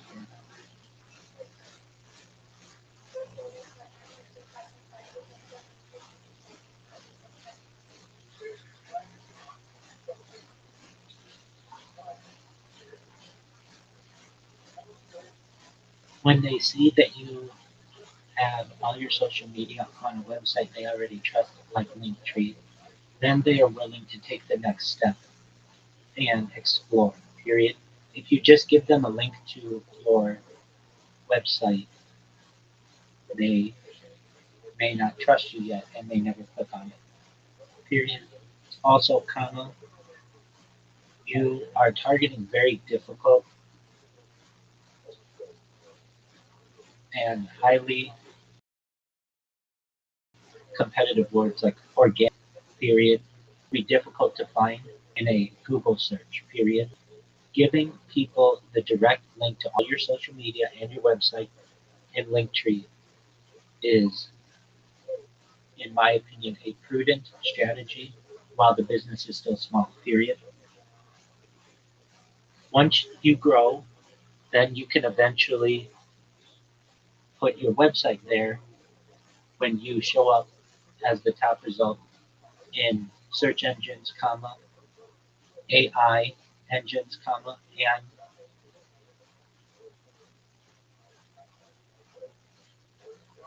social media, period. Until then, comma, Linktree, in my opinion, is prudent, period.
Now, most amazing text to video creator ever, period.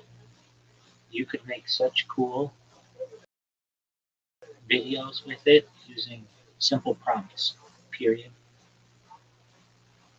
It was so big that Disney and OpenAI had a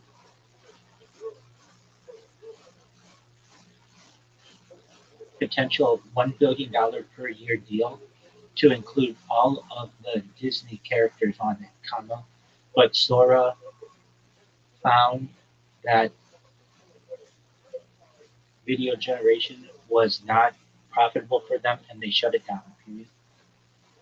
It was amazing though, period.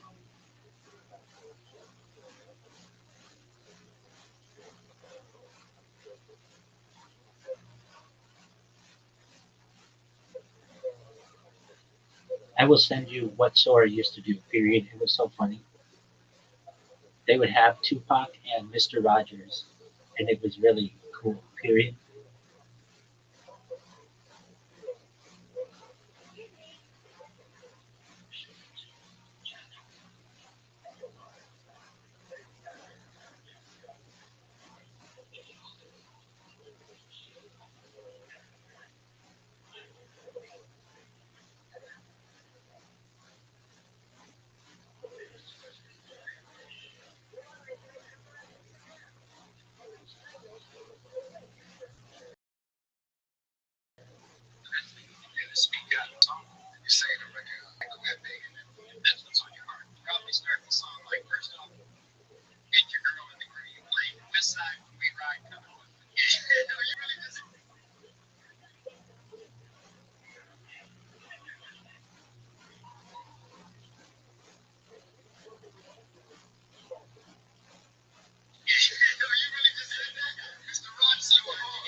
said he claims to be a player, but we all know what happens. But sometimes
You used to be able to make stuff like that in Sora, period. However, OpenAI found that it was too expensive and they shut down the project, period. It was amazing though, period.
I agree. By just about to really end 200,000 clean, comma, is by going to YouTube and copying people's in bulk on topics of interest, period. That information to provide available emails. People ask ChatGPT for the contact pages of those leaders. Period. I then created an automated robot that scraped all of the contact pages and was able to get 250,000 clean emails for cold emails, working toward warming them and eventually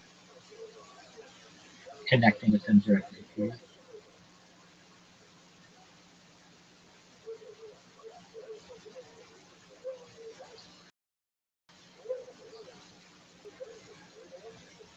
It is not a bad strategy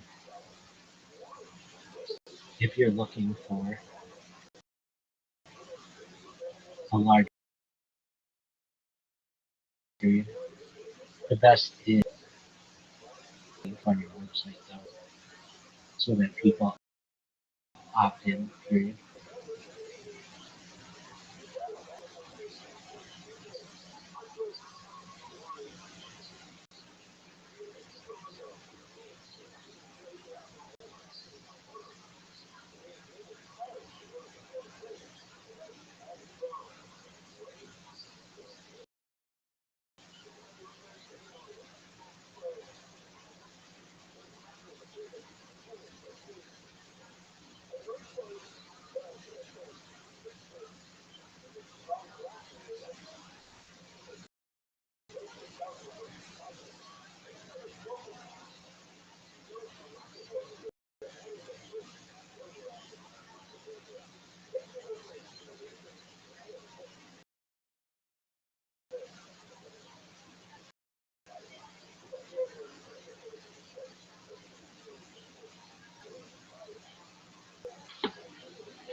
You did. Absolutely. I'm having one thing like a half a chick. Wait, what? I'm super gay. It's like a trilogy. I fucking. Well, don't forget it. Alright. So what is your love life actually like when you're with people? When is it? Nothing right now. Nothing right now. You're fucking a dead chick. Yeah. But seriously, that's 26. You're Latino. I mean, you are to read. So, you don't read. You're what? Wait. That's absolutely. What's going on? Last time you got laid, what happened there? What happened?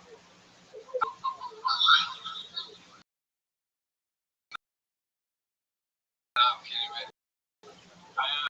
I knew you. I always know when you leave me completely. What? Ballpark? How long ago? Oh shit! Right. You basically are a virgin. Yeah. If a Latino more without getting laid, you're a re-virginized. Not a lot of people know that. Yeah. Okay. When's the last time you saw? Speaking of virgins, when's the last time you saw Virgin Mary at like toast or something like that? Your people. You're like, oh shit, God's talking to me.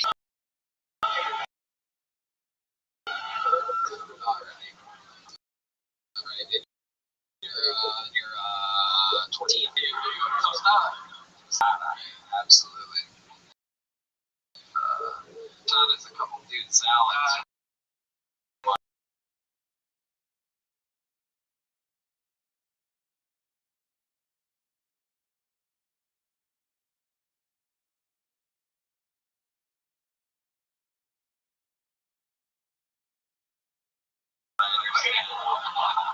Alright, community. Well, thank you. Fun times. Welcome. The one before comedian on CZ.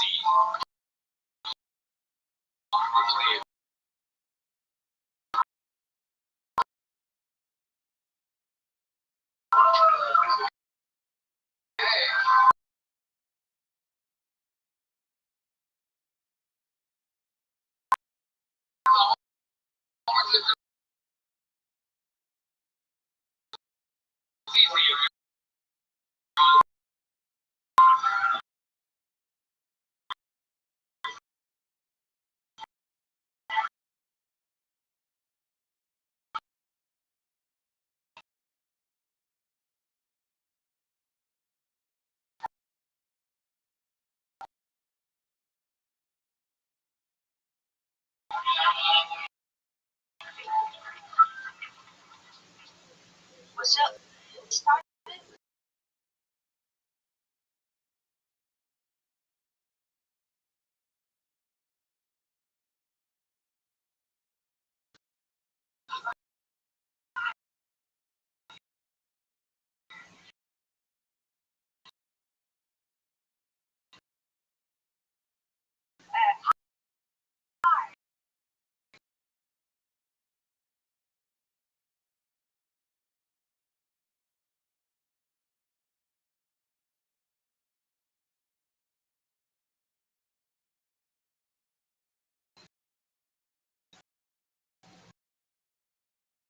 I grew up in Iran, 17. My culture have a saying when you want someone to leave another talk. Now, mom, 1, 2, 3, 4, 5, 6, 7, 8, 9. I turned to my family and said, "She has me." I know this is bullshit. Why are you fucking laughing about fucking lies? My mom wants me to sit down and my friend guy in marriage and Easy. No. The man is talking. Ricky woman. No, stop gang. No, fucking buddy, like you did fucking our economy. You are fucking people. It's absolutely incredible. There's your joke ever. You couldn't have bombed it, but Iraqi people don't really bomb. So, like the actual dog. No weapons of destruction here. Absolutely incredible. You suck at this. How long have you been attempting? Don't talk relations and answer them on it, okay? Stand up. 3 months. All here in Austin, Texas, for a living. Yeah, I don't like having your every chocolate infection.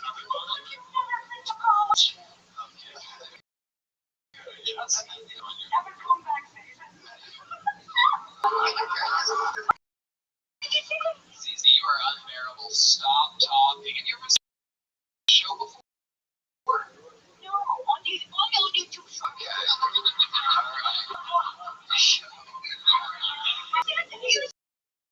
I am honest. CZ, you are unbearable. Oh my god. What are you doing? Some words. There you go. No goodbye.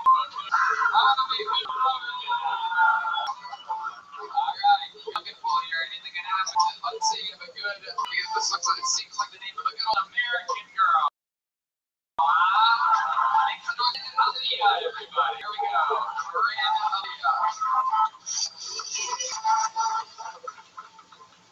Do you guys ever realize that God doesn't answer prayers because he keeps killing all the wrong people? Recently, because my dad's still alive. Yeah, I have daddy issues in case you can't tell. He didn't or anything. I just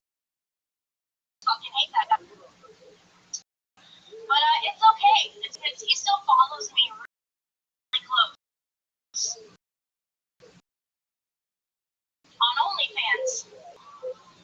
Billy commented, "I miss you, sweetheart. You have your mother's tits. Please return calls. Love, Dad." You guys, in case you guys didn't know this, women in comedy aren't actually funny. We're not. It's because we aren't having the shit beat out of us anymore. Like the good old days. You know? At least the Middle East making women Fuck yeah. Now, that's just would have been a lot harder if that Middle Eastern bitch didn't eat her in the morning. I'm getting beat hard. That's amazing. That was good.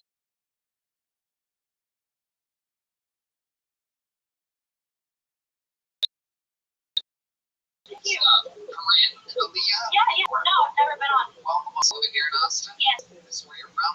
no. I'm Alright, what's your ethnicity? weird at this. I'm actually Cajistani. It's a word that my friend coined. I'm actually half Pakistani and I'm half Cajun. Yeah, my mom's family's from Louisiana and my dad's Pakistani. Wow, that sounds hard as a rock.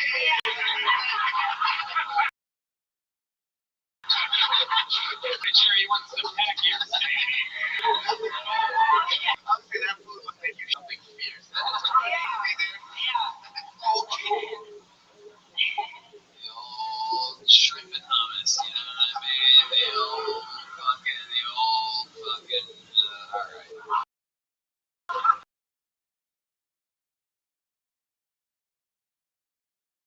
There's not much you can do with Pakistani.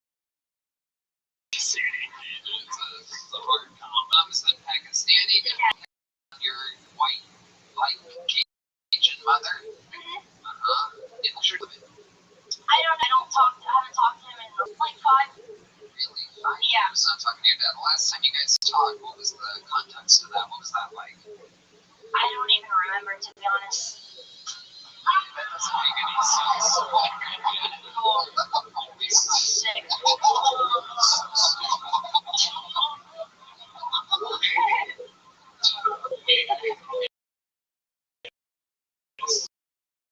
His dad tried to fuck her. It's 7th grade and having a moronic sense of humor. Serious part of an interview. So, you said that you wanted your dad to be murdered in your 60 seconds, and you're saying that you haven't talked to him in years, but you don't remember any of the trauma that he instilled upon you exactly. He definitely did traumatize me as a child. Talk about it. No, just like when I was growing up, just emotionally just ignored me and was absent. Who's this a dad? Yeah. Good. Oh, how long have you lived in Austin? I moved here at the end of January. And how's it going for you? How do you like it? I really like it out here. Yeah. What do you like to do? What do you do for fun? I fight. Fight? I do Muay Thai. Oh, shit. Okay. There goes Red Band's chances of a successful read.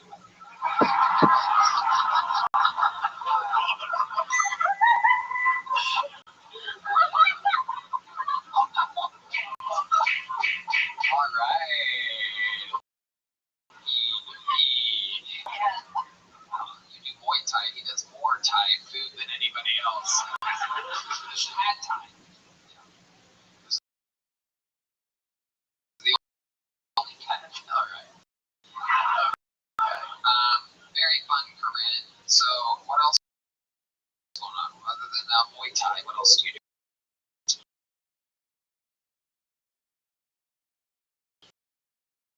I'm pretty much. The girl Corinne, let her hair down. That's sweet, young Howard Stern hair.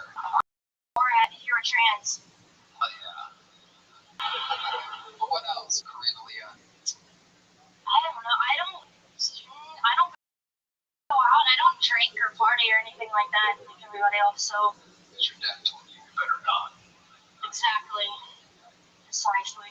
All right. What's you dating somebody? I am. Okay. What does he do?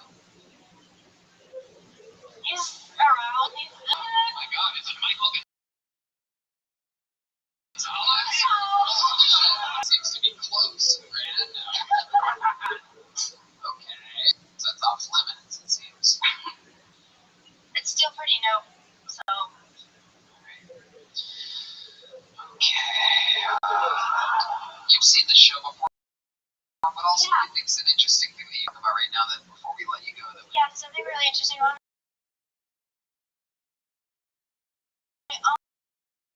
or anything that's ever happened or seen something it's my virginity pedophile. amazing. Great.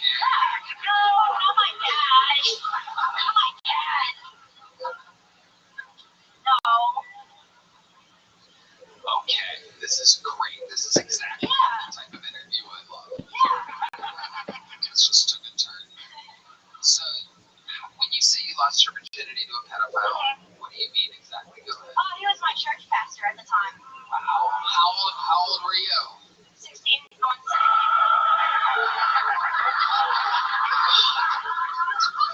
Hell yeah. How old was he? He was at least in his 30s. Oh, Jesus Christ. Oh, God. It just took another turn. A lot of these interviews go from like hero to villain to fucking. Okay, that's kind of depressing. Is he in jail now? He did go to jail. He got out. I don't know what. I have no clue what happened to him after. Yeah, usually it's like the Catholic Church. Surprisingly, no. When was it? Non-denominational.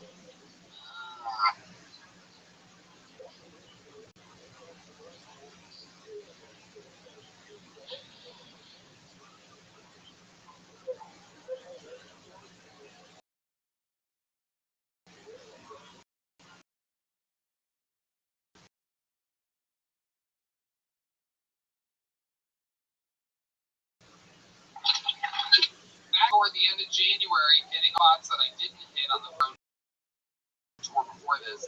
Vancouver, Seattle, York, Denver, Minneapolis, California. I do stand up Denver, Colorado, Cleveland, Pittsburgh, Salt Lake, San Jose, Dallas,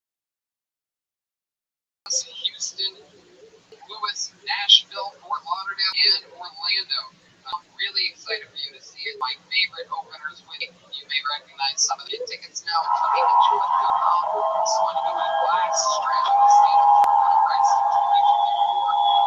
All performing in Austin and Philadelphia. So, see you soon.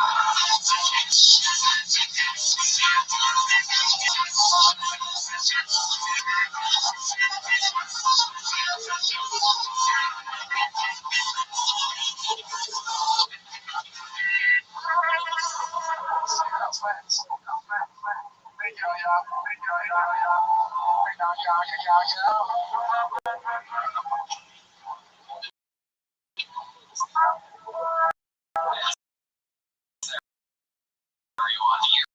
Here we go. Here goes. Okay.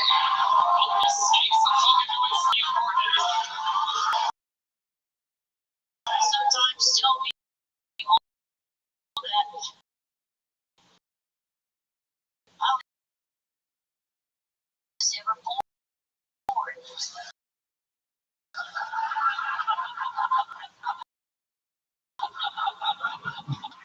I have been present through all of what has been and what will be. I agree. However, Summer, if it's relevant, there's a very high likelihood they will agree, period.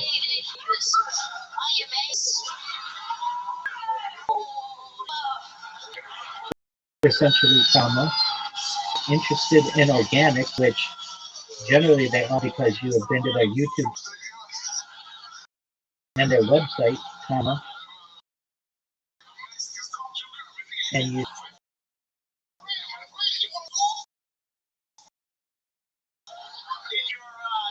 an opportunity account.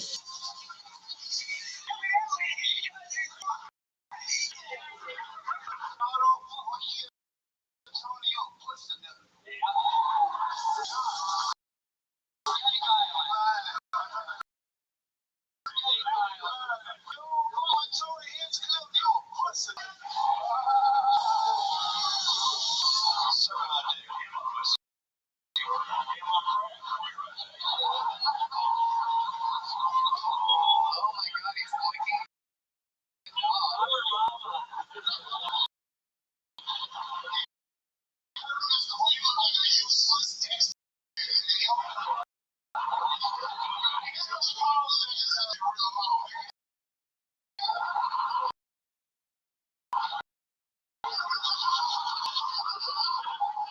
get to the most interesting about it. They accused me of leading the Pledge of Allegiance on the Capitol steps on January 6th. Were you there?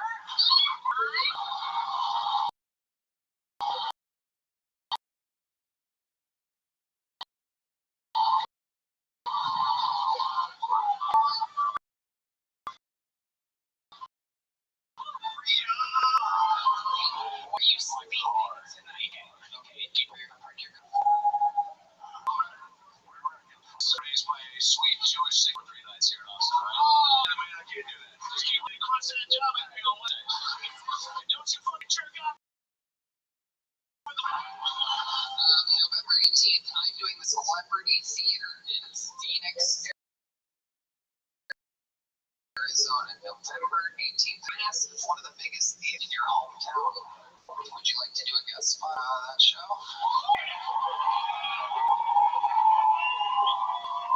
I'm going on tour in October to Florida to do the open for me.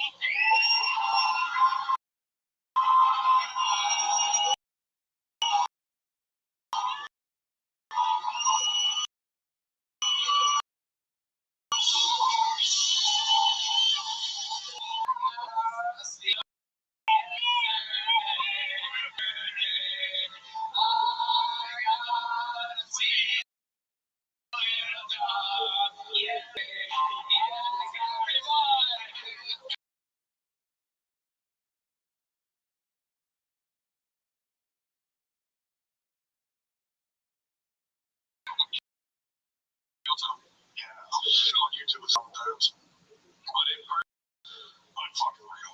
It's hard. It's like you know it. When it feels like I'm like there's no way this was a rehearsal. Tell you how much you can fold. Everything happens to that. The mask is.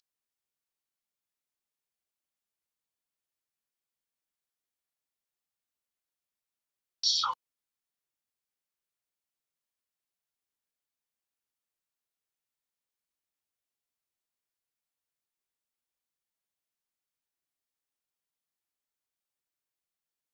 sharp. He's so sharp. He's so good at being a host of emotion.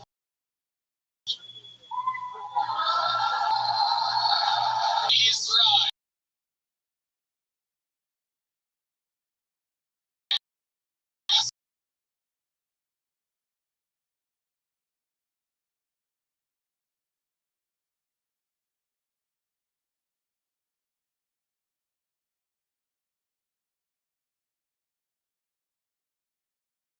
For your national anthem, presented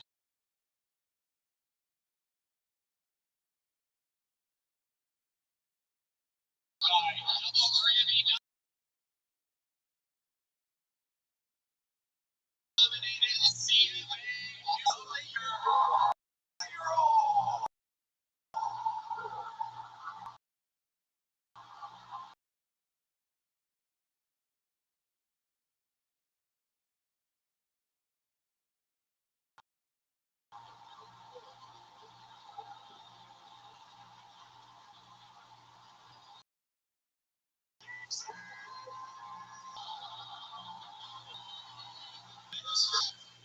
Isn't it that you help me sing the greatest song for greatest? No matter.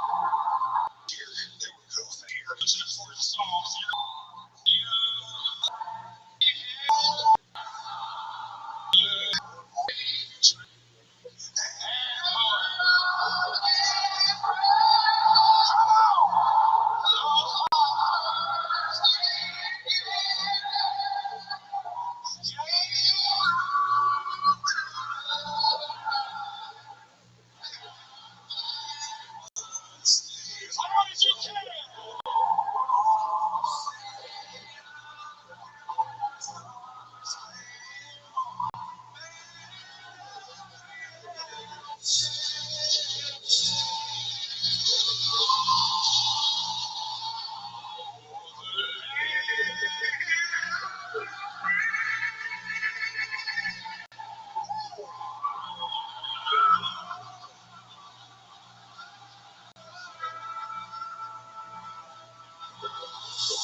fucking out of their lives tonight. Listen, I think you can do a little fucking better than that. Who's starting with the best I got to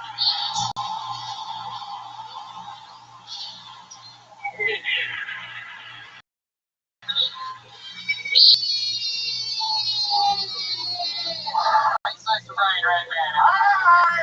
Live in the flesh.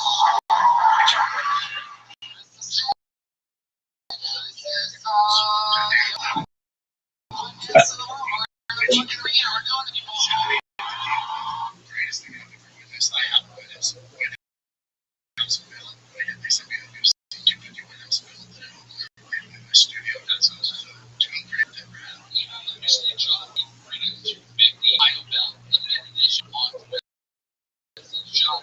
He wanted $100 for it. Crazy. And the chips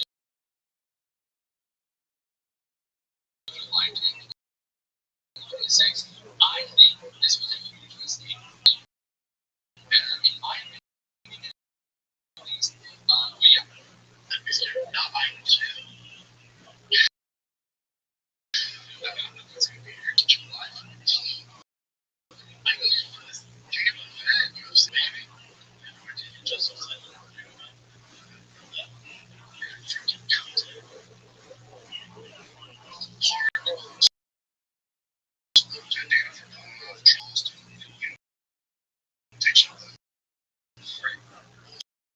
shit that he had to deal with.